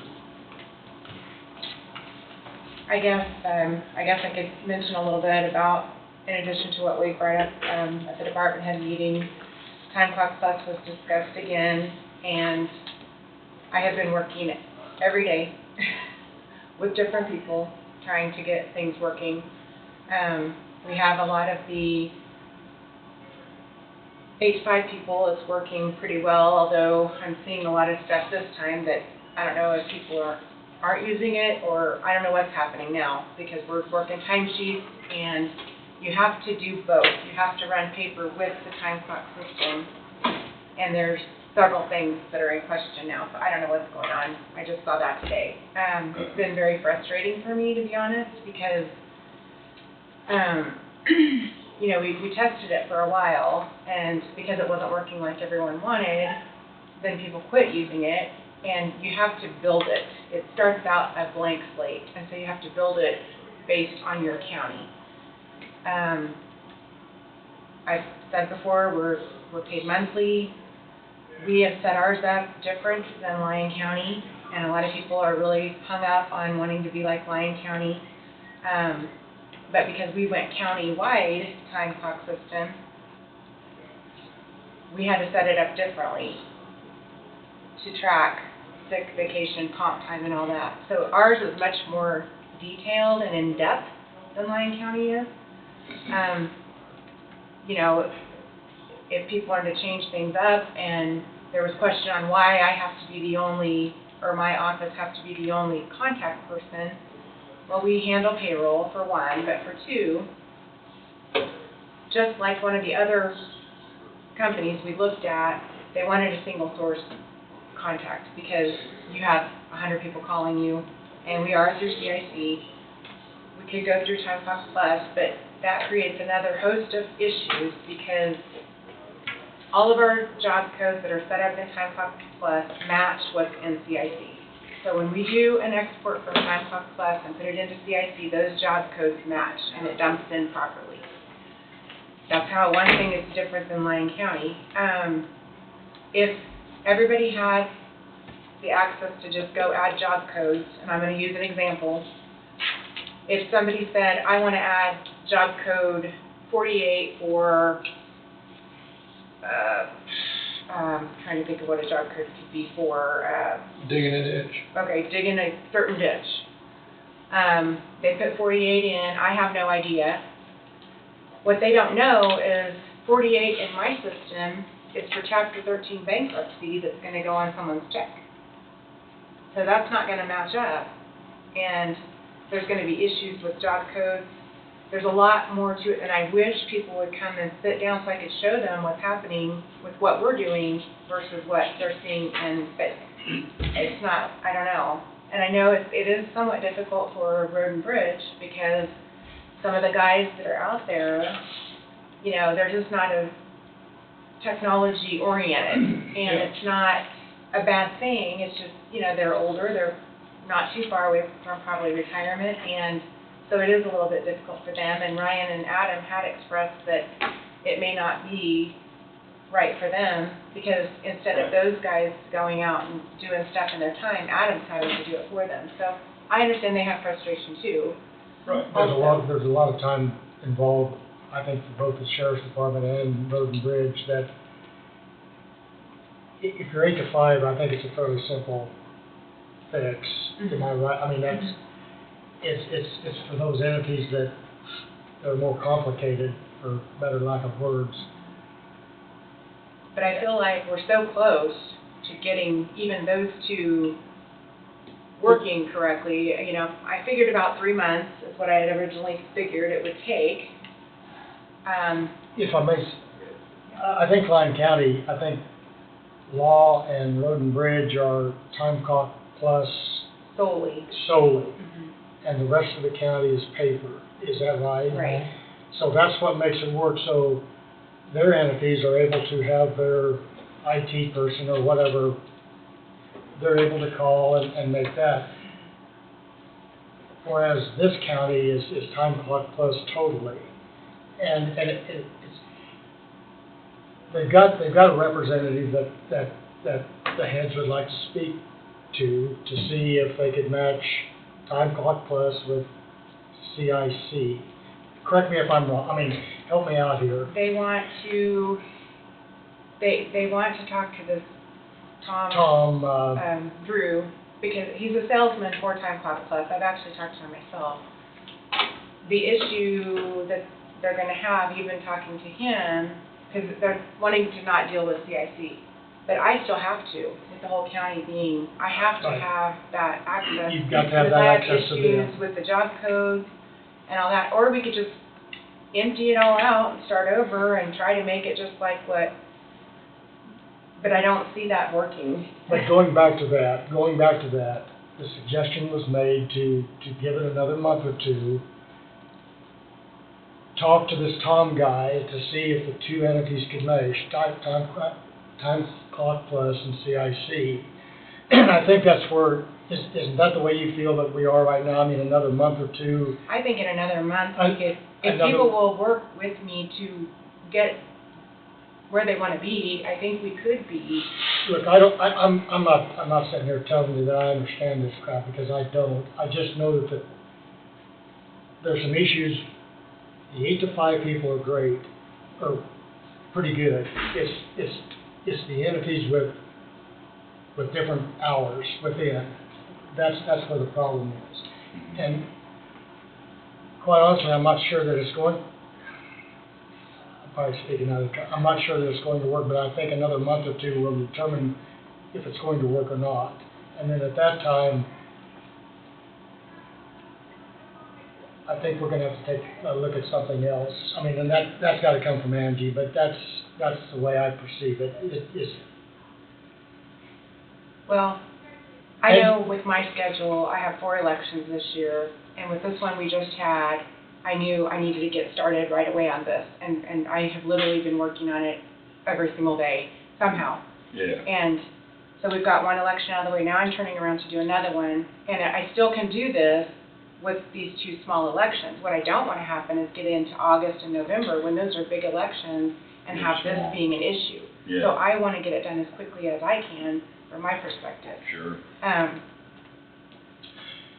I believe it probably would have helped tremendously if they would have done what they should have done at the very beginning, that was asked of them at the very beginning, and run it alongside with the paper. Instead, it didn't work. It was too much work. They threw their hands in the air and walked away from it. Now it come down to crunch time. Crunch time is here. It's time to go. And I want to say as well, the clerk did not put this out to the departments. The commission put this out to the departments, and there shouldn't be any haste, anything bad going back towards the clerk for trying to do the wishes of the commission board. Is there some of that taking place? I'm not saying there's some taking place, but they've got to work with her to get it done because she's a representative for the county. The two, Road and Bridge and the Sheriff's Department, I know Road and Bridge has worked on this from the very get-go. I mean, I think they've been, proactive. I think they've been doing everything that they can to make it work. It's just the fact that they're having to spend so much time changing, making sure that everything is correct. For lack of better, it's nothing that. Not like anybody's doing something wrong. It's not that anybody's doing something wrong. I'm just not sure that the system is going to work. The other Lyon County is a different animal because of the two entities with Time Clock Plus and the rest of the county is paper. I mean, that's the whole thing. Well, then they're not. They're not using all the job codes. They're not using all the jobs, right. There's a whole, it's totally different how we set up here. And if I act like I know how to work and I don't, I just see that there's a problem, and it's nobody's fault. It's not Angie. Angie's doing everything she can to make it work. I'm just not sure how it's going to work out. Sounds like there might be a couple departments that aren't. I shouldn't say it this way. Nope. I'm not sure that's what's happening. That's not what's happening. There's no finger pointing going on. The issue is with CIC involved and somebody making a call to get help.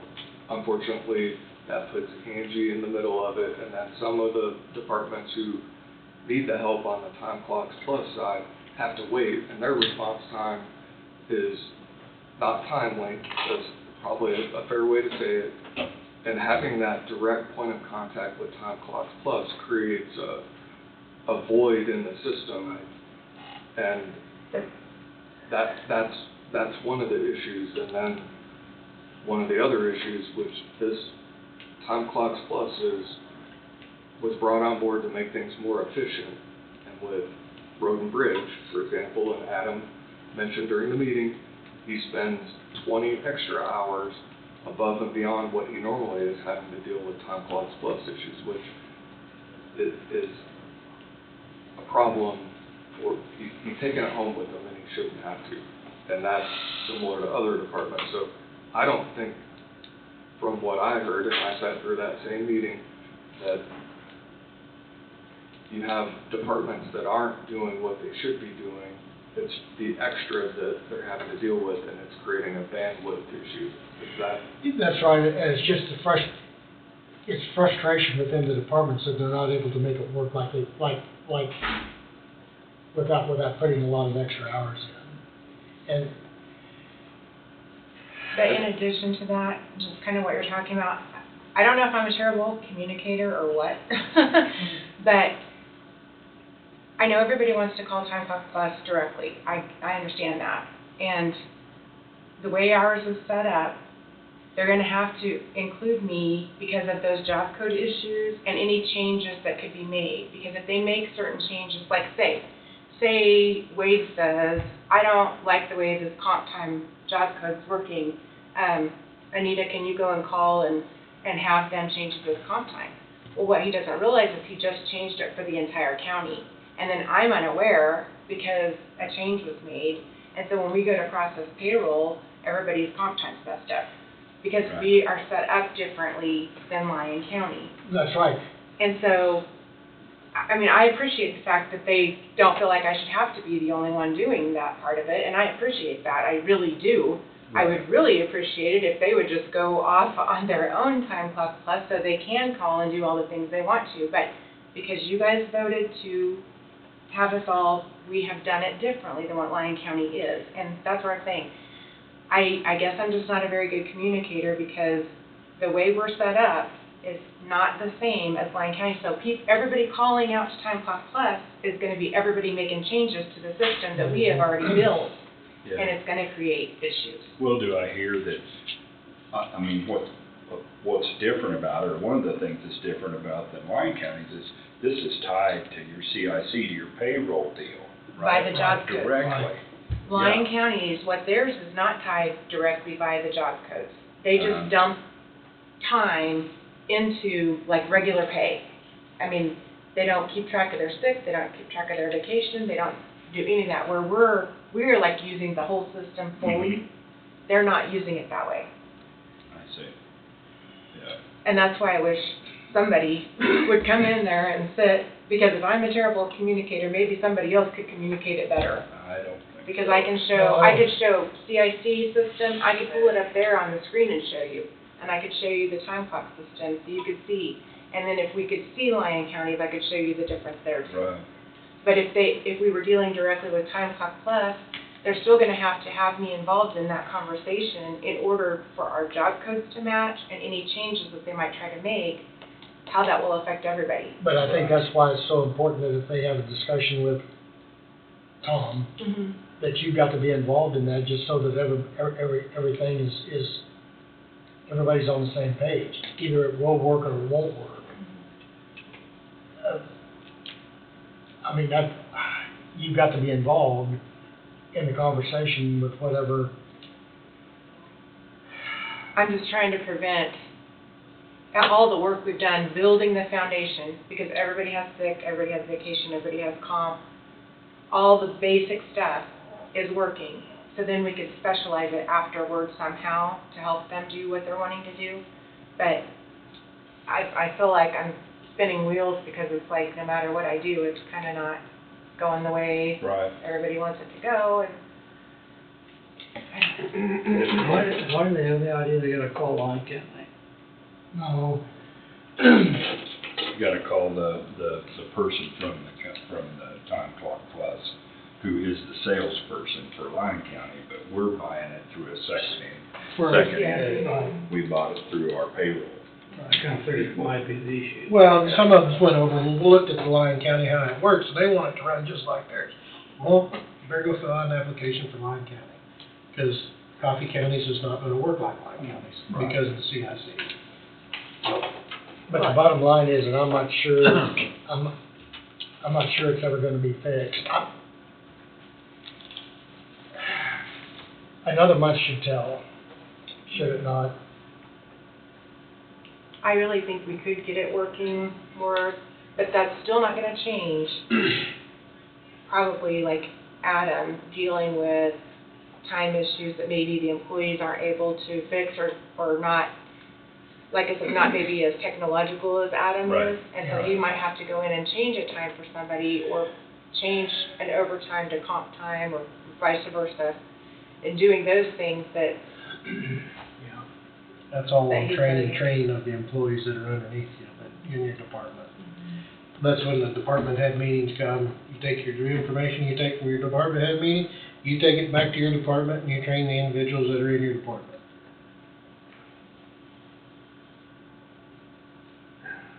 I just,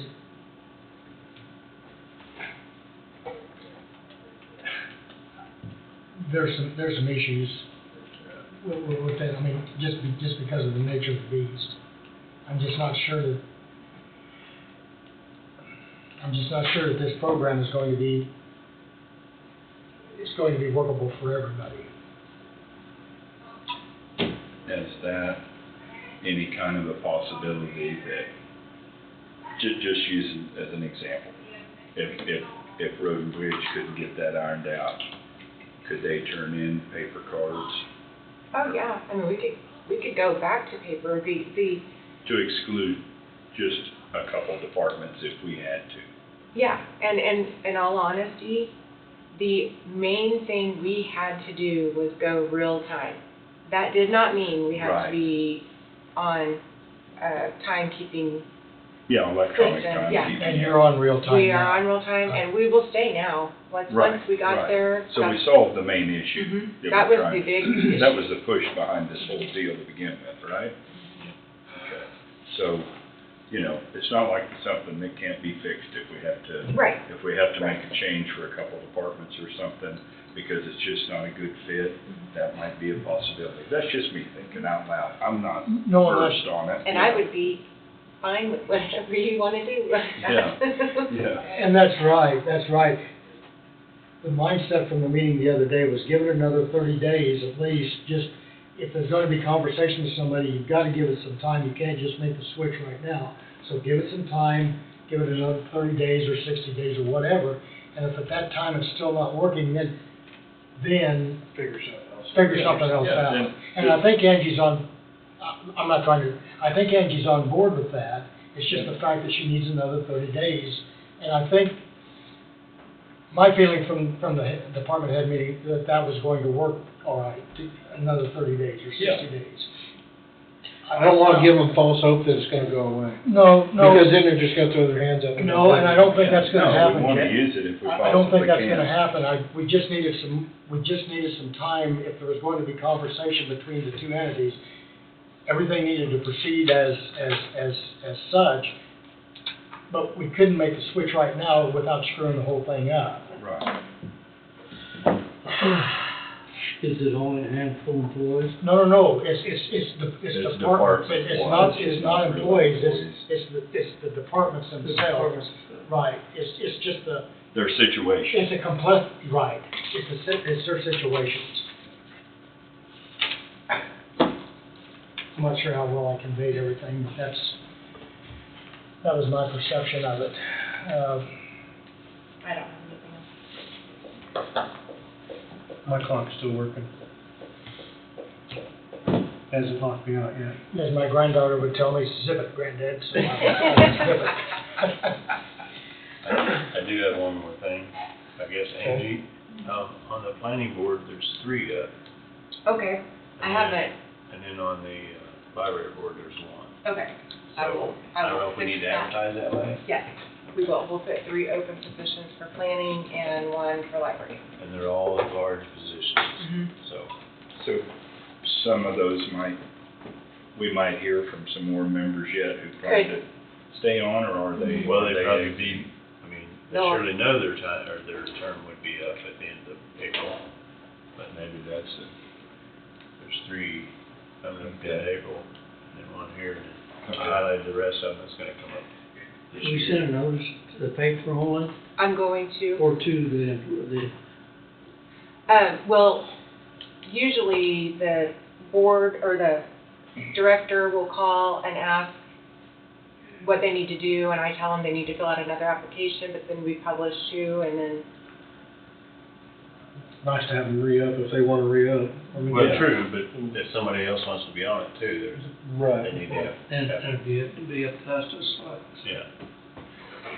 Of course, Wade said he when he did applications and nothing against the paper, but for your job, you got more applications that showed up when it went on social media than you did. I see. So I'm just wondering if maybe we had not to do the same for this. It probably can't hurt. So last week at the planning and zoning meeting, they talked about, I believe it's April 17th, they're having a public forum for, one of the topics is the commercial solar regulations, the draft. We're talking about And doing this it's- on social media. And it's published in the paper, but the additional recommendation was also put it on social media, because for those who don't get the paper, who don't look at it, Yeah. social media is the news source for a lot of people right now. So it's also gonna be published that way, it's gonna be noticed of that way as well. So I'd recommend the same for that position. Will do. Thank you. I will.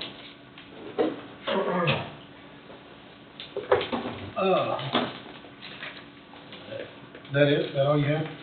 Well, I just had to think about that for a little bit, but surely that's not on the plan. That's Not the only one, so.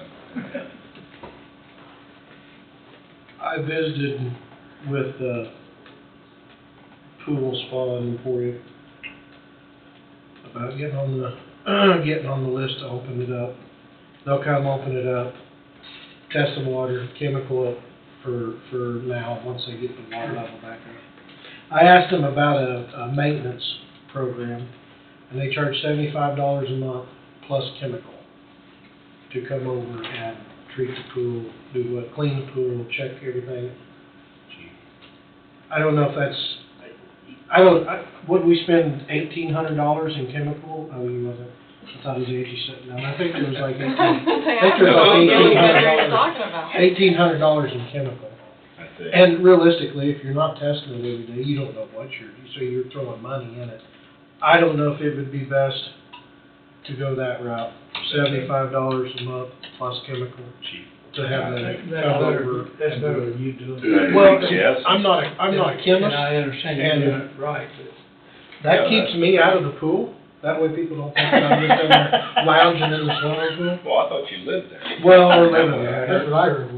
So, I mean, I know you guys had your heart set on cleaning the pool and everything while I was out, unavailable this summer, but just food for thought. I think that'd be a good idea. That's great, I think. $25 a month. Yeah. You must have done all right with chemicals because you didn't come in with blonde hair. True. But I think you have to be in them a lot for that to happen. I think it turned my hair white. Maybe I got way too much. We went from dark to white, so skip the blonde part. Maybe Palm Beach is all white. It might, White already. might be a few other things made your hair. I got my own pool.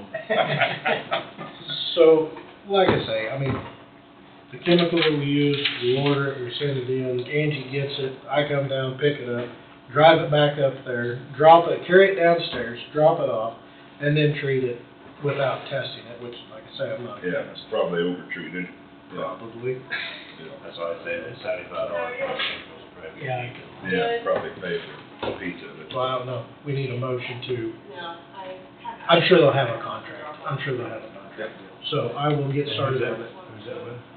Pools to Spas or something like that, right downtown, commercial, north of, it's probably, I think it's right around the Grinnell. Larry, Allen, But it's up there, First Start Pools. up in Northern Granada on the First west Start. side, I think. across from Long Run. Yeah, that's now a car dealership. Oh, yeah, that's right. Used to be the Grimmett. Yeah, agreements. This is downtown, so. Anyway, Allen's his name, so. If you all are good with that, I'll get Yeah. I'll get the paperwork for that, sorry, because I think we can say, we won't run That sounds like a good plan. so. Other than that, it's, not that I want to spend more money, but it might even actually save us money. Exactly. I don't even know, I think that pool's like 33,000 gallons of water. It's a lot of water. It's a lot of water. I don't have anything else. Yay, Mo's gonna start one of these days. Bobby, do you have anything for us? Notice you come back? No? I just sent a request to Commissioner Huguenin.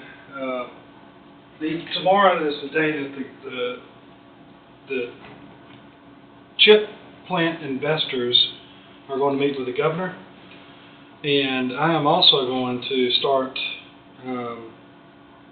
pinning them down on investment into Coffee County, something that they commit to so that the commissioners will feel better about what's coming.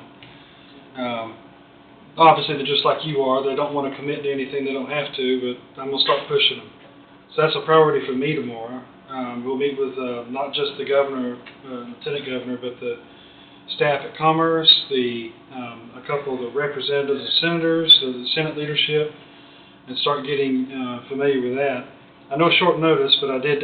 Commissioner Huguenin has been involved in the last few meetings, so I just invited him and Jesse Not an all-day thing. I'm inviting you for the evening meetings. There's no way I can, Okay. Is there any other commissioner that would like to go? that's why I mentioned that now, in case they don't want to. I can't. Swamped this I week. can't, I wish. Fair enough. Again, sorry for the short notice, but we didn't have an itinerary. Nobody committed to anything until the last minute. So it's the meeting tomorrow, not today. Correct. Okay. Again, the governor just got back from meeting on our behalf with Secretary Raimondo, Commerce Secretary Raimondo in D.C. Last 2 weeks ago. And she's got an update for us. Where's it? DC Commerce at? They're actively communicating with TEM. So everything is still going forward. Looking good, as you're isn't not- it? Faster and faster. Any time frame at all, or? We'll just let you down if we give you time. You're doing a good job. Doing a good job with that. I know. Keep dangling that carrot in front of you. There's another update, and I'm gonna get out your hair. Have you updated the other commissioners on Bart Massey? So they're, No. our attorney has been privy to the last few meetings. They finally got all the bankers and lawyers and USDA and everybody. SSM. SSM, it's the airport project. This is imminent. They have a closing date set, and they're gonna, So the Red Leg, part of it is. approved and ready to be Okay, dispersed. okay. Yes, sir. Good. There was a lot of issues on for Bart, for SSM Group with Chris Yeah. having some health issues, and it really set them back a lot. I don't know if that's the only thing. I know the Red Lake, or the USDA, threw a bunch of loops at them. They had to put another $3 million into it, personal money, so. Between the Indians and all like that, it turned into an. Yeah, I use the terminology Red Lake, USDA. Yeah, yeah. So, but that's good. I'm ready to see dirt being turned up there. That'll be the first dirt that's moved. Yep. Thank you, Bobby. Thanks, Bobby. Thank you. See you tomorrow night. Yes, sir. Well, even that, with that being said, even the SSM project at the airport That would was- solidify this, I mean, That would in a help. sense.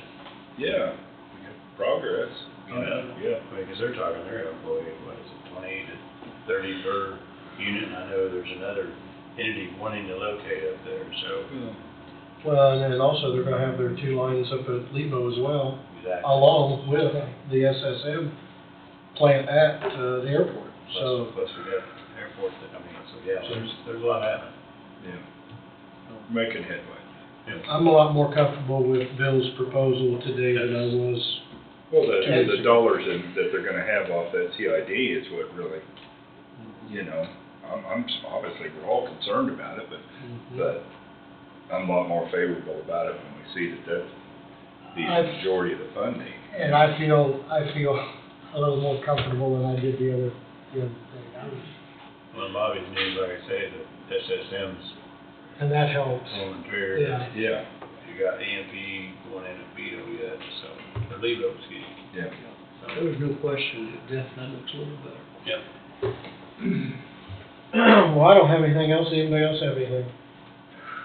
Well, good productive day, like I said.